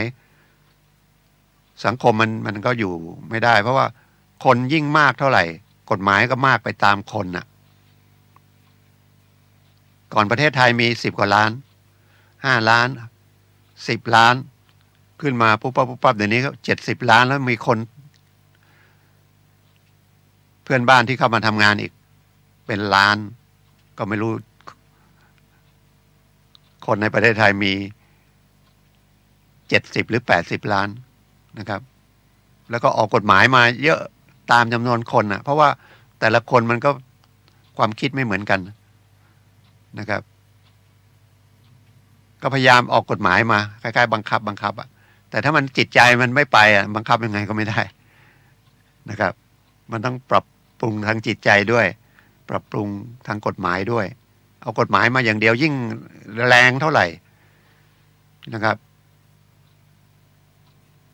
โทษมันก็จะบางทีเขาก็ทำผิดไปแรงไปเลยเหมือนบอกคดีข่มขืนเนี่ยต้องประหารชีวิตทุกรายอย่างเงี้ยเขาก็จะฆ่าเลยถ้าไหนๆก็ไหนๆแล้วฆ่าไปอาจจะจับไม่ได้ก็ได้เขาก็คิดอย่างนั้นคนร้ายแต่จริงๆคดีข่มขืนถ้ามันมีอาวุธมีอะไรก็โทษแรงนะครับแต่ถ้าข่มขืนให้ระวังนะครับมันเป็นคดียอมความได้นะบางพฤติกรรมนะแล้วคดียอมความได้ขอเตือนอีกครั้งนะครับคดียอมความได้เขียนไว้ในประมวลกฎหมายอาญาเลยนะครับเช่นฉ้อโกงหลอกกันเนี่ยหลอกเอาสตังค์เนี่ยบุคคลต่อบุคคลนะไม่ใช่ฉ้อโกงประชาชนนะคดีเช็คคดีข่มขืนบางพฤติกรรมนะเป็นแฟนกันเป็นอะไรไปรักชอบพอกันผู้ชายก็นึกชวนผู้หญิงไปไหนก็ไปเอาชวนไปเกิดห้ามใจไม่อยู่ปลุกปั้มข่มขืนแต่ไม่มีอาวุธไม่มีอะไรนะแล้วก็อยู่ในห้องในหับไม่ใช่จนโจ้อะไรอย่างเงี้ยแล้วก็ไม่ได้ทำร้ายอะไรเนี่ยมันเป็นคดีกึ่งอ่ะเพราะเราก็ไม่รู้ว่าจริงๆสมยอมหรือไม่สมยอมนะครับคดีนี้3 เดือนนะครับมีหลายคดีนะครับหลายคดีที่ว่าคดียอมความได้บุกรุกกลางวันอย่างนี้ก็ยอมความได้ถ้าเราจะดำเนินคดีต้องไปแจ้งความภายใน3 เดือนหรือให้ทนายความฟ้องเองภายใน3 เดือนนะครับแต่การไปแจ้งความก็ต้องรู้จักแจ้งนะโดยมากไปแจ้งความเนี่ยมันไม่ใช่ไปร้องทุกข์มันเป็นแจ้งความไปโรงพักเราก็บอกไปแจ้งความนะครับจริงๆถ้ามันเดือดร้อนเนี่ยมันต้องไปร้องทุกข์โดนเป็นคดีอาญามอบให้ตำรวจไปติดตามคนร้ายผู้ทำให้เราเป็นผู้เสียหายอย่างเงี้ยส่วนใหญ่ตำรวจก็จะลงเป็นหลักฐานไว้ก่อนพอเป็นหลักฐานปุ๊บเราก็เข้าใจว่าแจ้งไว้แล้ว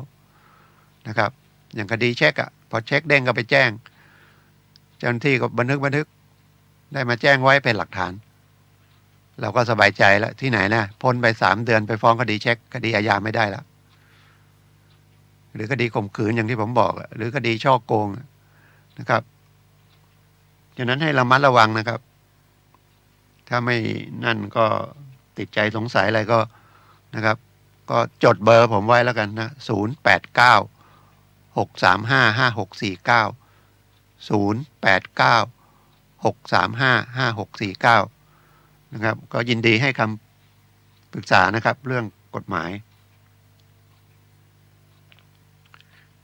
แล้วก็ในศาลไปก็ไปเห็นอีกคดีหนึ่งโดนฟ้องคดียาบ้ายาเสพติด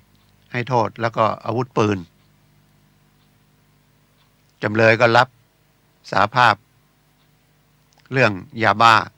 ซึ่งยาบ้าโทษมันแรงกว่าอาวุธปืนแต่จะปฏิเสธเรื่องอาวุธปืนจะสู้คดีแล้วก็ไม่ได้ประกันตัวก็อยู่ในเรือนจำอัยการก็บอกรับสารภาพยาบ้าก็รับสารภาพเรื่องอาวุธปืนไปเลยนะครับจำเลยก็ไม่ไปยอมไม่ค่อยจะไม่ฟังเขาบอกเขาจะสู้ว่าอาวุธปืนไม่ได้ของเขาอะไรอย่างเงี้ยนะครับทนายเขาก็มีทนายแต่เป็นทนายขอแรงก็พยายามคุยช่วยกันคุยเพราะว่าคดีโทษยาบ้าเนี่ยมันโทษมันสูงกว่าเมื่อเรารับสารภาพมันลดครึ่งอาวุธปืนอ่ะบางทีมันผิดไม่ผิดนะบางทีเราเห็นมันไม่น่าจะผิดกฎหมายเราจะสู้คดีเนี่ยมันต้องดูว่าสู้คดีกับรับตามฟ้องไปแม้แต่เราไม่ได้กระทำผิดอันไหนได้ประโยชน์กว่านี่มันคือถ้าจะลงโทษก็ลงโทษน้อยเพราะว่าถ้าไปสู้คดีมันก้ำกึ่งสู้คดีเกิด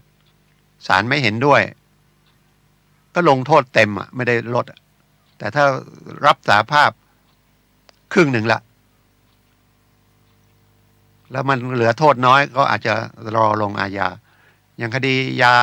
เสพติดเมื่อรับแล้วโทษมัน10 ปีอย่างเงี้ยรับสารภาพก็เหลือ5 ปีโทษอาวุธปืนมันปีเดียวอ่ะรับสารภาพมันก็6 เดือนก็ติดคุกเพิ่มมาอีก6 เดือนแล้วก็คดีก็จบไปเลยเพราะว่าถ้าคดีจบไปเป็นคดีเสร็จเด็ดขาดเนี่ยนะครับเกิดมีอภัยโทษ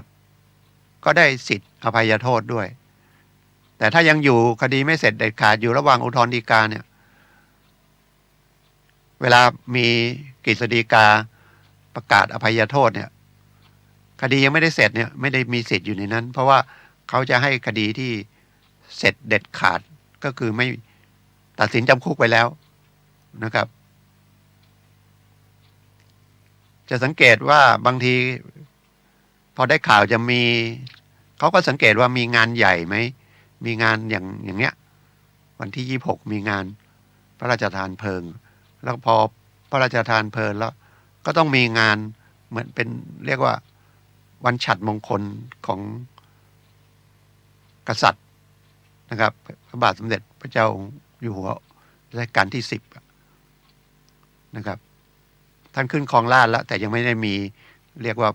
วันฉัตรมงคลนั้นนะก็อาจจะได้มีการอภัยโทษนะครับเพราะก็เป็นการสร้างบุญสร้างบารมีของพระบาทสมเด็จพระเจ้าอยู่หัวด้วยก็อภัยโทษนะครับก็อยู่ในเกณฑ์ที่จะลดโทษสำคัญนะครับลดโทษเข้าไปในเรือนจำเนี่ยถ้าไม่เคยเข้าไปเรือนจำเลยนะครับคือไม่ได้เข้าไปซ้ำ2ซ้ำ3เนี่ยเข้าไปก็อยู่ชั้นดีอ่ะชั้นดีก็มีสิทธิ์อภัยโทษอภัยโทษอย่างน้อยก็ลดเดือนละ5 วันเนี่ยตอนแรกเดือนหนึ่งลด5 วันเยอะนะครับถ้าติดคุก1 ปีแต่ได้ลดโทษเดือนหนึ่ง5 วันเนี่ยมันก็จะเหลือไม่กี่มันก็หายไปเดือนหนึ่งเลยนะติดคุกประมาณ10 เดือน11 เดือนแล้วถ้าติดไปแล้วอยู่ก็ยิ่งลดน้อยเดือนละ5 วันถ้าปีหนึ่งก็ลดไป2 เดือนนะบางทีผมเดือนหนึ่งลดแค่5 วันเองนิดเดียวเองไม่นิดนะถ้ายังเหลือโทษอยู่อีก12 เดือนเนี่ยก็ลดไป5 วัน12 5 60เท่ากับลดไป2 เดือนก็เหลือ10 เดือนละ และเกิดเดี๋ยวลดอีกอะไรอีกนะครับเพราะว่าเข้าไปในนั้นวันหนึ่งมันก็มีนะติดคุกอยู่วันหนึ่งวันหนึ่งเดือนหนึ่งเนี่ยโอ้โหมันนานนะมันไม่ใช่อยู่ข้างนอกแป๊บเดียวก็วันหนึ่งแป๊บเดียวก็วันหนึ่งนะครับก็เมื่อ 2-3 ครั้งที่ผ่านมาผมก็คุยเรื่องการดำเนินคดีแพ่งนะครับแล้วก็การอยู่ในเรื่องแพ่งแต่ไม่มีข้อพิพาทอันแรกคุยกันเรื่องว่ามีข้อพิพาทแล้วก็สมมุติว่ากู้เงินไปแล้วไม่ใช้หนี้ก็ไปฟ้องนะครับฝ่ายที่ไปฟ้องเป็นเจ้าหนี้ก็เป็นโจทย์นะครับมีสัญญากู้กว่า 2,000 ขึ้นไปก็ต้องมีลายมือชื่อผู้กู้นะก็ฟ้องได้นะครับฟ้องคนที่ถูกฟ้องก็เป็นจำเลยนะครับถ้าจะสู้คดีก็ดูว่าเราชำระไปไหมสัญญาปลอมไหมได้กู้กันจริงไหมนะครับถ้าไม่นั้นก็ไปไก่เกลี่ยขอลดหย่อนขอผ่อนปลนนะรับว่าเป็นหนี้จริงขอลดดอกไม่เอาไหมที่เหลือขอผ่อนนะครับถ้ายอดมันไม่มากก็อาจจะ5 เดือน6 เดือนปีหนึ่งอะไรก็ตามกำลังไปนะครับเพราะว่าถ้าไปไก่เกลี่ยได้ค่าธรรมเนียมศาลที่โจทก์เสียไปศาลก็คืนก็คิดนิดเดียวเราก็รับผิดชอบนิดเดียวเพราะสิ่งที่โจทก์ออกไปก่อนเนี่ยจำเลยก็ต้องใช้ค่าส่งหมายค่าธรรมเนียมศาลนะครับถ้าคดีไม่มากมันก็ค่าศาลมันอาจจะไม่เกิน1,000นะครับแต่ถ้าตกลงกันได้ศาลมันยังไม่ได้พิจารณาจะกรณีคดีอาจจะเสีย200เราก็เซฟไป800แล้วดอกเบี้ยที่มันมาเยอะๆก็อาจจะขอลดหย่อนท่านเจ้าหนี้ก็ได้นะหรือว่าถ้ามีเงินก้อนก็ขอปิดเลยเป็นหนี้10,000สมมตินะครับผมให้ทีเดียวเลยดอกไม่ต้องเอาเพราะว่าผมก็ส่งดอกไปเยอะละดอกที่มาอีก 2-3 พันขอเหอะผมให้เลยหรือ10,000ผมผ่อนเดือนละ1,000แล้วก็คุยกันนะครับแต่ครั้งที่แล้วผมบอกว่าถ้ามันไม่มีอะไรเราก็ไม่ต้องไปศาลก็ได้เพราะมันไม่ได้เป็นคดีอาญานะครับเพราะไปศาลก็โดยมากก็ไปไกล่เกลี่ยแล้วก็ทำยอมมันก็ดีทั้ง2 ฝ่ายถ้ามันทำยอมได้เพราะว่าเราเอาเงินเข้ามาจริงเราก็ต้องใช้เจ้าหนี้เขานะครับแล้วก็มาคุยเรื่องคดีไม่มีข้อพิพาทก็คือเป็นฝ่ายเดียวเช่นคำร้องก่อตั้งผู้การมรดกร้องเรื่องบุตรนะครับร้องว่าเป็นบิดาโดยชอบอะไรเงี้ยอันนั้นเป็นคดีแพ่งทีนี้เรื่องคดีอาญาเนี่ยนะครับมันก็ไปได้2 ทางแจ้งความตำรวจแต่ต้องอย่างที่บอกแล้วเราก็พูดกันแจ้งความผมก็ติดแจ้งความจริงต้องไปร้องทุกข์หรือกล่าวโทษตามภาษากฎหมายนะครับแต่ส่วนใหญ่ขนาดผมทำหนังสือไปจะไปแจ้งความบุกรุกที่นะครับท่านก็รับไว้แต่ลงไว้เป็นหลักฐานก่อนบอกยังมีเวลาอีก3 เดือนนะครับเดี๋ยวผมไปช่วยดูให้มันอาจจะเสร็จดีเร็วไม่ต้องเป็นคดีนะครับก็รับไว้นะครับแล้วเดี๋ยวผมให้เจ้าหน้าที่ตำรวจไปช่วยดูให้ถ้าไปแล้วเดี๋ยวเขาเห็นตำรวจมาเขาก็อาจจะรื้อถอนออกไปผมก็เคยนะครับสุดท้ายเขาก็รื้อถอนออกไปก็โอเคไม่เป็นคดีอาญาไปก็ง่ายเพราะเป็นคดีอาญาที่ฟ้องขับไล่เนี่ยแล้วเคสของผมคดีของผมเนี่ยที่ลกล้างไว้แล้วเขามาอยู่กันอ่ะบ้านเลขที่ก็ไม่มีภูมิเนาอยู่ไหนก็ไม่รู้กลางคืนมานอนกลางวันออกไปถ้าจะฟ้องร้องนี่โหเหนื่อยเนาะเราจะรู้ไหมคนที่มาบุกรุกกับใครเนี่ยบางคนมีที่ไว้อย่างเชียงใหม่เนี่ยเคสผมก็ที่เชียงใหม่ได้มรดกมาเป็น10 ปีทิ้งว่างๆไปนานๆไปดูทีปีงไปดูทีใครมาอยู่ก็ไม่รู้มาปลูกบ้านหลังเล็กๆกระต๊อบ เป็นเพิงแล้วก็ไม่เคยเจอตัวเพราะเราไปกลางวัน เป็นพวกขับรถแล้วก็บ้านอยู่นอกอยู่ต่างเมืองต่างอะไรเงี้ยขับรถแล้วมาเจ้านายรถอยู่แถวในเมืองก็ส่งรถอะไรอย่างนี้แล้วก็ไม่ต้องกลับไปต่างจังหวัดมันดึกก็นอนอาศัยนอนเช้าก็ออกไปขับรถ 7-8 รายนะเข้าไปอยู่ในที่ดินนั้นนะก็ยังโชคดีว่าพอไปคุยเจ้าหน้าที่ตำรวจก็บอกเดี๋ยวผมให้รับเรื่องไว้แต่ว่ายังไม่เป็นคดีเนาะเพราะว่าถ้าเป็นคดีต้องทำเรื่องมันต้องเดินไปตลอดนะครับก็ผมก็ไปแจ้งความว่าผมไม่แจ้งความแล้วผมก็เอาไปปิดไว้ที่บ้านนะกระต๊อบ 7-8 หลังติดอันนี้เป็นประสบการณ์นะบางทีฟังแล้วทนายอื่นบางทีมันเจอบางทีมันทำไม่ได้แต่ทนายคงไม่ได้ฟังคนอื่นฟังนะครับแต่เราคงไปทำเองไม่ได้ยังไงก็นะครับอันนี้ก็ผมไม่หวงวิชาผมไปทำอะไรสำเร็จผมก็มาคุยไม่ใช่มาอวดอ้างอะไรนะอยากให้มันปัญหาที่มันเกิดขึ้นมันจบง่ายๆเป็นคนอย่างนั้นนะครับเพราะว่ามีปัญหาไม่ใช่ดีเครียดใครไม่เครียดปกติก็เครียดอยู่แล้วนะครับเศรษฐกิจไม่ดียิ่งเครียดใหญ่นะครับ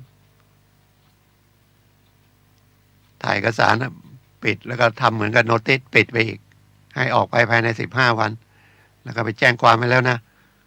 ส่วนใหญ่เขาก็กลัวตำรวจนะเขาก็ออกกันไปเขาโอเคเหลือรายหนึ่งหาเจ้าตัวไม่เจอนะครับ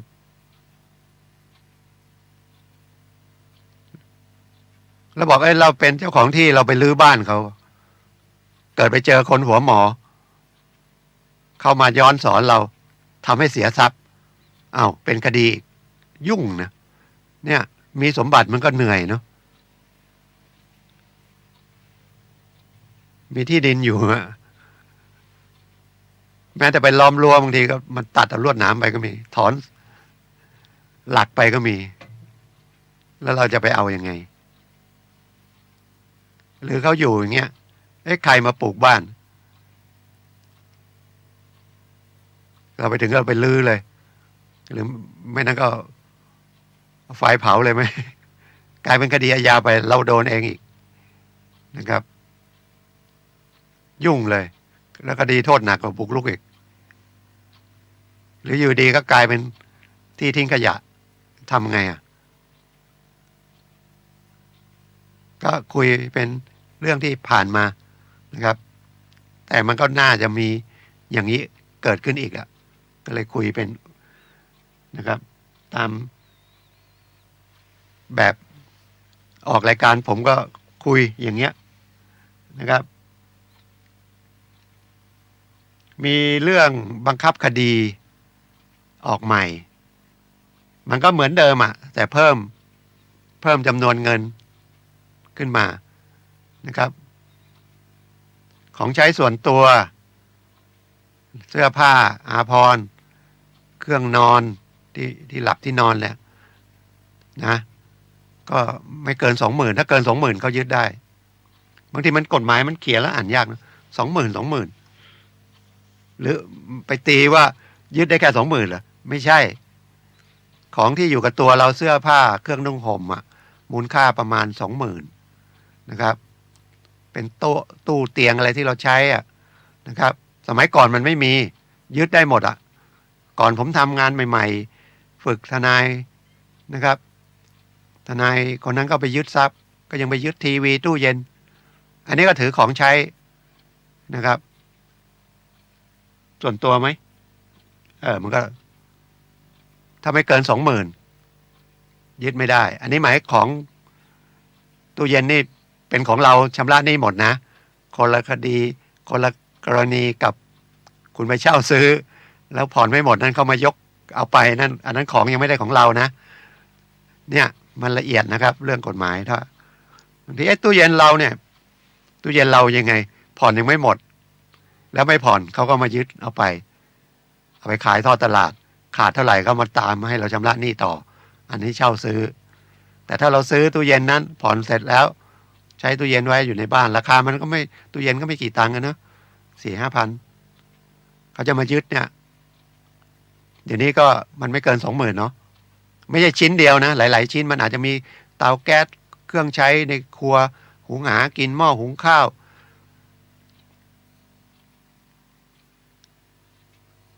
คอมพิวเตอร์ที่เราใช้ทำงานอย่างเงี้ยก็ยึดไม่ได้แต่เวลาไปยึดเนี่ยมันไม่ใช่ว่าตัวเจ้าหนี้ไปคนเดียวจะมีเจ้าหน้าที่เรียกเจ้าหน้าที่ไปบังคับคดีไปด้วยเขาก็ดูอันไหนยึดได้ยึดไม่ได้เพื่อช่วยเหลือลูกหนี้ไม่ใช่ยึดได้หมดเลยสมัยก่อนยึดอย่างเดียวอย่างที่ผมบอกก็ไปเจออะไรก็ยึดมาก่อนน่ะยึดเพื่อขู่ก็มีบางทียึดทีวีรู้มันไม่กี่ตังค์แต่ยึดลูกก็ไม่มีดูอย่างเงี้ยเราก็ต้องรีบไปใช้หนี้ฉะนั้นพยายามอย่าเป็นหนี้จนถึงขั้นฟ้องจนขั้นยึดเลยนะครับเป็นหนี้ก็อย่างที่ผมบอกอะนะครับถ้าเขามีจดหมายมาก่อนยังไม่ได้ฟ้องคดีก็รีบไปคุยเขานะครับไปเจรจาผ่อนปลนเขาให้ดอกก่อนช่วงนี้ส่งต้นไม่ได้ขอดอกก่อนอะไรอย่างเงี้ยนะครับแต่ลูกหนี้ก็บอกฉันไม่มีหมดปัญญาก็ว่ากันไปอย่างนั้นก็เขาก็ต้องมาบังคับคดีอย่างเงี้ยมันกฎหมายจะถามเวลาเป็นลูกหนี้ไม่ยุติธรรมเลยกลับกันถ้ากับเป็นเจ้าหนี้ไปยึดอะไรไม่ได้ก็เอาละกฎหมายไม่ยุติธรรมอีกละต้องลงเอาไงมันไม่ใช่อยู่ฐานะไหนฐานะไหนยุติธรรมไม่ยุติธรรมมันก็ต้องในฐานะนั้นเป็นเจ้าหนี้ก็มียึดทรัพย์ลูกหนี้มาขายเอาเงินไม่พอก็ไปยึดมาขายอีกแต่กฎหมายก็ออกมาช่วยเหลือบางส่วนที่มันพออยู่กันได้นะครับไม่ใช่ยึดจนหมดเนื้อหมดตัวนะครับ2เครื่องทำมาหากินเครื่องมือในทำอย่างเกษตรก็เครื่องมือการเกษตรนะครับไม่เกินแสนถ้าเกินแสนเขาก็ยึดส่วนที่เกินแสนเอาผมยกตัวอย่างซึ่งเคยพูดในนี้อย่างเรารับจ้างเย็บผ้ามีจักรอยู่5 หลังอย่างเงี้ยเอา10 หลัง10 หลังหลังละ10,000เราต้องเย็บผ้าเพราะถ้าเราไม่มีรายได้เลยจะเอาเงินไปให้เจ้าหนี้ได้ไงตัดมือตัดเท้าเลยนะครับถ้ามัน10 ตัวละ10,000มันก็ไม่ถึงมันก็ยังอยู่ในแสนก็เอาของเราไปไม่ได้แต่ถ้าตัวที่11ตัวที่12เกินแสนหรือมีเครื่องอะไรอย่างอื่นที่มันไม่เกี่ยวกับทำมาหากินวิชาชีพเราอย่างนั้นนะครับอย่างทนายคอมพิวเตอร์มันก็คงไม่เป็นแสนเนาะยื่นไม่ได้เครื่องมือทำมาหากินคนมอเตอร์ไซค์รับจ้างรถรับจ้างถ้ารถไม่เกินแสนอย่างรถแดงรถรับจ้างหรือเครื่องมือเกษตรรถไถนาเล็กๆ10,000-20,000เครื่องสูบน้ำ5,000มีดพาอะไรพวกนี้ก็ยึดไม่ได้หรือสัตว์จะยึดวัวควายเนี่ยนะถ้ามันยังอยู่ในรวมกันแล้วมันไม่เกินแสนมันก็เกษตรกรหรืออาชีพอื่นเนี่ยที่มันใช้เครื่องไม้เครื่องมือเนี่ยคนขายกับข้าวรถเข็นอย่างเงี้ยหม้อต้มก๋วยเตี๋ยวนะครับตู้โชว์อาหารอย่างเงี้ยไม่ถึงแสนแล้วก็ยึดไม่ได้พูดอย่างนี้คนที่เป็นลูกหนี้ก็ดีใจเจ้าหนี้ก็เครียดกฎหมายไม่ยุติธรรมปกป้องลูกหนี้แต่จริงๆมันก็ผิดนะตอนที่ตัวจะให้เขากู้ว่าเราพิจารณาดีไหมนะแต่จริงๆบางทีคนไทยก็ให้ด้วยความน้ำใจเนาะฉะนั้นเมื่อเป็นหนี้ก็ต้องไปใช้คืนเขาตามกำลังหรือทำมาหาได้ก็ผ่อนปลนอะไรเขาเพราะเขาก็เอาเงินที่เขาเก็บหอมรอมริบเผลอๆไปเขาก็ไปกู้ยืมคนอื่นมาอีกมาให้เรากู้นะครับก็ให้มันพอดีแล้วกันกฎหมายมันก็ตัวหนึ่งนะครับแต่เรื่องในจิตใจกันก็ควรว่าอันไหนมันเหมาะสมแต่ถ้ามันกฎหมายอันนี้ออกมาก็คือช่วยนะครับหรือถ้าโชคดีเป็นข้าราชการเนี่ย ยึดไม่ได้สักอย่างบำเหน็จบำนาญอะไรก็ไม่ได้ เป็นเงินหลวง แต่ถ้าเป็นรัฐทำงานเอกชนเลยนี่ก็เงินเดือนก็ไปอายัดหรือไปหัก ก็ต้องเหลือให้ใช้ไว้ 20,000 นะครับเกินอย่างนั้นถึงจะได้ ถ้าเป็นคนพิการนี่อุปกรณ์ที่ทำให้แก้ไขแทนอวัยวะขาเทียมมือเทียม หรือคนตาบอดมีสุนัขที่พาไปช่วยเหลือคนตาบอดเดินไปไม้เท้าคนตาบอดรถวีลแชร์ที่นั่ง อันนี้ยึดไม่ได้นะครับยึดไม่ได้จริงค่างวดอะไรก็ไม่เท่าไหร่หรอกแต่เขาบอกไม่ให้ยึดเลยเพราะว่าถ้าไม่เขียนไว้งี้ก็เจ้าหนี้ก็ต้องยึดแบบ อย่างที่ผมบอกก่อนที่ผมไปฝึกงานทนายก็ทำไมไปยึดทนายมันไม่มีกี่ตังค์ถ้าไม่ยึดเขาก็ไม่กระตือรือร้นที่จะชำระหนี้นะครับยึดหนึ่งอายชาวบ้านเป็นหนี้จนมีคนมายึดของในบ้านอย่างเงี้ยเขาก็อายเขาก็ต้องรีบมาใช้หนี้เรามันก็มองไปเป็นแบบนั้นนะครับสำคัญก็คือเงินชำระกิจนี่ยึดไม่ได้นะครับหักก็ไม่ได้ไม่ใช่บางคนบอกว่าฉันเอาไม่หมดเงินชำระกิจมาเงินช่วยเหลือศพนะครับไม่ได้นะครับไม่ได้หรือคนที่ไปลบไปอะไรแล้วพิการมีเบี้ยยังชีพทหารที่ไปลบนะครับมีเบี้ยยังชีพอาสาสมัครอะไรพวกนี้ก็ยึดไม่ได้นะครับไม่เกินถ้าเกิน 20,000 ก็ยึดได้รายละเอียดมันไม่ต้องกลัวนะครับก็กรมบังคับคดีเวลาจะไปยึดเนี่ยของเล็กๆน้อยพวกนี้ยังไงต้องตั้งเจ้าหน้าที่คดีออกไปยึดเขาก็ต้องถ้าเราคัดค้านเนี่ยเขาไม่ยึดหรอกนะครับแต่คัดค้านมันก็ตามเนี้ยนะครับหรือแม้แต่ขึ้นชั้นบังคับคดีแล้วนะครับก็ไกล่เกลี่ยได้นะเดี๋ยวนี้ไกล่เกลี่ยได้ถ้าอยู่ในศาลยันศาลฎีกาเลยเอาคดีแรกไกล่เกลี่ยไม่สำเร็จตัดสินมาแล้วอุทธรณ์ก็ไกล่เกลี่ยได้เอายังไม่พอใจขึ้นไปไกล่เกลี่ยที่ชั้นฎีกาหรือยึดทรัพย์แล้วคดีแรกคดีจบไปแล้วยึดทรัพย์แล้วก็ไกล่เกลี่ยได้นะครับไกล่เกลี่ยได้ตลอดเพราะมันจะเร็วนะครับมันไม่ต้องเสียเวลาคำว่าเร็วนี่มันก็ดีทั้งสองฝ่ายนะจบไปจะได้มีใจไปทำมาหากินที่อื่นไม่ต้องมาเครียดมีหนี้อยู่โดยเฉพาะเงินช่วยเหลือการศึกษากสยเขาก็เริ่มยึดละเพราะว่ามันเลย10 ปีแล้วเดี๋ยวมันขาดอายุความนะครับ10 ปีแล้วเขาก็มีมาตรการมาแล้วดอกไม่เอาอะไรพวกนั้นนะมันก็พ้นมาแล้วเดี๋ยวนี้ก็เริ่มยึดนะครับจะไปบอกว่าเงินรัฐบาลทำไมเงินรัฐบาลมันไม่ได้คืนกลับไปมันก็ต้องยึดเหมือนกันนะเพื่อจะเอากลับมาส่วนมันจะมีให้ยึดหรือไม่มีให้ยึดก็แล้วแต่ถ้ามีก็ต้องยึดนะครับแล้วมันก็ต้องมี10 ปีตั้งแต่คำพิพากษา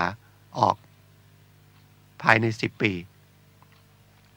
ต้องไปยึดให้ได้ถ้ายึดไม่ได้ก็หมดจบแต่ยึดมาแล้วขายได้จนกว่าจะขายได้นะครับอันนั้นไปยาวเลยไม่ใช่ว่า10 ปีไม่มีละจนกว่าจะขายได้แต่นี้เขามาทำแก้ไขเรื่องการบังคับคดีเนี่ยให้มันรวดเร็วขึ้นนะครับเพราะว่ายิ่งช้าดอกเบี้ยมันขึ้นมันไม่หยุดขายวันนี้กับอีก3 ปีขายได้เนี่ยมันไม่คุ้มหนี้นะบางทีพอไม่คุ้มหนี้ลูกหนี้ก็ไม่หมดที่ดินก็โดนยึดขายไปแล้วยังไม่หมดหนี้อีกเนี่ยแต่ถ้ามันยึดป๊อปขายปุ๊บเดี๋ยวนี้มันก็ขั้นต่ำ 70%สมัยก่อน 20-30% ประกาศ 2-3 ครั้งไม่มีใครซื้อครั้งที่4ครั้งที่5 20-30% ก็ปล่อยแล้วขายแล้วแต่เดี๋ยวนี้กฎหมายก็บังคับอย่างน้อยไม่ต่ำกว่า 70% อย่างที่ดินประเมินราคา1,000,000โทรศัพท์เป็นหนี้ ล้านหนึ่งเข้าไปยึดที่ดินมาประเมินไว้1 ล้านถ้าจะขายก็ไม่ต่ำกว่า700,000นะขายไปแล้วหนี้มี1 ล้านยังไม่หมดหนี้เลยแต่ถ้ามันมีหนี้500,000แล้วเขาขาย700,000เราก็ได้คืน200,000นะครับไม่ใช่เจ้าหนี้ไปหมดแต่ระหว่างนั้นมันมีดอกเบี้ยไหมตอนพิพากษามัน700,000แต่ว่ากว่าจะมาขายได้อีก3 ปีดอกเบี้ยขึ้นมาอีกกี่แสนฉะนั้นก็แล้วแต่นะมันก็แต่ละเคสอันนี้ก็คุยกันเป็นความรู้แล้วกันนะครับก็ทุกวันเสาร์นะครับ10 ถึง 11 นาฬิกาก็ทนายความพบประชาชนทาง FM 104.5 ก็สนใจเรียนสมาธิก็พรุ่งนี้นะครับวันอาทิตย์ของสถาบันพลังจิตสถาบันพลังจิตอานุภาพสาขา24บ้านศรีสุกรีก็เปิดหลักสูตร1 วันชินสาสมาธิชนะใจตนเองนะครับเรียนฟรีนะครับสาขา24ก็ก่อนบิ๊กซีแม่เหี่ยนะครับก่อนสำนักงานขนส่งแม่เหี่ยถ้าออกจากเมืองไปออกจากแยกสนามบินไปก็ผ่านโลตัสไป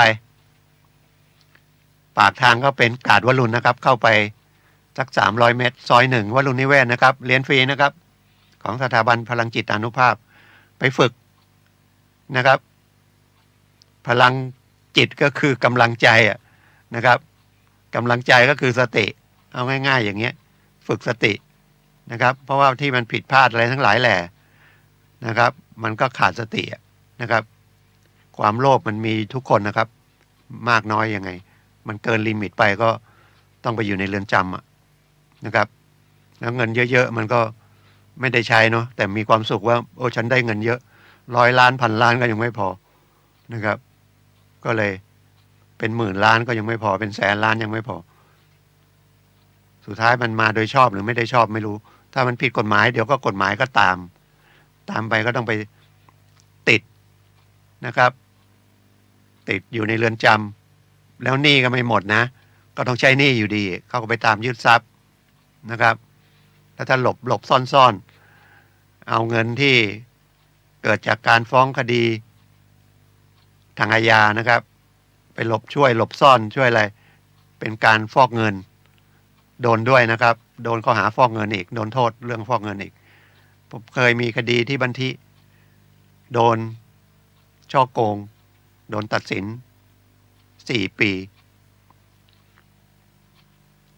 พอตัดสินมันเป็นเงินที่ได้มาจากการฉ้อโกงผิดคดีอาญาแต่เอาเงินนั้นมาแล้วไปไหนไม่รู้โดนข้อหาฟอกเงินอีกนะครับโดนไปอีก4 ปีติดคุก8 ปีนะแป๊บเดียวเขาก็ออกมาแล้วเขาไม่รู้เอาเงินที่ได้มาไปซ่อนไว้ไหนทรัพย์สมบัติไปซ่อนที่ไหนตามไม่เจอคนที่เชื่อเขาโดนเขาหลอกไปก็ได้เงินคืนไม่ได้นะครับเขาก็ติดคุกอย่างเดียวแม้จะต้องให้ใช้เงินคืนด้วยแล้วก็แชร์ลูกโซ่ก็ไม่ยอมเลิกเพราะความโลภของเราเองนะครับอยากได้ดอกเบี้ยมากเดือนหนึ่ง3 บาท5 บาท7 บาท8 บาทหลังนี่แชร์ลูกโซ่บอกว่า8 บาทแล้วไปเล่นกันนะครับโดนเป็นเขาว่าเป็นหลาย100 ล้านก็ไม่รู้ยังไงมีตังค์เนาะแต่ว่าไม่เฉลียวใจอยากได้100 ต่อเดือนล้านหนึ่งได้ 8,000 ถ้ามันได้อย่างนั้นแล้วไปหากินอะไรแบงก์มันยังหากินไม่ได้ถึงขนาดนั้นเอากินง่ายๆอย่างนั้นแล้วเขาเก่งยังไงเอาเงินไปหาได้ดอกเบี้ย100 ต่อเดือนปีนึงก็เท่าท่วมต้นแล้วนะ